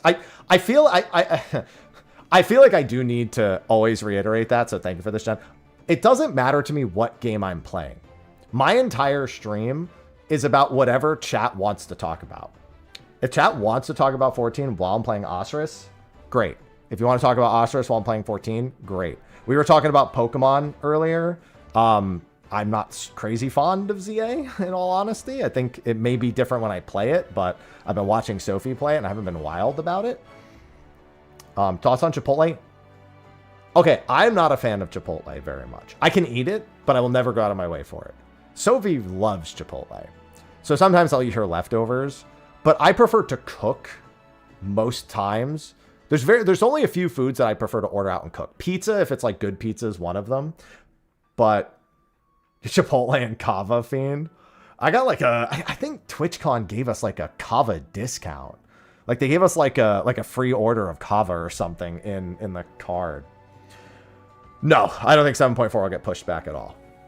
And teaching the newbies has been a lot of fun. We had some technical difficulties kind of getting our way the first couple of weeks, but taking them through Leviathan, taking them through Deep Dungeon, exposing them to Etherochemical Research Facility, it's actually been great. And they've been showing a lot of interest in the glam, in the mounts, in the music. The music has been really shocking for them. It seems like the music was one of the biggest shock factors that the new players have gotten with the game. And keep in mind, I exposed them to, what is it called? I exposed them to Sugar Riot. So when they heard the Sugar Riot music, they were like, what the this is game music? The music's been a big one. I think I might actually share the Pulse album with them. I think I kind of want to take them through Sephiroth because of the music. So I think I might want them to do Sephiroth normal mode next week.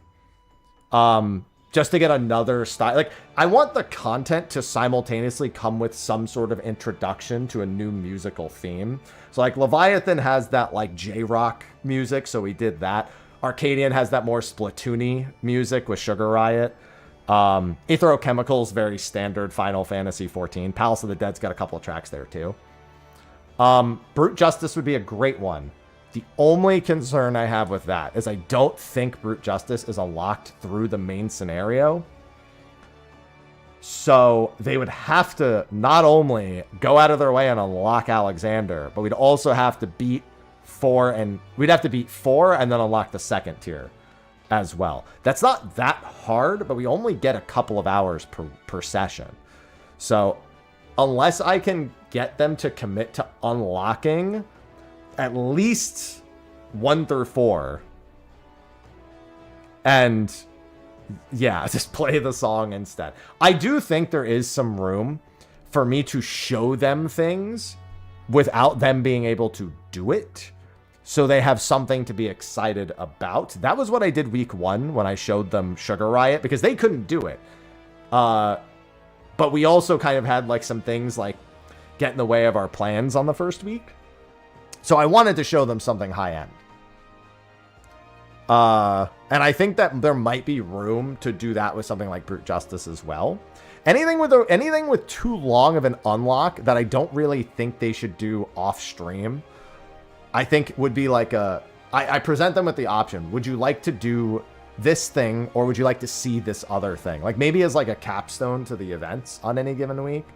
Because that's a big thing with 14, is it's the promise of like what is to come that kind of gets you to keep going through the MSQ. And it's why you should do the side quests and unlock the side dungeons and unlock the trials and all that. Because you can just kind of take a break from the MSQ grind to go do at least the normal modes for some of the side stuff.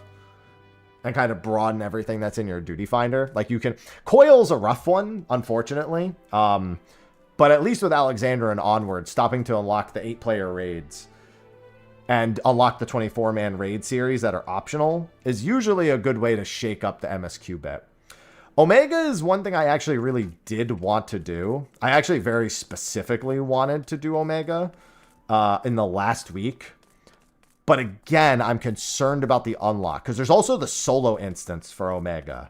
And they don't have a whole lot of time to pick up and learn everything. So getting them to all do the solo instance separately, and there's multiple of them through the unlock. Like to even get to Alphascape is quite an endeavor. That would take a whole stream.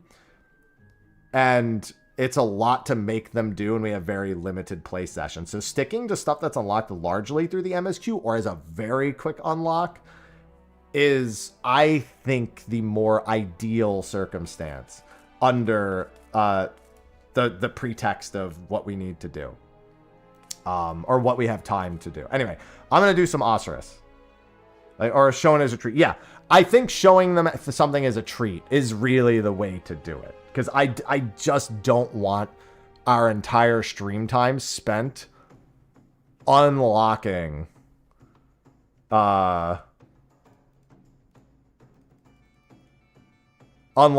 something to do, and then we run out of time.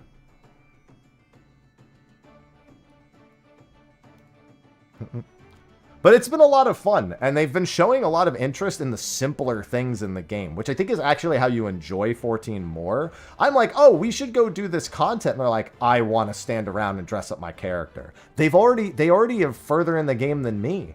I don't even have the esthetician unlocked, and Chocobars does. Janet does. She's technically made it further than me. She's more into the end game than I am. All right, let me do this real quick while I get set up. But it's been great. I wanted to do stuff like this for years, but I'm always a bit in the middle, because I love teaching new players things they want to learn, or when they want to like learn things they don't already know.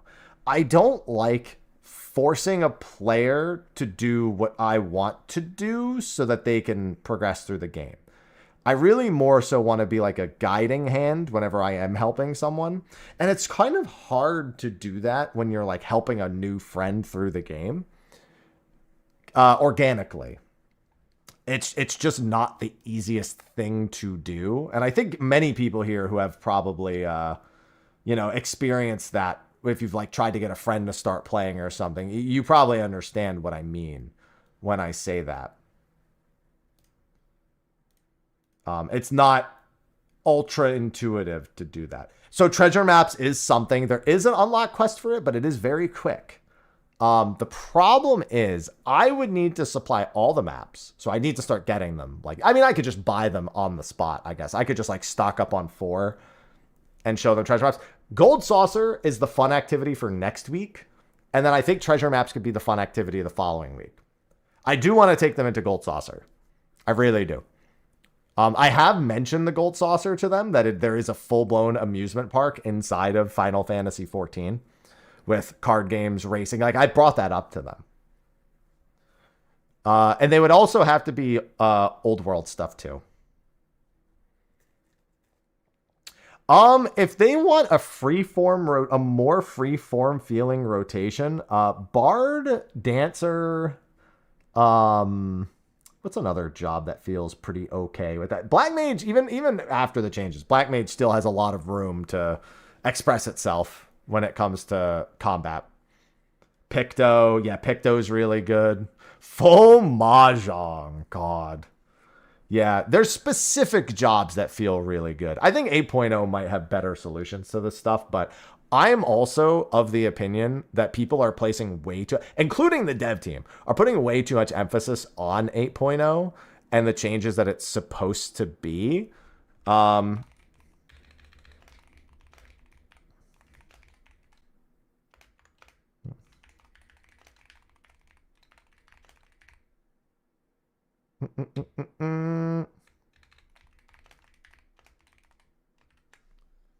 And I don't think it will be as massive of a change as I think other people think it will be. I'm just, how do I put this? I don't want to overblow what I think will happen. I actually think it will be far tamer than most people think it will be. I don't know if that makes me a cynic. I don't know what that makes me. But that's just how I feel, you know. I'm gonna pull up a music album. I think it's Harvestella Music Day, to be honest. I don't really care to have frickin' RuneScape music on the whole time here. Where's my Harvestella? I don't see it. Sanctuary's Heart. Where is my heart? Oh, there it is.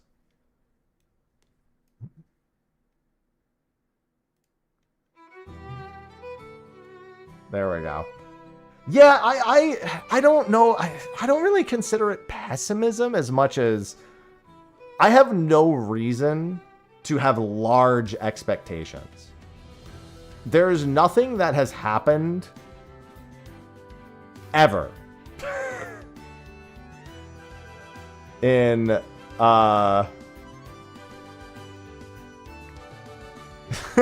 in Final Fantasy XIV that gives me enough confidence that I should have big expectations for change. You know, that's really all it is. Let me let Gemstone Crab go for now, and then I have to do a quest real quick. Cabin Fever. I need to get 50 smithing. How do I need to quickly grab some smithing levels. Can I boost that? No, I can't. Smithing, boost, OSRS. No. Let me do smithing level. What is my smithing level even? Smithing, OSRS training. And then my smithing level is... Oh, I actually need a lot of smithing. Oh, God, I'm not doing Blast Furnace, my guy. No, I'm not doing that on an Ironman. Giant's Foundry isn't much better. Okay, so I need to do this in order to get the Black Mask. Giant's Foundry needs iron and steel at my current level. Let's see what I can do with... Actually, I'll just go back to here. Maybe 2.0. Yeah, I don't think they would ever do something like that, though. And by the way, this is exactly what I like to say. Just because I'm not playing 14, I understand I have a very 14-centric community. I wish I didn't have to say it as often as I do. And I don't say it as often as I probably should. But I'm never bothered when we talk about something that isn't 14 while I do it. I understand, you know, how a lot of people have found me. I don't like the idea of cutting a game off of a topic. It just doesn't, I don't know, it doesn't make any sense to me. But I know some people just generally feel less comfortable. Like they don't feel like they can inject that conversation into what's currently happening. I don't like tunnel visioning on games. I prefer a lot more discussion overall. Smithing dart tips. Very slow, but requires very little attention. Smithing cannonballs. Ammo mold. Requires even less attention. Usually makes a profit per steel bar. I mean, I guess I might just need to go mine for a bit. Because I don't really have a whole lot of anything. Well, if I want to do blast furnace, I need iron and steel. So I don't really have a whole lot of iron and steel. Swords per hour, 16. I mean, it is, but like, I don't know. I feel like I've always tried to maintain the idea that people can just talk about whatever they want to talk about here, because I don't really feel like I want to have... Okay, I could just make steel. I just need to go grab a bunch of iron ore, I guess. Have I tried Digimon? No, it was kind of came out at a bad time for me, so I didn't really bother with it. I knew I wasn't going to be able to play it very much, so it kind of just fell to the wayside immediately as like even an option. Iron would be... I could just go to Al Kharid for iron, I guess.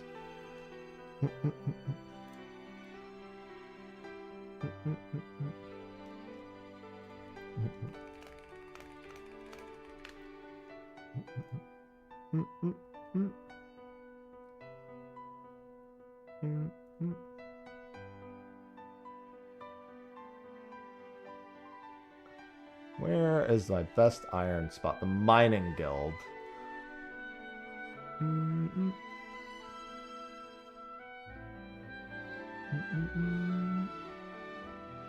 Yeah, I know about the free-to-play, but... Got my username as Summon? Well, that's pretty cool. Needs a mining level of 60. I don't think I'm at mining level 60 yet. Not on this character. I am on my other character. 58, pretty close.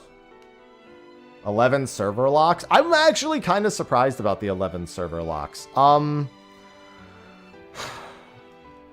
I wonder how much of it is they want people to disperse a little bit more versus how many, it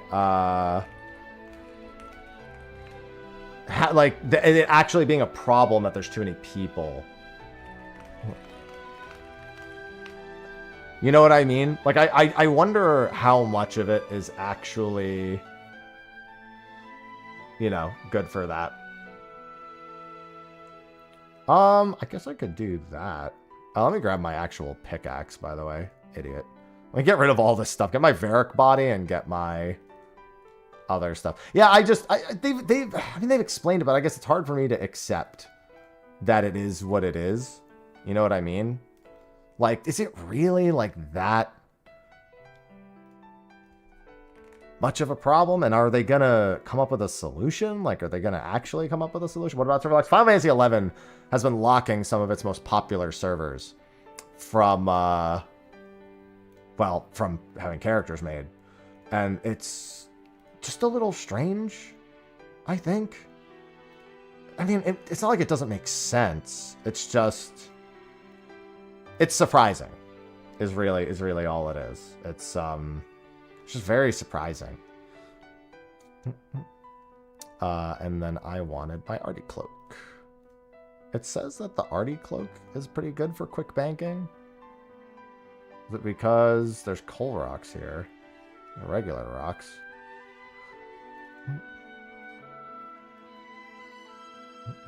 There's 6 iron and 4 coal right here. I mean, I guess the bank isn't that far, but I don't know if I like this spot.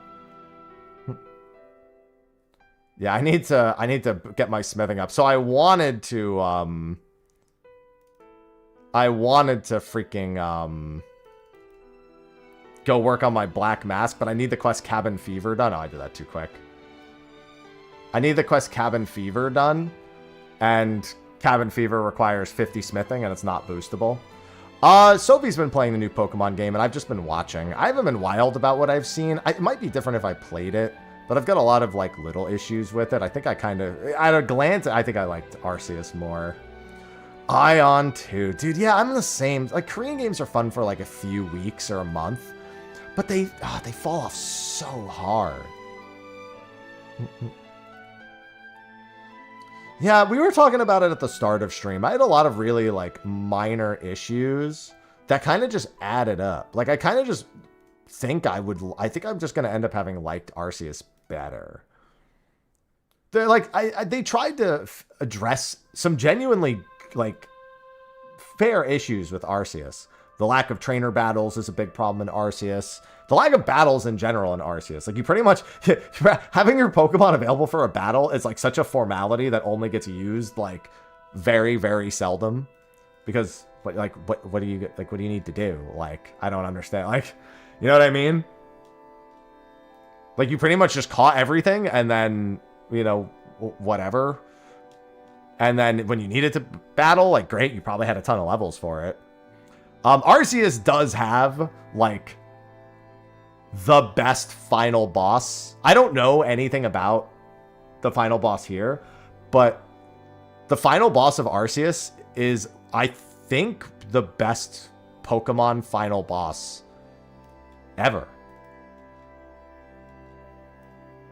I'm not judging. I don't know the end of this, but, like, of every Pokemon game I've ever played, and okay, actually, let me rephrase. I'm not even talking about Arceus himself. I'm talking about the actual trainer battle. Like with Giratina. The Arceus battle is cool, but I mean, like, the trainer battle into the Giratina battle, like, or the Giratina battle is, I think that's the best, like, Pokemon boss that has ever existed. Like, I can't think of another game where I've actually, like, played it and played through the end and felt like I actually fought, like, the true, like, toughest challenge. Like, as a kid, like, yeah, facing Silver in Gen 2, it kind of has that feeling, but it also kind of doesn't.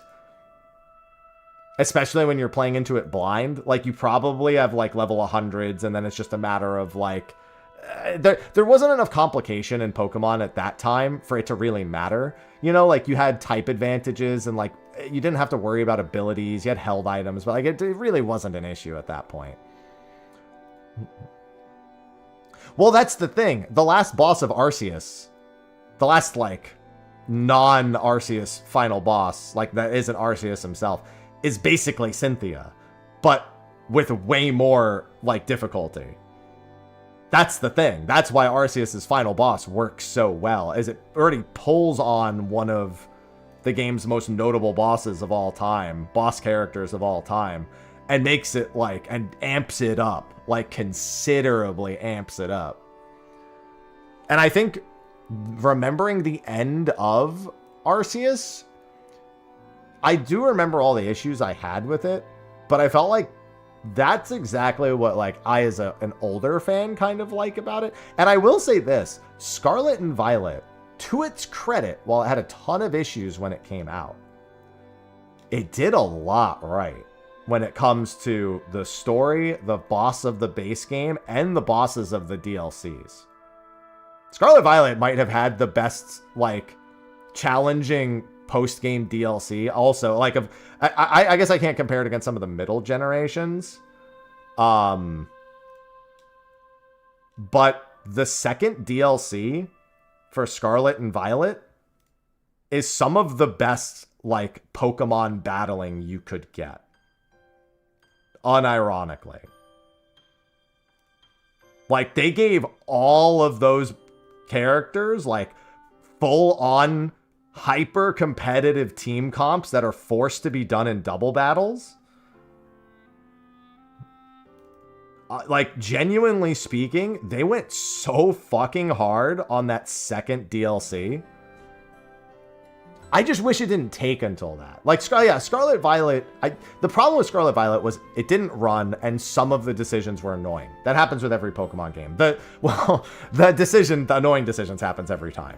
The game barely fucking running shouldn't happen, but does kind of happen more frequently than it should. But no, Scarlet Violet has a really good story. Like, all things considered, it actually does a really good job. It's far better than, in my opinion, it's far better than Sun. Sun Moon has some pretty fucked up stuff in it. But I liked it better than Sun Moon. Everything's better than Sword and Shield. Sword and Shield story is... I know it's really hard to call it the worst story because, like, Red, Blue, Silver, Gold don't have, like, really engaging stories. Like, you don't really get really engaging stories, I think, till Sapphire and Ruby and Sapphire. And even then, I would say that probably you go one generation higher than that, and that's when the stories really kind of started. I think that's a fair enough assessment. I think Sword Shield is among the worst Pokemon stories that has ever existed. At the very least, if you were to even just take, like, the microcosm of what the story is, it's probably one of the worst of all time. What's going on, Kael'thas? I had a lot of fun with Sword and Shield. There's a lot of things I didn't enjoy about Sword and Shield, but I think I had a better overall time in Sword and Shield than I did in Scarlet and Violet. I can tell you this. I'd much rather make curry than make sandwiches. Low fucking bar, I know. But holy shit. I fucking hated making sandwiches in Scarlet Violet. Funnily enough, not needing the top bread was the greatest thing ever. The fact that the top bread wasn't required, most important thing.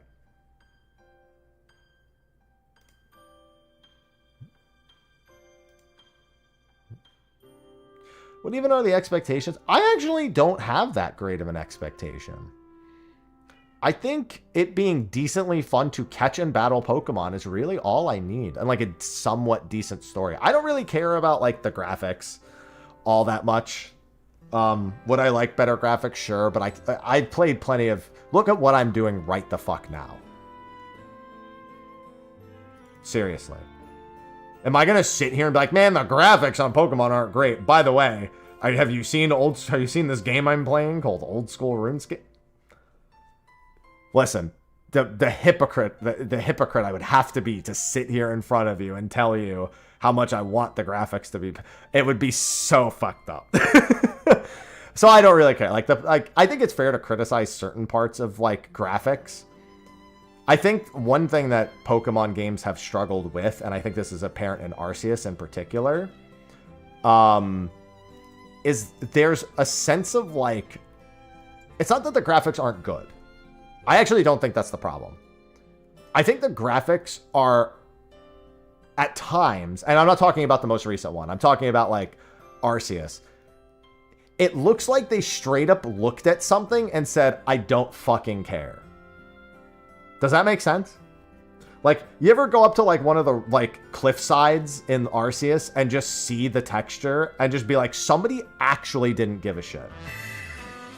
Like, straight up, they looked at it and went, that's not worth my fucking time, deal with it.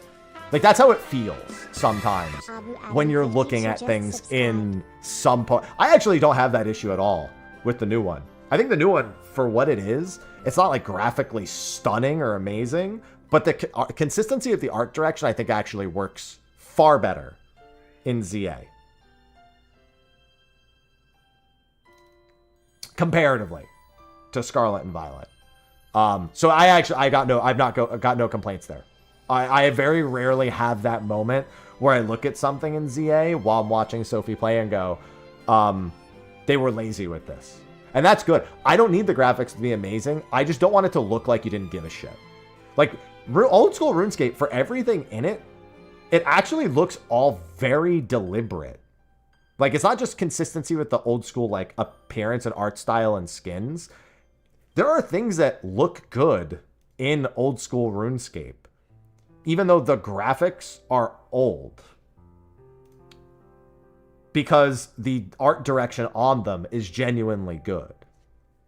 Yeah, they just slap a texture on a flat surface. Like, if you look at some of the capes, if you look at some of the weapons, if you look at some of the body armor, like, yeah, the really low-level stuff, it's like, you know, you probably could have grabbed that off of, what's it called? You probably could have grabbed that off of anything. Yeah, I'm at 58. I'm only doing this because I actually need smithing levels to... So I just got 58 Slayer, and I want to get a Black Mask, but I have to do Cabin Fever, and Cabin Fever requires 50 smithing, unboosted. I'm at 42 smithing. I could wait and just do some quests that might give me some smithing XP. I think the Arceus spellbook quests give some smithing XP. And I think I need 2 more of the Arceus spellbook quests.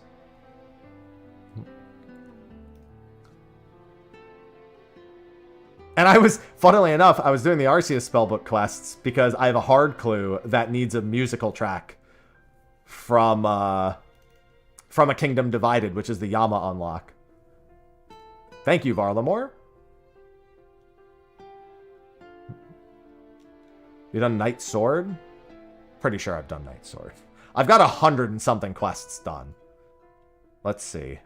Knight Sword, Knight Sword. Maybe not, though. Knight Sword, Knight Sword. I don't even see it. Tutorial Island? What the fuck? Is it called Knight Sword or is it called... something, or is it called something else? Because I don't see Knight's Sword here. Oh, it's a free-to-play class. Oh, then. Oh, the Knight Sword. Yeah, I've got. It's, dude, funnily enough, I don't have Witch's Potion, and I don't have Corsair Curse done, because I have no reason to fucking do them.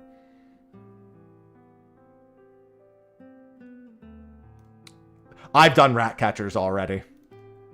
I've done Rat Catchers. There's a lot of quests I haven't done. I haven't done Desert Treasure, either of them. I haven't done... I did 2 of the Fremennik quests. I haven't done anything past my Helm of Nedzoy or whatever the fuck it's called.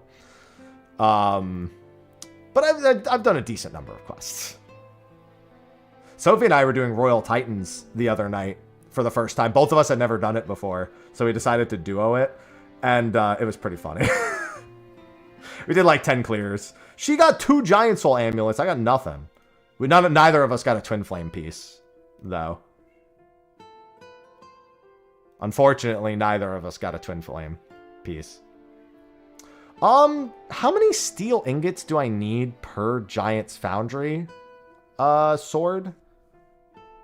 Let me see if it says here.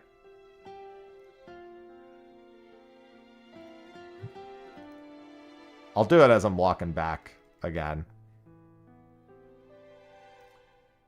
Yeah, because I was going to do some Giant's Foundry to try to get to 50. One sword is 28. So it's one inventory is one sword. Okay. I hate Giant's Foundry. I'll be completely honest with you. I don't like it. I don't like it at all. It's good EXP, but I don't like it. I wonder how many swords it would take for me to go from 42 to 50 then. Because I can't boost. So. Although I'll get some smithing XP for making the bars. For not paying attention, yeah, it's really bad. That's honestly, I pay attention and I still just don't like. I also don't have ice gloves, I think they are. I think I have the plugin and I still don't like it.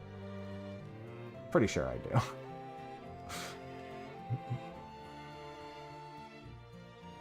Yeah, I don't have ice gloves or goldsmithing gloves or any of that stuff. It says you can get... It's not too AFK while not being active enough. Yeah, that's a good way of putting it. What's going on, Shindo?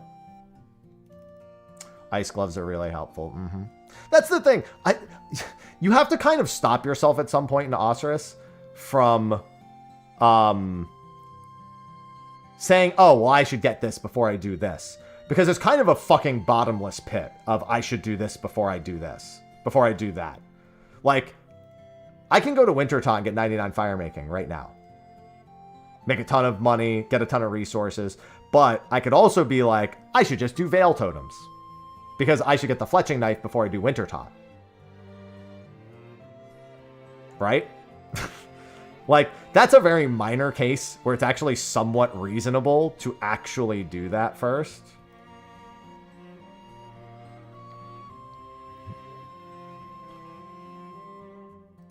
Giants Foundry will only use a mixture, so your level. Okay, that's good. It probably says that on the site. I was going to look at the site one more time before I did it anyway. I'm just getting a bunch of iron right now. I was ready to just spend the rest of the stream grinding my black mask, and then it said I needed cabin fever. And I was like, fine.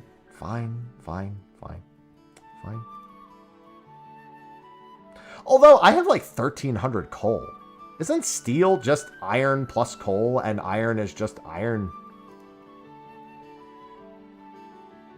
Shouldn't I just, at that point, do I give a shit? Like, I've got, like, I'm gonna have thousands of coal.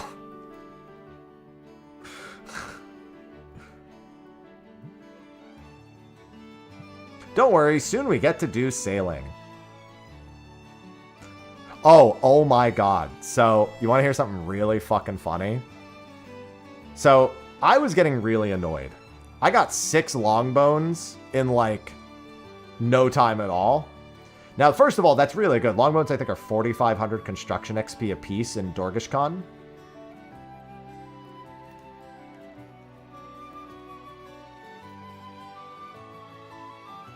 Oh, then I probably I almost certainly want to make steel if I can if I can fail iron and not fail steel, then I definitely want to do that. What was I saying? So I got 6 longbones. By the way, I got 2 longbones before I got my steel defender. Going from iron defender to steel defender, I got 2 fucking longbones before I got my steel defender. But Sophie had something far more annoying happen. Sophie was doing her combat achievements to get the medium combat achievement for Gummel's Hilt 2, so she could have no prayer loss in Barrows. So she decided to go do Bryophyta, which is simple enough. She got 4 mossy keys, and then said, I'm just going to send the 4 mossy keys and get the last one from Bryophyta. Okay, not unreasonable. It's a 1 in 16 drop from Bryophyta. 10 clears into Bryophyta without a mossy key, she gets a curved bone. And it took her another, like, 10 kills to get a mossy key. So she got the 1 in, like, 5,000 before getting the 1 in 16. She got a fucking curved bone before getting a goddamn mossy key.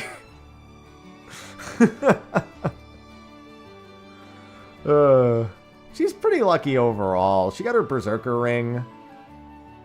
You know, I think about on rate for her Berserker ring from Dagonoth Rex. I still need to do that. I am not doing Blast Furnace as an Iron Man. I'm not. If I'm gonna Blast Furnace as an Iron Man, I'm gonna go do what is it called first? What's the mine called with all the gold ore? My brain is breaking. Please. The fucking mining where you clean all the ores. Help. With the fucking gnomes. It's in the. I'm sorry. It's in the fucking dwarf thing. Help.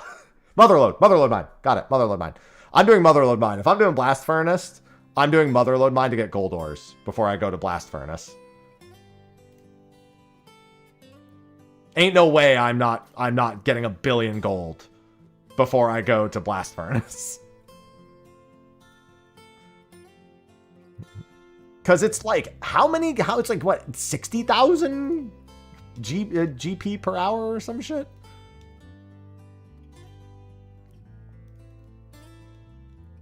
To use the Blast Furnace? Some shit like that? There's no way I am going there without a metric fuck ton of gold ore first. I did Motherlode mine on my non-Iron Man a bit before making my Iron Man. On my Iron Man, I spent 2 days doing Pilgrim's Traverse prog in 14. I spent them mining bone shards.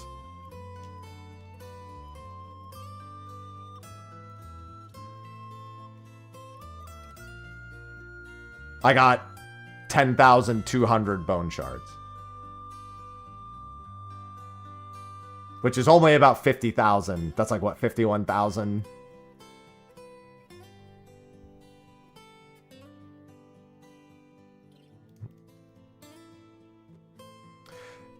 Yeah, it's 60k per hour to do... No, I'll definitely have to do Blast Furnace at some point. I don't feel like I have a good enough GP stack to... I don't want to use my gold stack on Blast Furnace at this point. Oh, I actually do need to do Underground Pass. I do need to. I also need to do Swan Song. I got a couple things that need doing.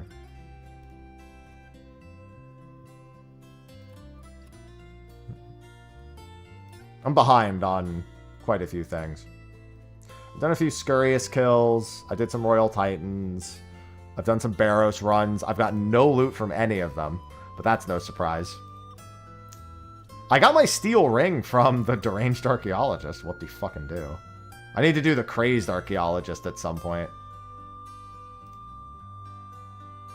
Yeah, fortunately with Ironman, eventually my gold stack is just going to be about, like... Oh, you know what else I need to buy? I need to buy a fucking Dragon Dagger.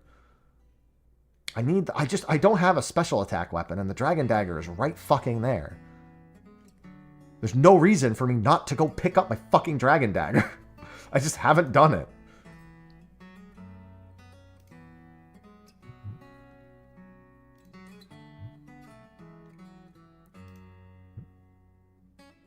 $20K. That sounds like Motherlode Mine to me.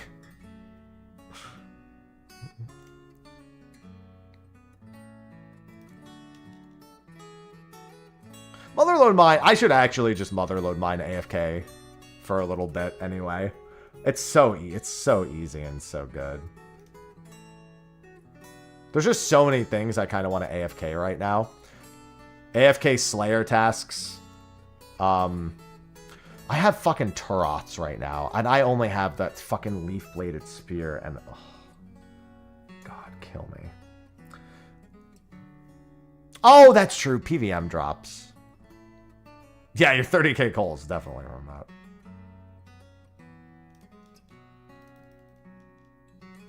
Sophie just got 80 magic yesterday from getting her Master Wand. She parked herself in the fucking Mage Arena or Training Academy or Mage Academy or whatever. She parked herself there for a full day and picked up her fucking Master Wand. No, I'm in a clan. But I don't have my own. In fact, I'm going to turn off clan chat. Just so. I'll just have game chat on. No one's going to say anything stupid, but I'd rather just them not feel like they're on stream. I'm covering it a little bit, too. Tried shooting stars. Oh, yeah, I've mined a few shooting stars. Mm-hmm.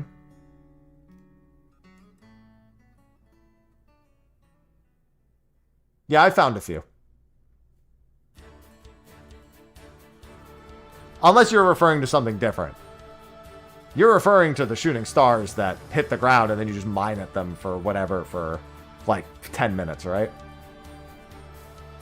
I don't mind Mage Training Academy. I think my least favorite one is Bones to Peaches. The one where you turn the... Well, Bones to Bananas or Bones to Peaches. I don't really mind it that much. I actually like doing the maze. The one where you pull it through the maze. And the other, yeah, I don't really mind most of them. I'm mining the ore because I need smithing. I need smithing at 50, so I'm getting some iron ores to make steel bars so I can go do Giant's Foundry. So I can go do Cabin Fever. So I can go farm my Black Mask. So I can make my Slayer Helmet. So I can then get Dagonoths as a task. And then I can fucking safe spot Dagonoth Rex. That's what I'm doing right now.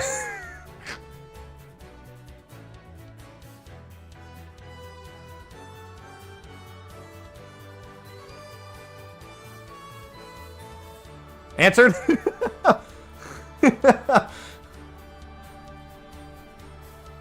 Wait, I'm sorry. I missed a step. Don't I need to imbue the Slayer Mask so it actually helps me with safe spotting Dagonoth Rex? I need to imbue the Slayer Helm, right? Okay, just making sure. Is it bad I really want to do pest control also so I can get my void pieces? Is it bad that I'm thinking about it right now while I have all of that on my plate? It's bad, isn't it?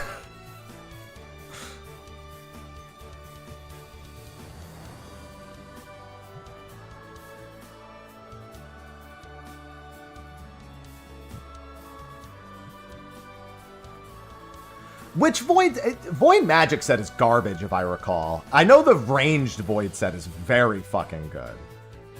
I don't remember.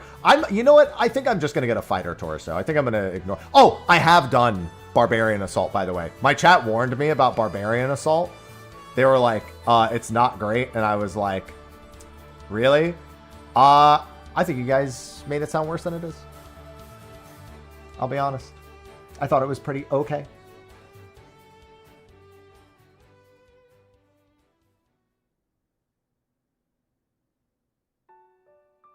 Many people told me that Barbarian Assault... I will say this, though. I had a group for Barbarian Assault. If I had to rely on pugs... Oh, it's too cold. My bad. If I had to rely on pugs, I don't think I would feel the same way.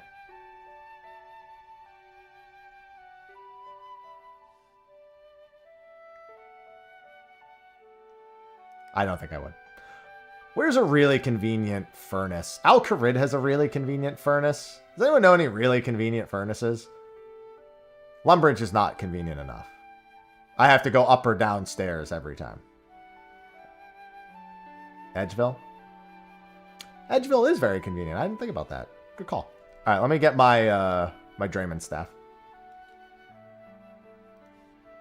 One small favor. Have I done one small favor? That would require me to remember what the fuck that is.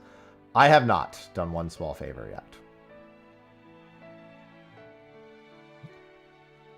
Valador? Keep that in mind. Let me get my Drayman staff. Drayman. Everybody loves Drayman. Shooting star. Is there a way of tracking shooting star? Wait, what are the shards called for the star? Here they are. Stardust? So how do you use this to level smithing?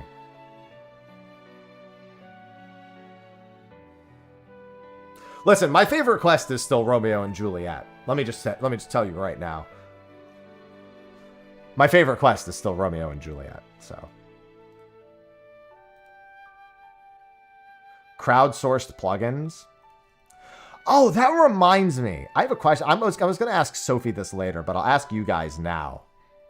Sophie said there's a plugin for the Dagonoth Kings to make the run not a pain in the ass because it will, like, help with everything.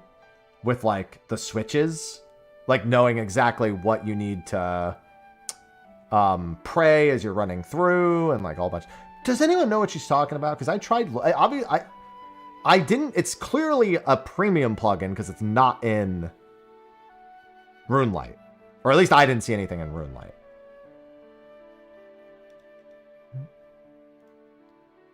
The only one I found... It seemed to imply that it was automated. And I didn't like that. I was like... I don't know if I like that.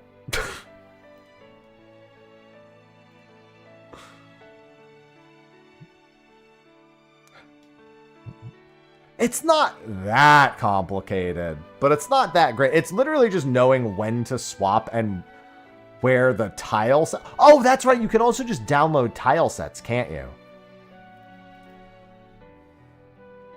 You could download somebody's tile set for like all the Dagonoth King spots.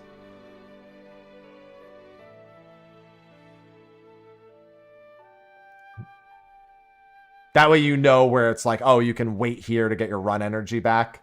That's what it is. Okay. So it's 2 coal. That's annoying.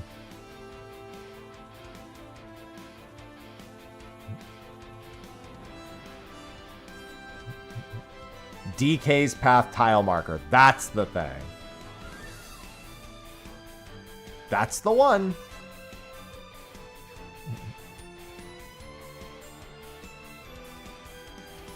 Oh yeah, I'm almost done with Recipe for Disaster. I think you need, what, 70 cooking to finish Recipe for Disaster? I bought adamant gloves. Thank God they're so Sophie blew my mind. I didn't know that there were gloves other than Barrows gloves from Recipe for Disaster. So I had not been using, like, adamant gloves or anything. And she told me that, and I went, okay. Yeah, I know about the coal bag from Motherload Mine. I did Motherload Mine on my non-Ironman, but I haven't been back on this character. No, 70 cooking. I mean, 70 cooking is just do a bunch of Temporos and then what? Go to the Rogues Guild and just fucking burn them on the fire for like a day? Realistically, right? Just do some Temporo. Do a bunch of Temporos. Try to get your fish barrel and then go to the Rogues Guild and just fucking burn them on. Just fucking cook them on the fire or some shit.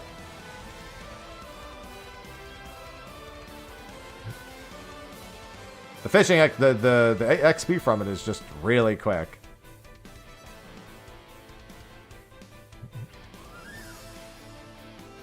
Hell, doing Temporos gives a tiny bit to boot.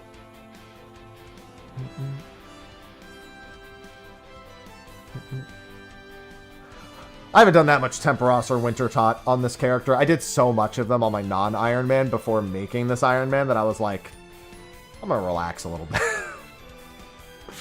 I was like, I'm good. What music is this? This is from Harvestella.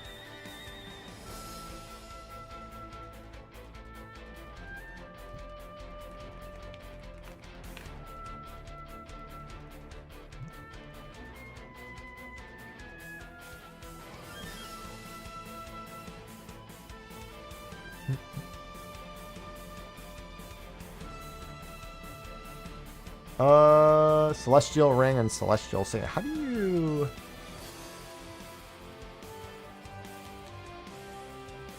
How do you get smithing XP from the stars? Are you just using them on soft clay packs or something? Or are you making celestial signets? Because I'm looking at the Stardust page.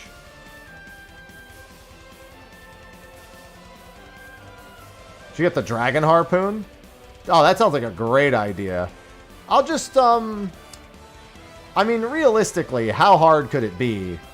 Smithing XP from... You get smithing XP from mining the stars? Oh, that's interesting, actually.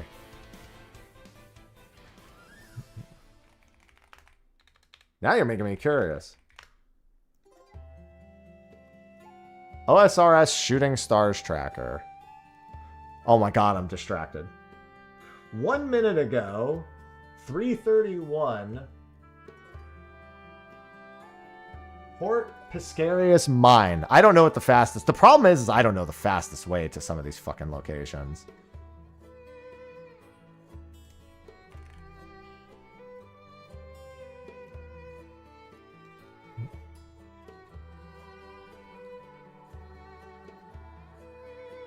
Wait.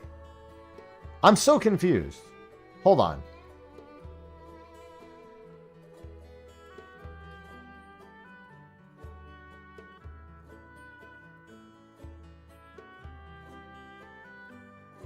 I'm looking through some stuff.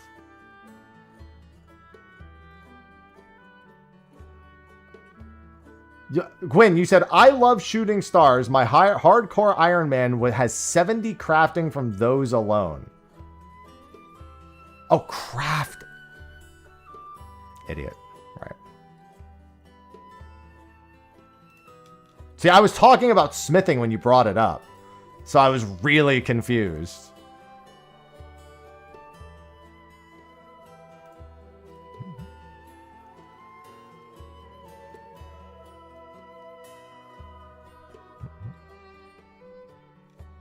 But it's crafting. Yeah, because I was talking about needing smithing XP, and then I got asked about that, and I was just like, okay.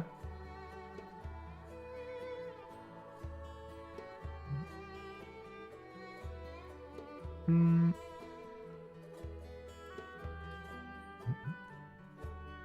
worry, we're getting there.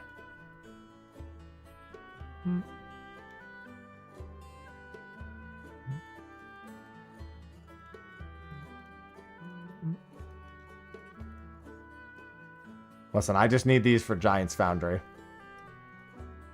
I mean, I've got almost all of my smithing XP currently is from quest rewards. I think I think the Arceus skillbook quests have a little bit more. Because like I said, I have 111 quests done. There are... Where am I on this, actually? Now I forgot where I am on this.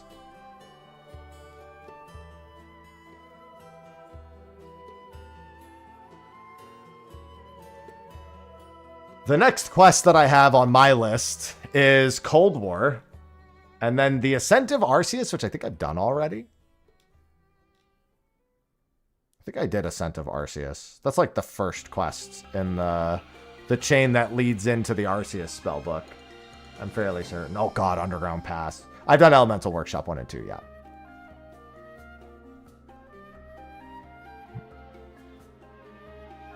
I did not like that.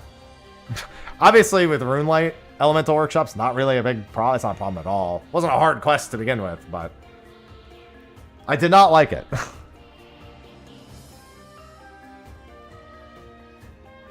Banked XP plugin? No, but I can. Banked experience. Installing. Calculates your banked experience. Now, where do I see that? Maybe when I'm in my bank. Might not be a bad place to check.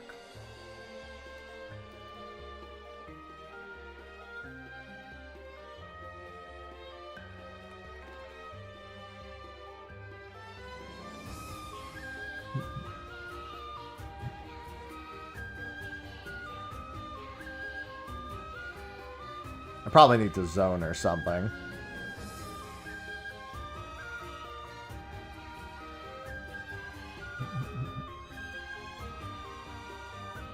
Yeah, mind you, I'm just making the bars for the giant tire. Where the fuck does it show me? Does it... as a banked XP icon? Skill. Oh, there it is. Select a skill. Smithing. Level banked 44. That's not a lot. I only have up to level 44 banked, it looks like.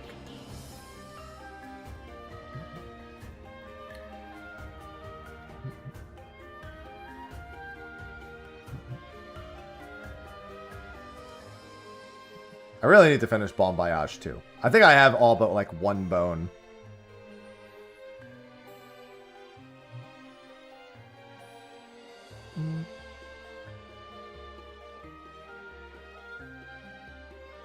XP rate multiplier, level 45 requires, yep.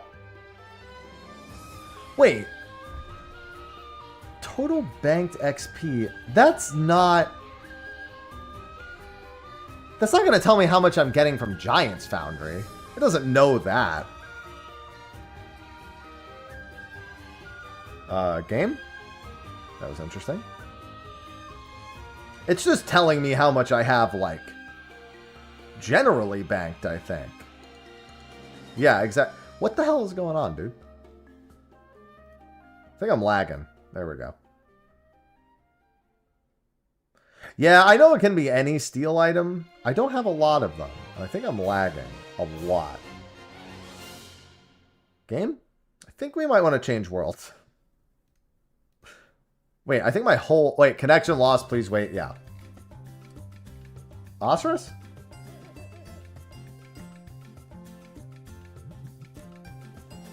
Use the bars to smith. Yeah, I guess that's true. Alright, we're good. Either way, I need to make these bars.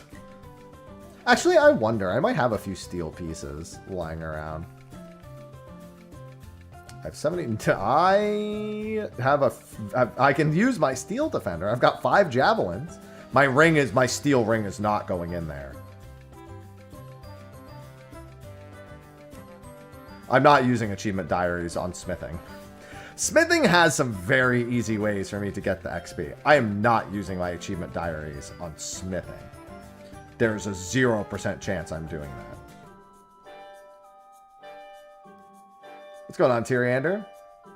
Eventual Warframe. I had a Warframe arc. I played for like 2 months straight. That was back when the most recent content was Plains of Eidolon. I did not get into what's it called? Fortuna or whatever the fuck it was called at all. Fortuna. I just couldn't keep an interest. I think the very last thing I actually did, well, I logged in and played Fortuna for like 2 hours. Yeah, I've been herbloring my my lamps. What do you want? Thanks for the 160 gold, asshole.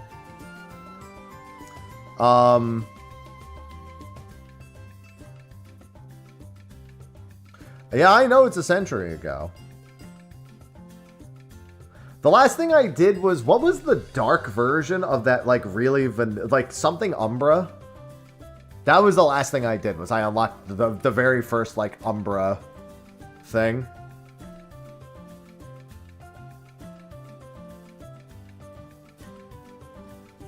Dude, Sophie's, like, 87 or something on her Ironman farming. Excal Umbra. There you go. That's the last time I played Warframe. Yeah, Sophie's really good with her farming run. She's like upper 80s on her Ironman for farming. Not Tithe Farm, by the way. She hates Tithe Farm.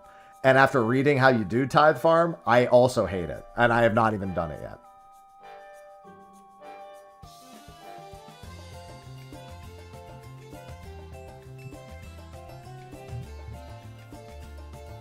I think I would go crazy doing Tithe Farm.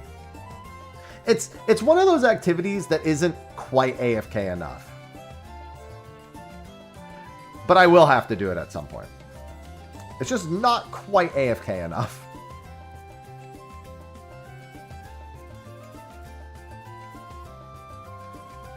Yo, true story, I didn't even notice that my Varrock plate bodies sometimes let me smelt 2 bars at once. No, she's been like genuinely farming the entire time. Like she has, I don't even want to know what her bank looks like when it comes to seeds and herbs. I mean, you're not detracting from OSRS. Whenever I play Warframe, it's effectively a bunch of different things that I have no idea what I want to do, and then I get overwhelmed and I just don't want to play it anymore. Well, I mean, I'm going to need to do them eventually. I would like to kill Hespori. She still hasn't gotten her drop from Hespori, by the way. She has killed so many Hesporis. I think she's killed like 30-something, 40-something Hesporis.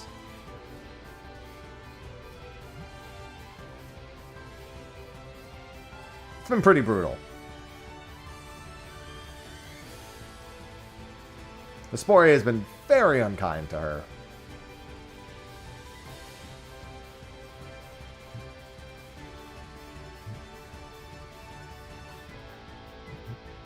I would like to kill Hespori. There's just so many things I need to do.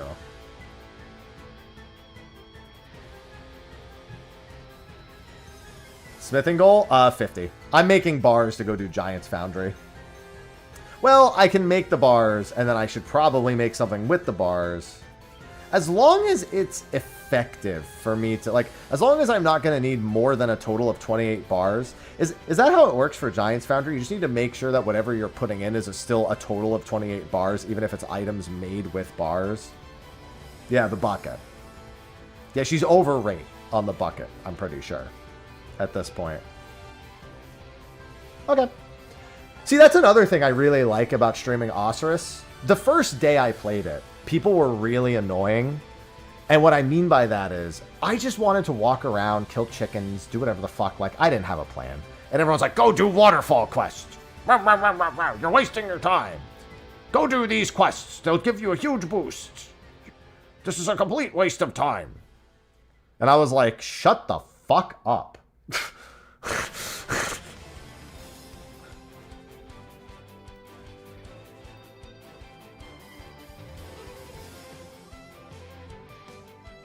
Bro, if I want to kill chickens, I'm going to kill some fucking chickens.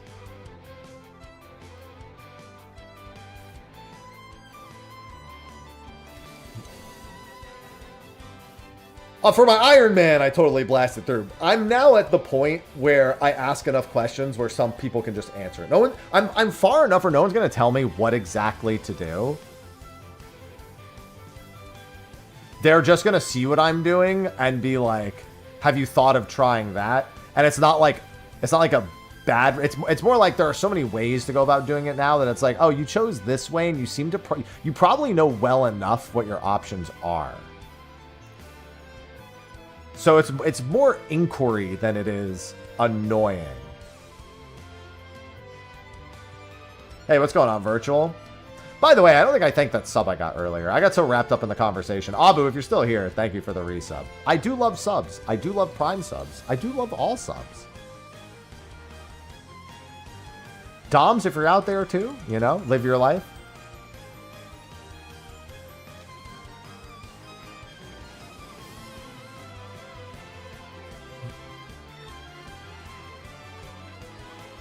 Yeah, I'm going to pull up the Giants Foundry page and see what I want to do with this real quick. I really don't like Giants Foundry, but I really should do it. Yeah, dude, I mean, I just started wearing glasses. I try not to wear them all the time, but I do like... I actually kind of like wearing them. I wore them all throughout the convention, and it was actually really comfortable. And I can see a lot better.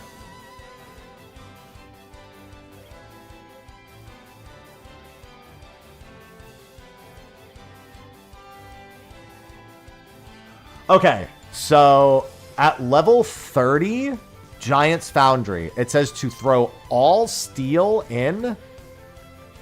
It says not to worry about mixing alloys until at least 50, which is my goal, so I guess I don't need to do that. It says up to 50, you do either all bronze, all iron, all steel, and then at 50, you can do all mithril, or you can start mixing 19 steel and 9 mithril. That's what it's saying for the alloy mixes. And then for recycling equipment, plate bodies are worth 4 bar value. So that would mean you would need, what, 7 plate bodies?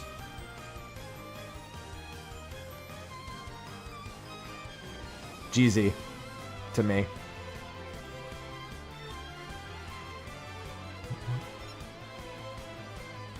How much are steel plate? Wait a minute. Am I misremembering? Is it... Can't you... Wait a minute. I remember something. Didn't Sophie tell me you can buy steel... There's a steel item you can buy, and it's technically GPE net positive in Giants Foundry? Am I remembering that correctly? I'm recalling a situation.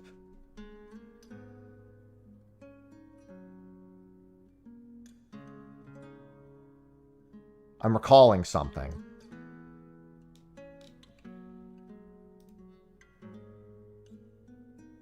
Steel claws. That's the one. Holy shit. Why am I not doing that right now? We're wasting time. I think you have to world hop to buy steel claws.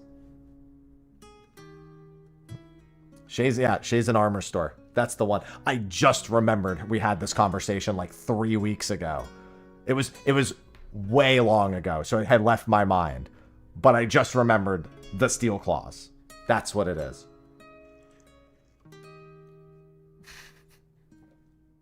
So,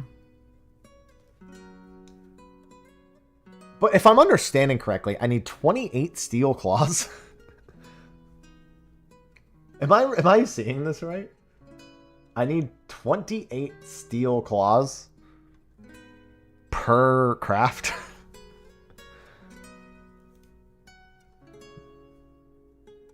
Okay. Just making sure I'm seeing the right thing.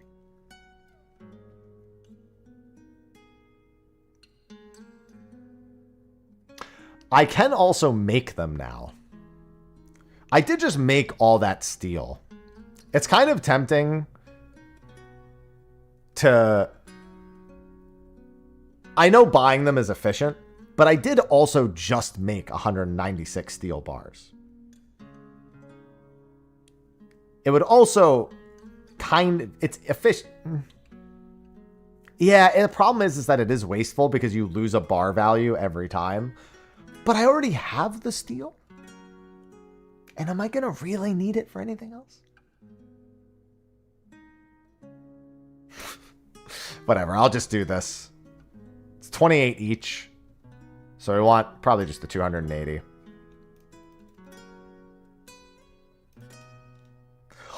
Cannonballs. We're making cannonballs. You're right. We're not fucking wasting those on anything. I fucking hate the idea of using the dwarf multi-cannon on Ironman. But I'll make some fucking cannonballs. Fuck yeah. I'll make some cannonballs out of that shit. I need a cannonball mold. I don't know if I have a cannonball mold. I'll just buy a cannonball mold. But, you know. I love ball mold. With the completion of Sleeping Giants quest and purchasing the double ammo mold from the Giants Foundry, the double ammo mold can be used to, instead of a normal ammo mold, use 2 steel bars and... Oh, it just fucking makes more at once. Yeah, now the problem is I need... Yeah, cannonballs are a big AFK smithing method. Well, that's fucked. Okay, here's the plan. Here's the plan. We make all the steel bars. We don't use them in the Giants Foundry. We buy steel claws. We use those in the Giants Foundry. Get the double ammo mold. Make cannonball.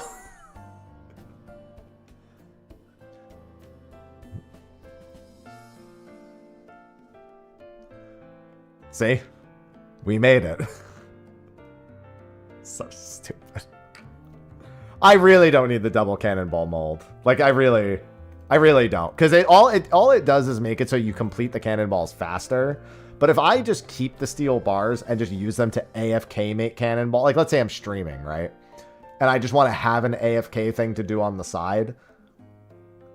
Like, it doesn't matter if I have a double ammo mold. You know what I mean?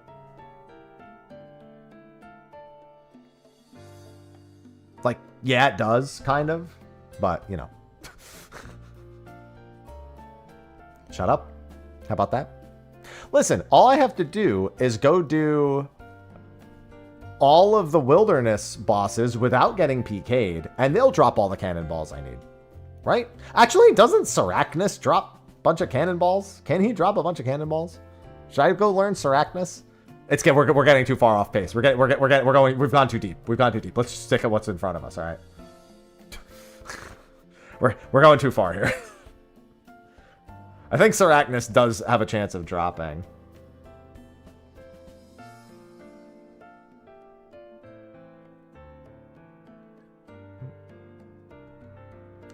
Yeah, I don't like the wilderness either. The problem is a part of me appreciates the wilderness existing. But I don't want to do it. I don't even like leveling my prayer there. Like, I don't even like running my dragon bones over to the chaos altar. Like, I'll do it, but I don't like doing it. You know? Sophie just did all of her Crazed Archaeologist. I think all she ever brings to Crazed Archaeologist is Zamorak, like body and legs, and then I don't know, some like bitch mode item, like something super not giving a fuck about. Dude, I actually love Prayer and Varlamore. Holy shit. I fucking love it. Like, you mean you're grinding them into bone shards, right?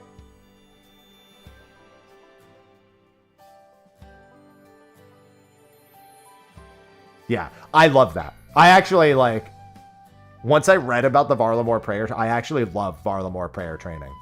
Like, that seems so much better. Sunfire antlers drop from moons, right? For the Sunfire Blessed Wine or whatever it's called. I'm sorry, splinters. Sorry. Antlers are from the other dudes. That's used to make the arrow, sorry. The splinters. Those drop from moons, right? I could probably do moons now. Not right this second. No? Oh, they're from the Colosseum. Oh, right. I could have swore I saw another place. Slowly getting it from Hunter. Easy wave 1 farms of Colosseum. 80 per wave. It's not bad. I've watched a whole bunch of Colosseum videos, so I have some idea of the early waves. I mean, it's basically just Inferno Cape 2 Electric Boogaloo. In terms of, like, learning to, you know, LOS the mobs around the fucking pillar and all that shit. And know what to pray for each of them.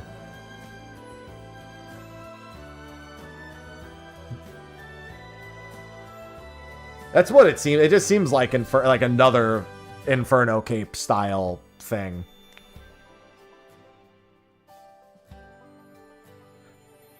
Yeah, the last fight seems... Am I crazy, or does the last fight of the Colosseum seem easier than the fucking juggling you have to do at the end of the Inferno Cape?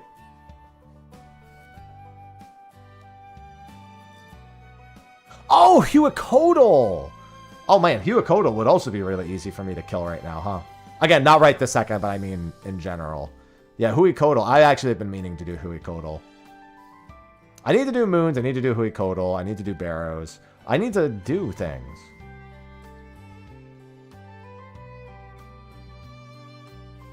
I really want the Slayer, imbued Slayer mask so I can do Dagonoth Rex for Berserker.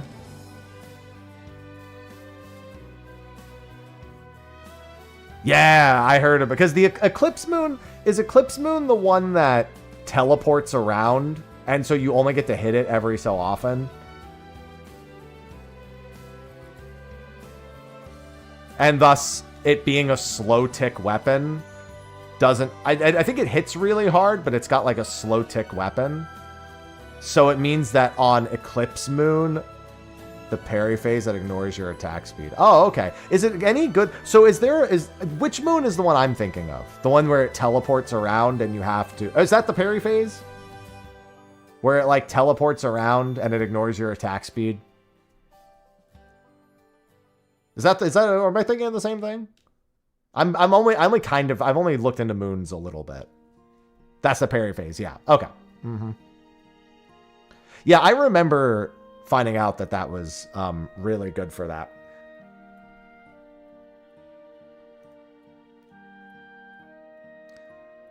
Dude, so I'm going to show you our group storage for our group Ironman. Can I just say that Ko is goated and goes out of his way to catch hundreds of moonlight moths every time we run it? It's because I know these are in the moon's cave.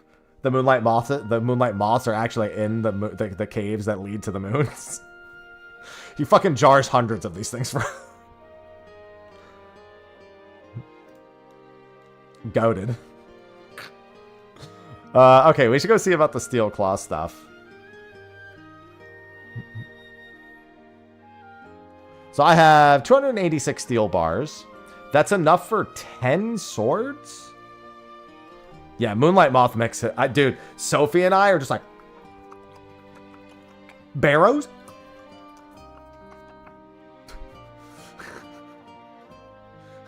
Don't have my medium diary yet done. I'll eat all the goddamn moths. Fucking early Barrows with Moonlight Moth mix is something, man. You might be thinking, but prayer potions aren't that hard to make. And to that I say, yes, but I don't have 300 of them that somebody else has gathered. And they consistently gather.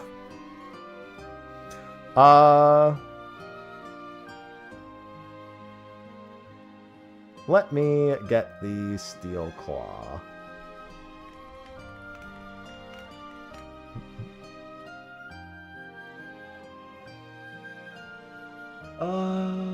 These are purchased in Martin Thwaite's Lost and Found in the Rogue's Den.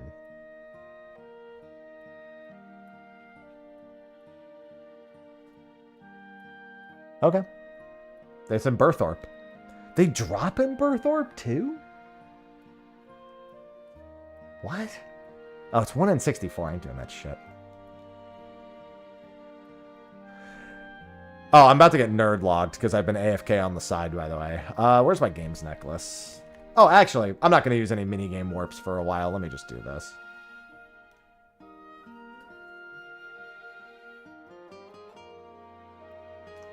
Yeah, I haven't. So I've done a lot of Slayer. So Renar hasn't been too bad. Turoths have been giving me a ton of Renar. But I mean, it's not enough to upkeep prayer potions compared to having somebody with Moonlight Moth mixes. Yeah, I know. It's a lot of world shot. That's why I was like, the nerd logging didn't matter because I'm about to have to fucking... Like, I'm about to be world hopping a billion times anyway, so...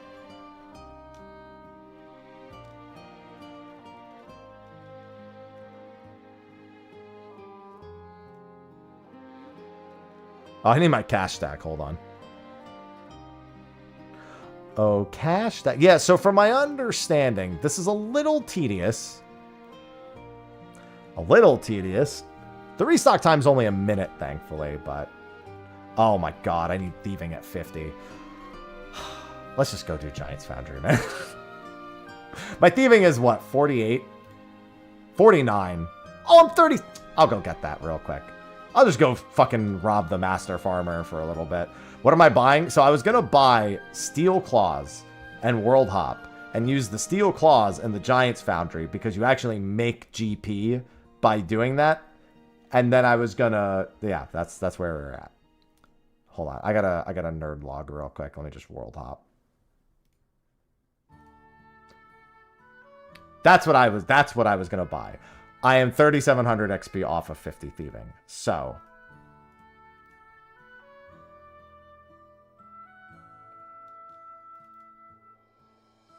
Damn, what the? Oh, I think that's throughout the whole day.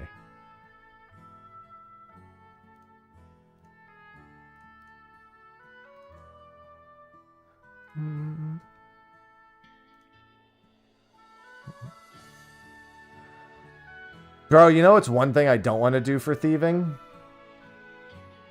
Can somebody guess one thing I don't want to do for thieving? I think you know.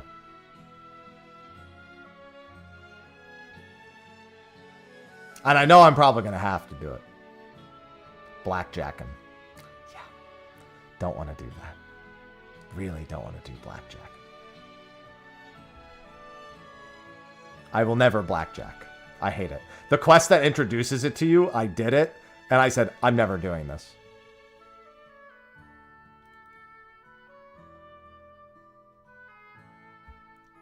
I refuse to blackjack. Isn't it literally just bash him on the back of the head, thieve twice, bash him on the back of the head, thieve twice, bash him on the back of the head, thieve twice? God, kill me.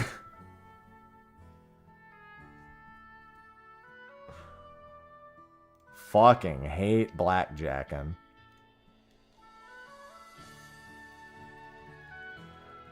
Alright. At 49 thieving, I'm about to get noticed a whole lot here.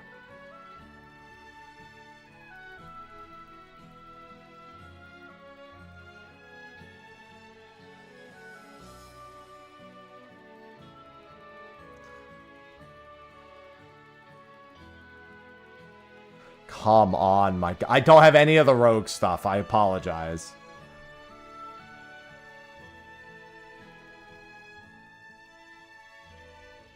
Trust me, it's just as painful for you to watch as it is for me to do.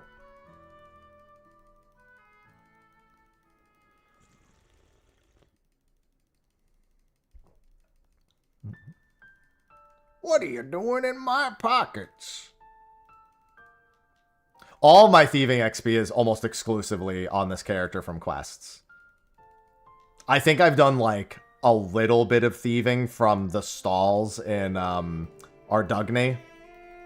And I know that's not how it's pronounced, by the way, but that's why I say it that way. Because I know I'll upset people by calling it Ardugny. I think they officially confirmed what the pronunciation was, like, not long ago. I think a JMod did. And I'm almost certain I hated that way more than any made-up pronunciation. Because it is 3 syllables, I think. If I'm recalling correctly, it actually ended up being 3 syllables and not like Ardoon, which I think was the most common sense way to pronounce it.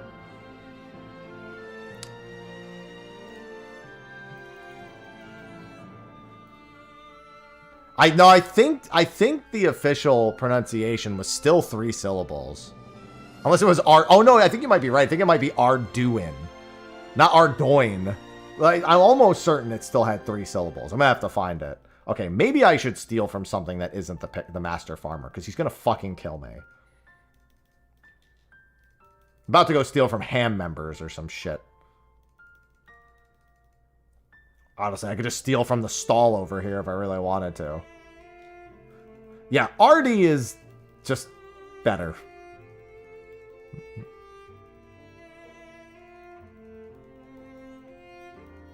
I should just go steal from a... Yeah, the fruit stall in Hasidius is very good. I did that on my normal character. You just gotta make sure the dogs get trapped. It's right near a bank, so you can keep all the fruit. If for some reason you don't just have right-click drop enabled, or shift-click drop.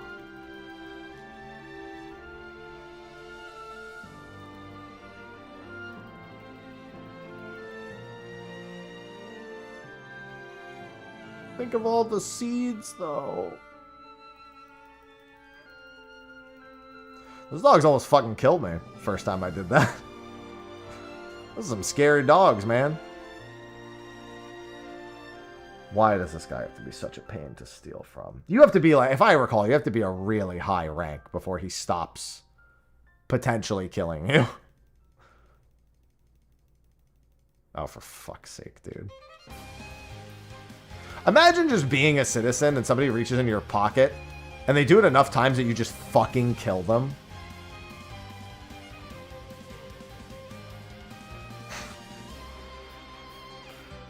Just imagine that. Then again, if somebody was reaching into my pockets as much as I'm reaching into this guy's pockets, quite frankly, I wouldn't blame them. $94 with Artie Diary 2. Fucking hate that. Just gonna eat my pike. I got like 1 billion pike. I don't need these for anything.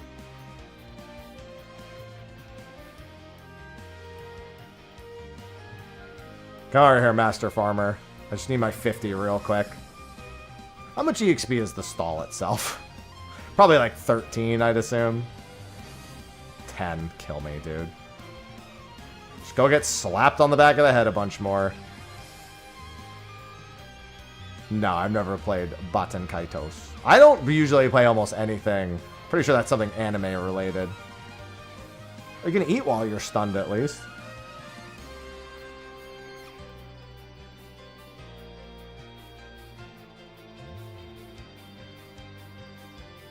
I'm stunned. Eat.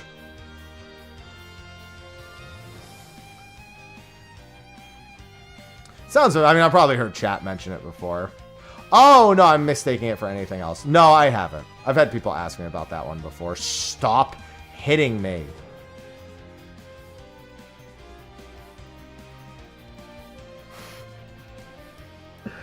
I should have just done the fucking stalls, man. Actually, wait a minute. I probably could have just done the Rogues Guild itself. I just like to come over here and steal from this guy, because I know I'm going to need 1 billion seeds anyway. You know the #1 reason why I'm upset I haven't started doing actual farming? Because Birdhouse runs. I hate stocking up at Olivia here. Because that's what I did for my Birdhouse runs to get to 50 Hunter. I just bought seeds at Hopped Worlds from Olivia right here. I don't want to do that. I was like, I'm not going to bother fucking just stealing. Just fucking buy the goddamn seeds. Not a problem if you already have that. Oh my god, just reach into his pockets and grab whatever's in there.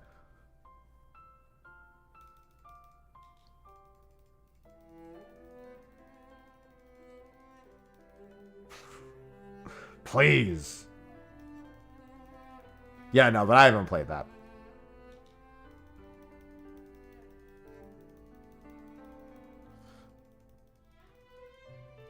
All right, five steals without being caught. It's a fucking record.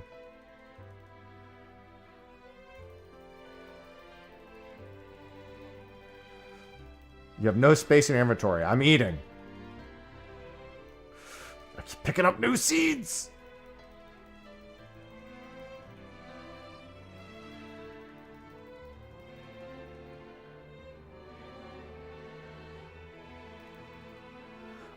If it's that niche, then you're probably right. Oh, he's trapped. He's looking at me. Nope, never mind. Now he's not. Sir, I'm so close to the 50 thieving. Please just give it to me. This rabbit hole is so much already. I need you to be on my side, Master Farmer.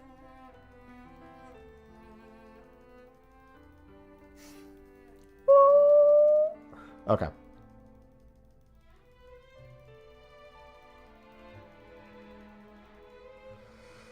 I just need like 18 more fucking pickpockets, my guy. He keeps spotting me.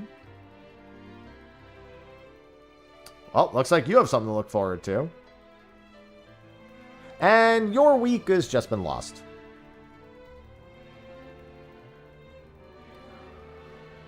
I like how I wanted to be farming like Black Mask off stream, and I haven't even gotten to the fucking quest that lets me start it. I also should really do Defenders of Varric. I should start working towards that to get the zombie axe.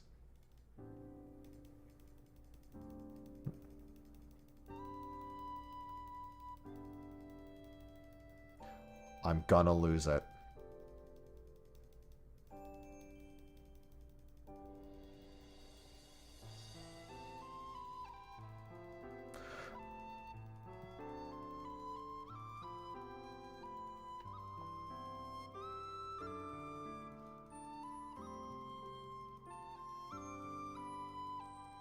Oh my god. 6, 7. I got 7 in a row.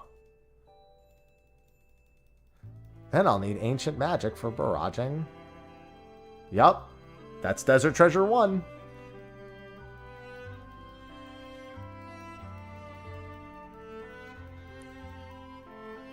Oh, there's a lot of barrows in my near future. Don't worry about that. I would like to do... So, Sophie got her medium diary done. I would kind of like to do the same. It wouldn't be very hard for me to get it done at this point. Then I just have to use the hilt.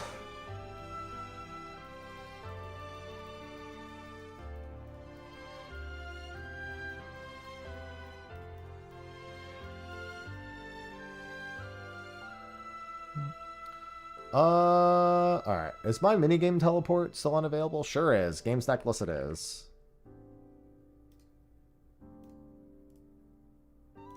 Nope, that was the right place. Mauritania? No, combat achievements. With the combat achievements, you get the medium combat tier.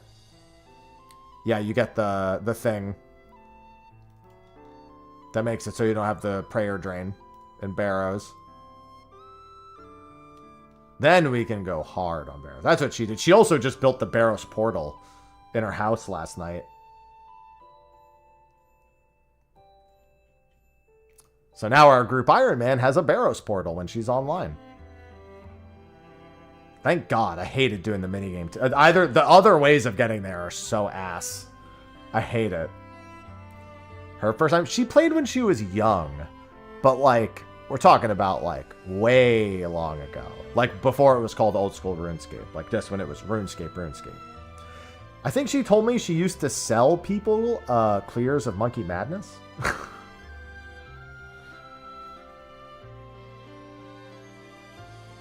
When there was only one Monkey Madness?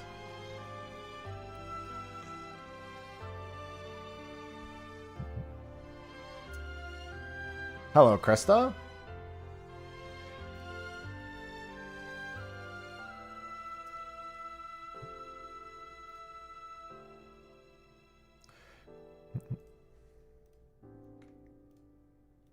Let the fun begin.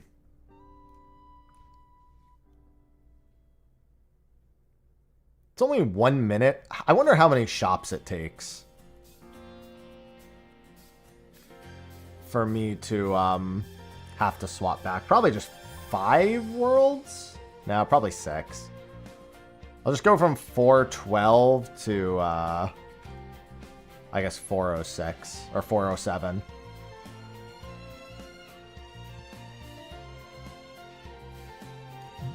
Might need to do more than that.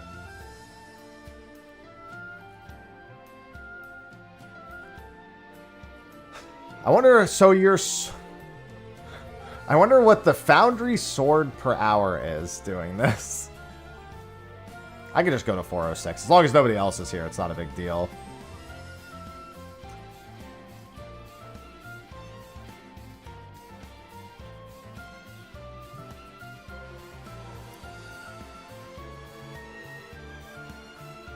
Yeah, because you can craft 16 swords per hour, but this is like, I need to get enough steel claws to make 1 sword. For my sanity, it's probably better if I mix in some of my ores, so I don't have to get as many steel claws. I could also buy the iron claw. I don't remember. I think for this to be profitable, you only buy the steel claws.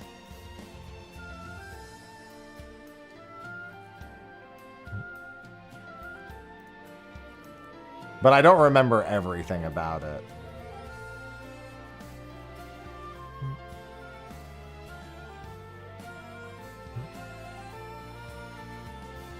The things that we'll do.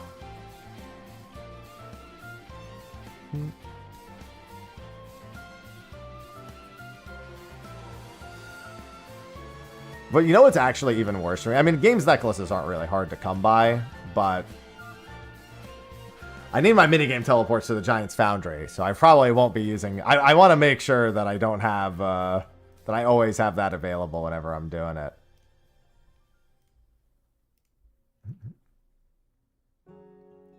Yeah, buying the Iron Claws is tempting. The problem is I don't know enough about Giant's Foundry to really, like, optimize this. I just remember her mentioning the steel claw thing. Group Ironman just means you are allowed to trade, but only between the 5 of you. So we can't trade with anyone outside of the group. It effectively just makes it so that it's instead of solo self-found, it's 5 of us self-found. And that means you can assign people tasks within the group to bring to all go after different things. Like, for example, Ko, he has hunter leveled to the point where he can catch us Moonlight Moth mixes, which means we don't need to lean on prayer potions nearly as much. Well, I can't do Mithril until after 50, and the whole point of me doing this is to get to 50. Mithril is a 50 smithing thing.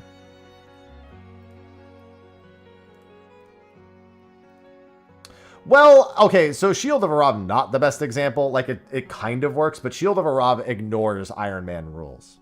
Iron Men just have to use the item on the other person, and it'll, like, drop to the ground in front of them, claim to them. Like, yeah, is it good to have, like, a friend? But that it's really that's no different than just having a straight-up friend that you can do it with.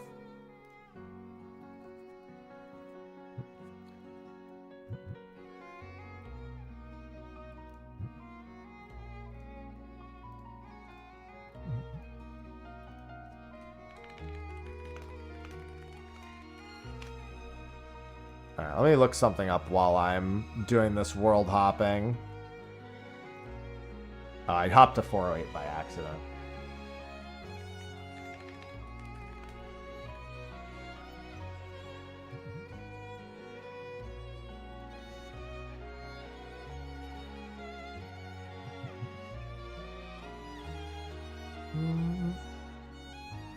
It's me, Sophie, Ko, Emma, and Saya.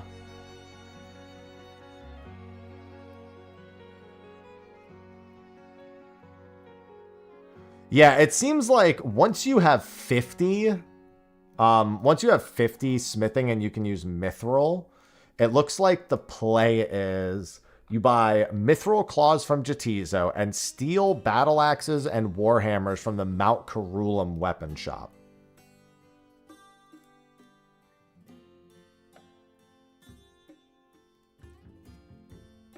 It's 14 claws, 14 mithril claws, and 7 steel items.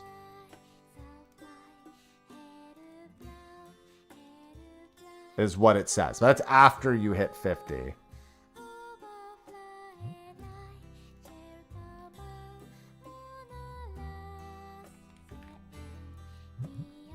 Yay, now I have 28 steel claws. That's one.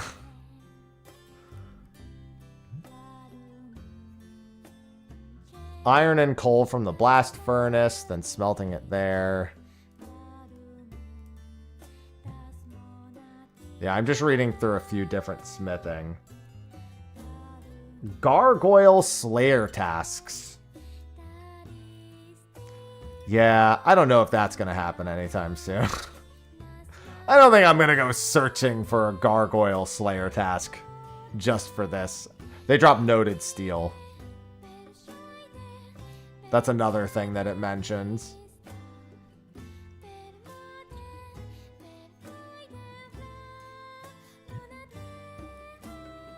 I think I'm going to go crazy doing this.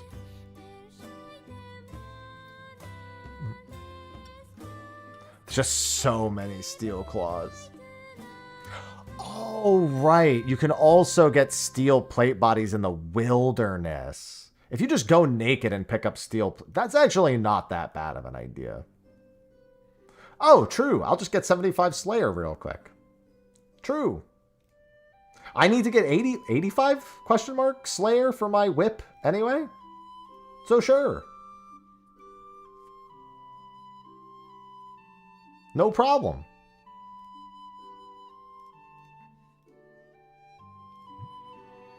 I'll just go right for my whip. I won't do anything else until I have my whip.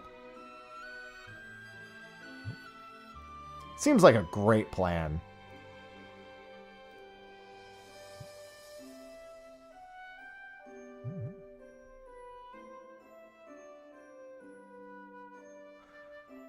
Yeah. If I get... What drops looting bags again? I always forget. You can get it at 80 Slayer. What do you use to boost the other 5 levels? I genuinely don't know. I don't know most of the boosting items. Wildy Pie? Yeah, that's not happening.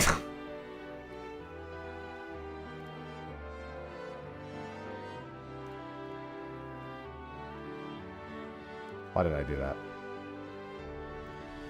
Anything in the wilderness? Oh, true! I could just kill Vorkath for rune items. And then use those in the Yes! Okay, sure. Let's go do that real quick. Why didn't I think of killing Vorkath for rune items? Honestly, amateur.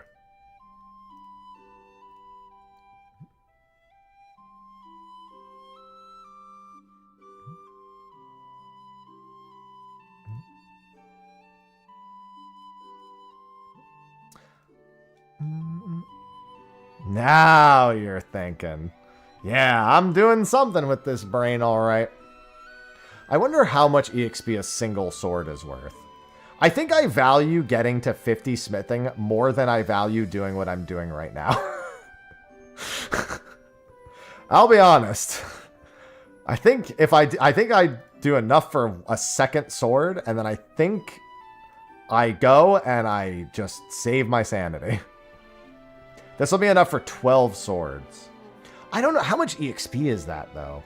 Because I shouldn't really go until I know I have enough.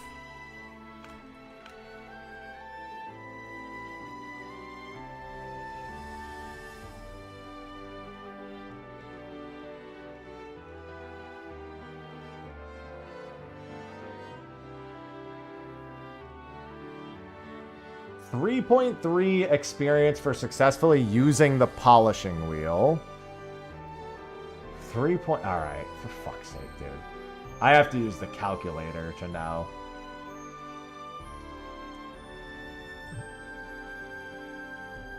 Average XP per sword, 5,000 it looks like?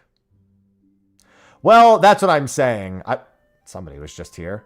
That's what I was saying, is that I just send the bars and the claws that I have.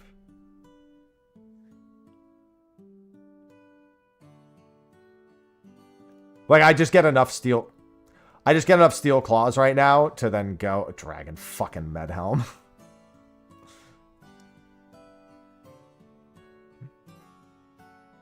That's assuming I do it correctly, mind you.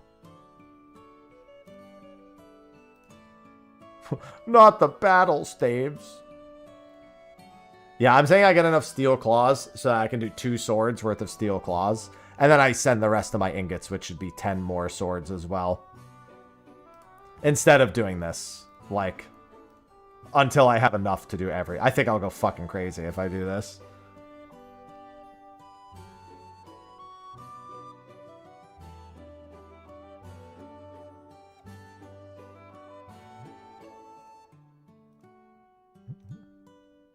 Because what I was thinking is using them for cannonballs. Someone's too lazy to alch. Dude, I actually love the free high alch ring. I actually really can't wait to upgrade the Lumbridge ring. It's a low alch ring right now, but I love that thing. I just bring it with me when I do Slayer tasks and just... Yep.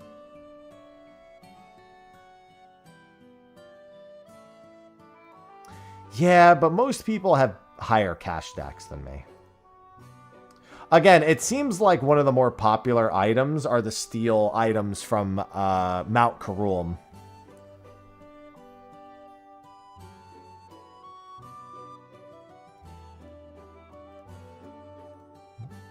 That's what most people are recommending instead of the plate bodies. They're recommending the items, the steel items from Mount Karulm.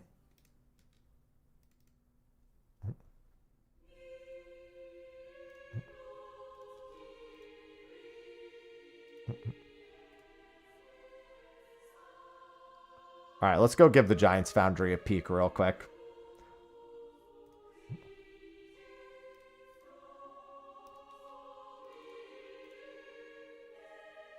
I think I need both hands free for this, too. Yeah. If I had, listen, if I had my Motherlode Mine stuff from my other character, that's what I would be doing, too.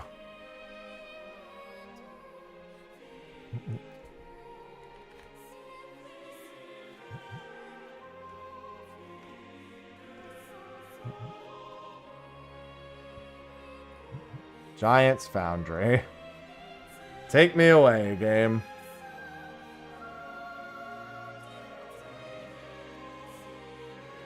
Let me get the plugin too.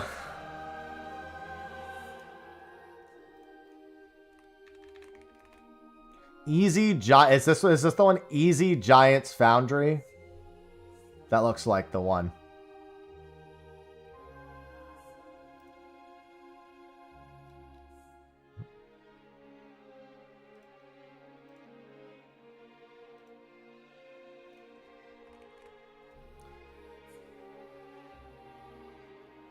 All right, let's give this a peek.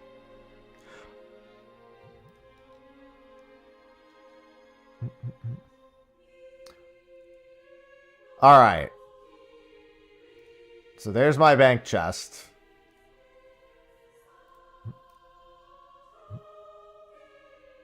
I don't have any other ones that I only have one in the list that says Giant's Foundry.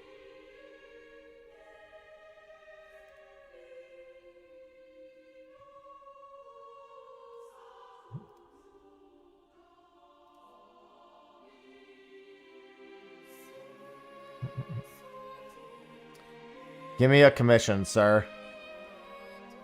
Broad heavy sword.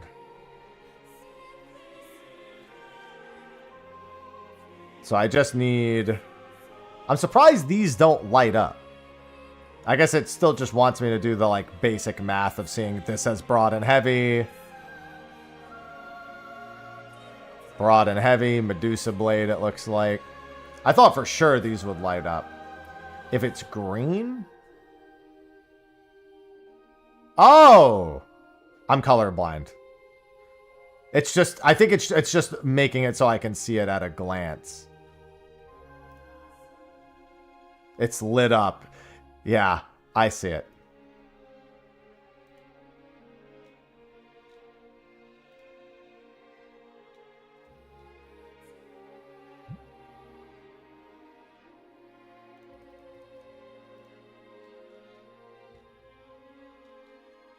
Oh yeah, I gotta free my hands. I always forget about this.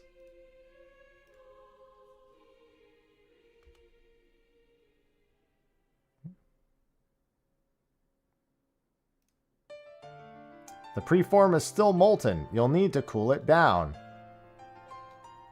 Oh, that's right. Do you need buckets of water or some shit? Yeah.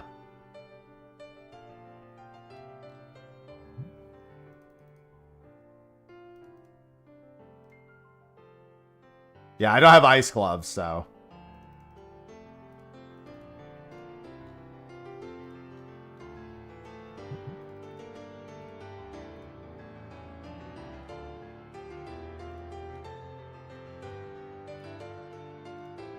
One quenches or one cools. 0 quenches or 0 cools. I don't... What? I already don't like this. Alright, well... Actions left, 13. Okay, that's much better. Holy shit.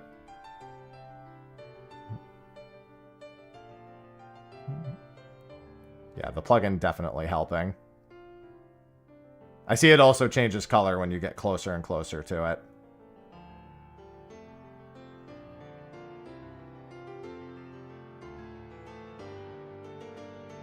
Heat left 3, so I'll have to go heat it up after this. Heat left 2. Heat left 1. 3 dunks or 7 heats?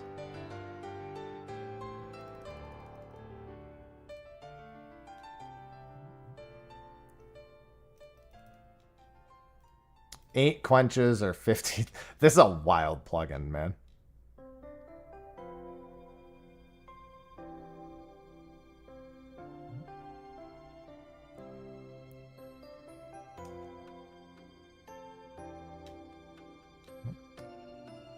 Yeah, I was just trying to figure out what it was even trying to indicate to me.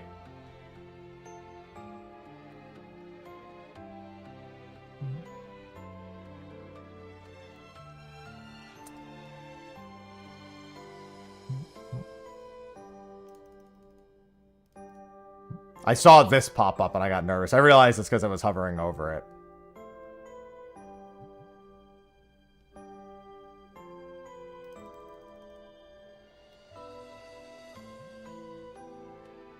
Two, three.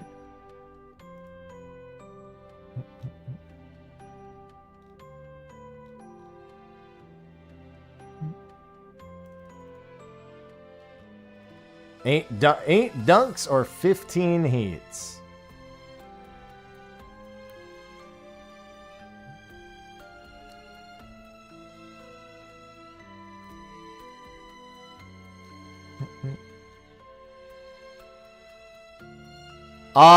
I mean, I think I have for like 1 or 2 things.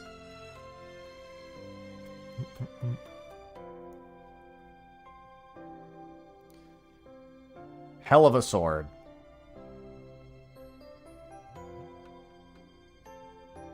And then I'll need 3 more actions afterwards.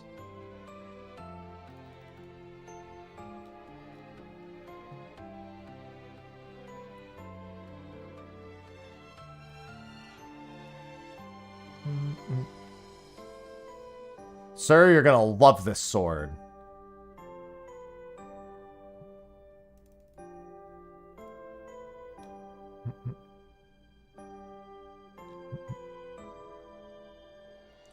You're gonna absolutely love this sword.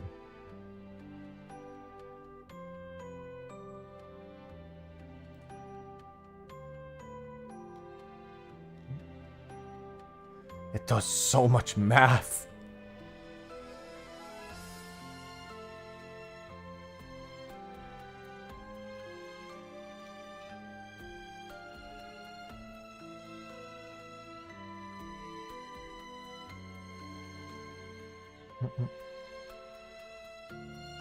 What's to be expected? Them to go over. The big thing everyone wants to know is the release window for the patch.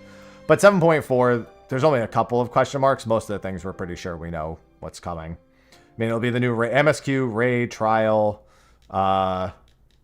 What's it called? Those are the big things that are always there. We know variant and criterion also. We're expecting Blue Mage, but it hasn't been hard confirmed. That's another thing. All right, I should really. Sword look good. Hand over. It's not bad. Another commission. Sure. Heavy spiked sword.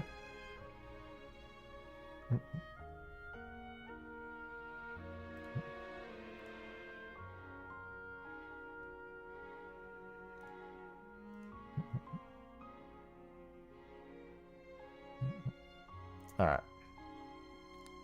Set mold.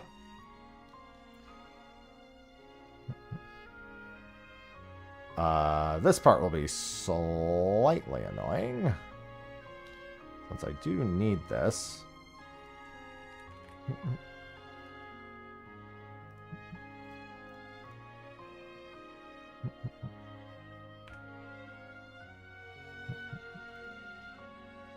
And then one more.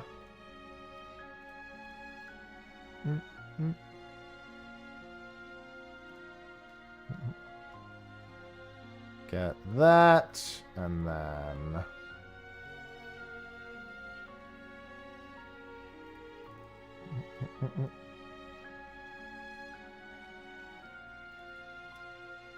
Yeah, I'm gonna have to do that eventually. One quenches or one cools?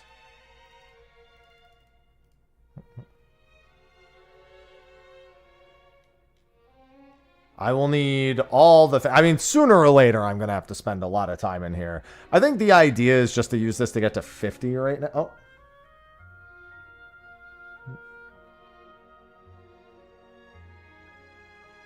Oh, nice. Sophie got a fire giant task for our Royal Titans tonight. Nice. Yeah, we're going to do our Royal Titans. Royal Titans is the perfect boyfriend-girlfriend activity.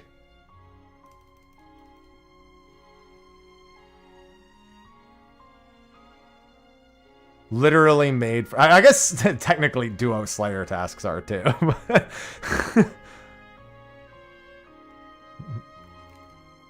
I know her luck. She's gonna get the twin staff stuff before I do. I already know it. Oh, I need to have Ko grab me antlers. Good luck on drop. She's gotten 2. I've gotten some of the... What are the pages used for? Do you use those to charge the amulet? I got the desiccated pages. I got a few of those. She got 2 giant soul amulets, and I got some pages. For our first, like, 10 kills.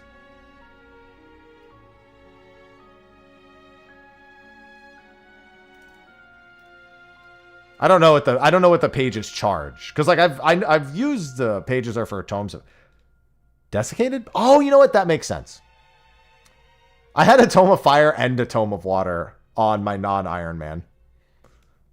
Now I have neither.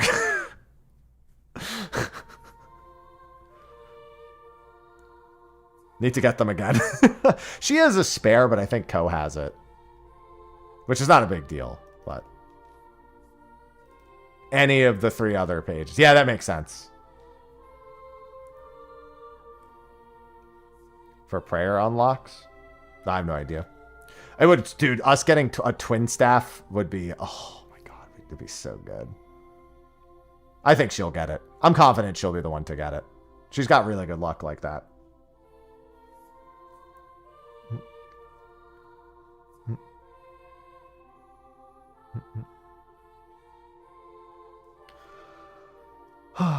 I will say this is pretty good XP. I see the appeal. And it really, with the tool, it really isn't bad. This is pretty brain dead. I see the vision.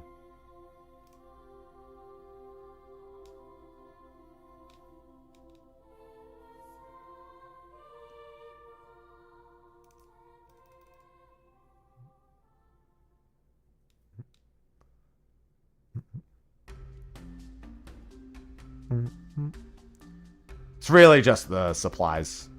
But yeah, this is pretty simple. Yeah, honestly, if not for the plugin, I would have dreaded this though. I can already tell. Like I knew when I did it before. The reason why I said I don't like it is because I did it before. And I also have enough steel to get my level, for sure. Well, I say for sure, mostly for sure.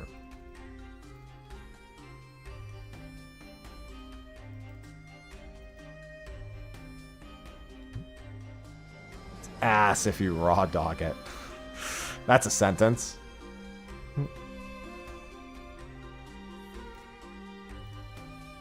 I'm so tempted to go get 99 fire making. Is that bad?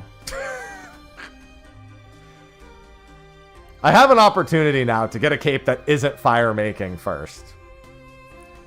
We have so one of Sophie's friends, they've been doing they've been agility training. They're working towards agility 99. They've gotten 2 pets so far. What, the one I'm wearing? The Artie cloak. They've gotten 2 fucking agility pets. They're not 99 yet. They're just on the way to 99. That one wasn't as good. But still pretty good. Oh, I'm just saying any cape. Like I can not be a basic bitch and get the what is probably the most common one is what I meant. I have an opportunity to not be a basic bitch. Slayer cape incoming? I think I would actually stab myself in the eye if I decided to do that. Yeah, hit points is a pretty... I should have fucking loaded. Why did I not? Wait, why is it not default loading all of them?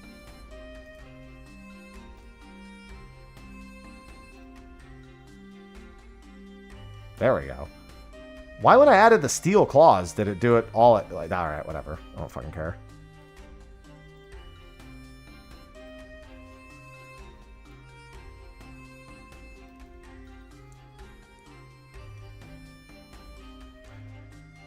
Cooking. Yeah, I could see why cooking does it too. I do kind of want to blast through cooking and get my Barrows gloves. I think I've said something like that about 16,000 times.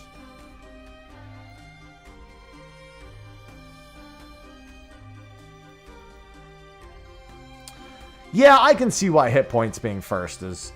Like, you'll get hit points before you get attack, strength. Like, almost certainly. More than likely, if you're not, like, hard focusing... Like, if you're just hard focusing only attack, yeah, you get attack first. If you're hard... I get that. But odds are, as, like, a player, you will not get hit points first. I just, the thing is like, I have so many other more important things that I should do on the account that aren't finish RFD. Like, yeah, RFD's great. Don't get me wrong. But, like, I'm not getting anywhere any faster with Barrows gloves versus, like, unlocking a bunch of other shit. Like, getting my Arceus spellbook and being able to burst and, like, making sure I have, like, all that is way more important.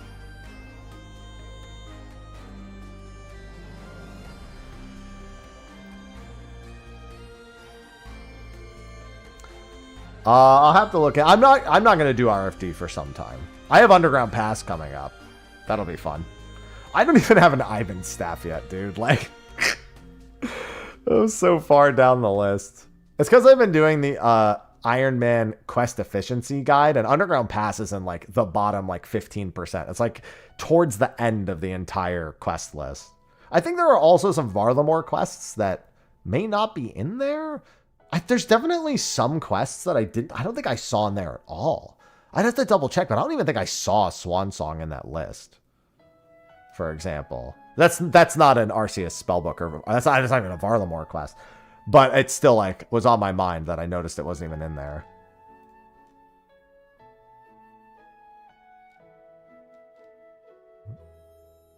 Yeah, not having to carry around the Draymond staff would be fucking wonderful, let me tell you. You ever just have a mode of transportation that's just -1 inventory? Technically with the Artie Cloak, it could be -2 if you're like using a fire cape or something in place of the Artie Cloak. Thank God for the Artie Cloak existing though.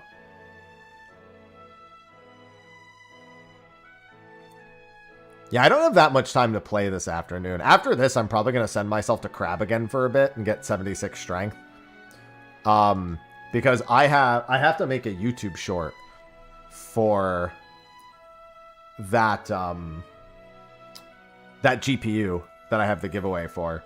I really want to like get that done like ASAP. And I'm also going out driving in like an hour and a half too.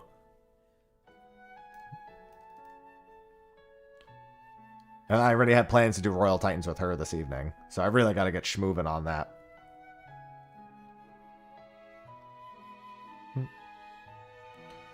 But first, we finish this sword.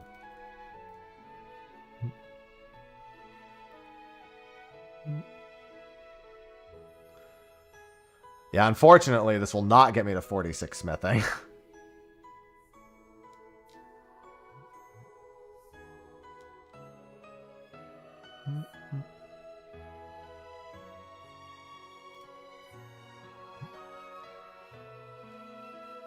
Unless this sword is giga cracked. Which I don't think it will be.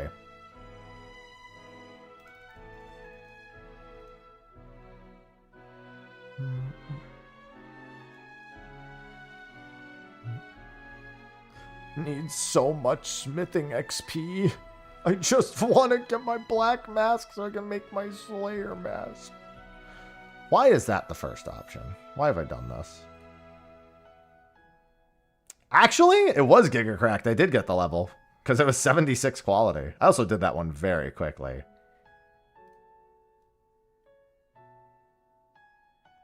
All right, not yet. Let me see. Foundry Reputation 207. The Smith's Tunics, all the smithing stuff, the Colossal Blade. All of these. I will eventually spend a lot of time in here. Smithing level 81. I mean, at the very least, I have to look at the smithing levels. I think 50 is the lowest. That's okay. Well, I guess that's the good news. I can go pretty slow. Okay, this one's 48 actually. 79, 48, 71, 59, 50, 80, 49. So there's a couple of them before 50. 69, nice. Okay. And then the Colossal Blade. A giant blade form. Yeah, I'll get the molds at 48 and 49. And then whatever I have at 50. I mean, no matter what, I'll have to spend a decent amount of time here. And the EXP is pretty good. I think after I do the molds, anytime I don't need molds, Smith's Tunic increases the speed. I guess, I mean, I'm not wild about that. I mean, it's great. Don't get me wrong. Smithing action at an anvil. If it increased the action of the Giant's Foundry, that would be something.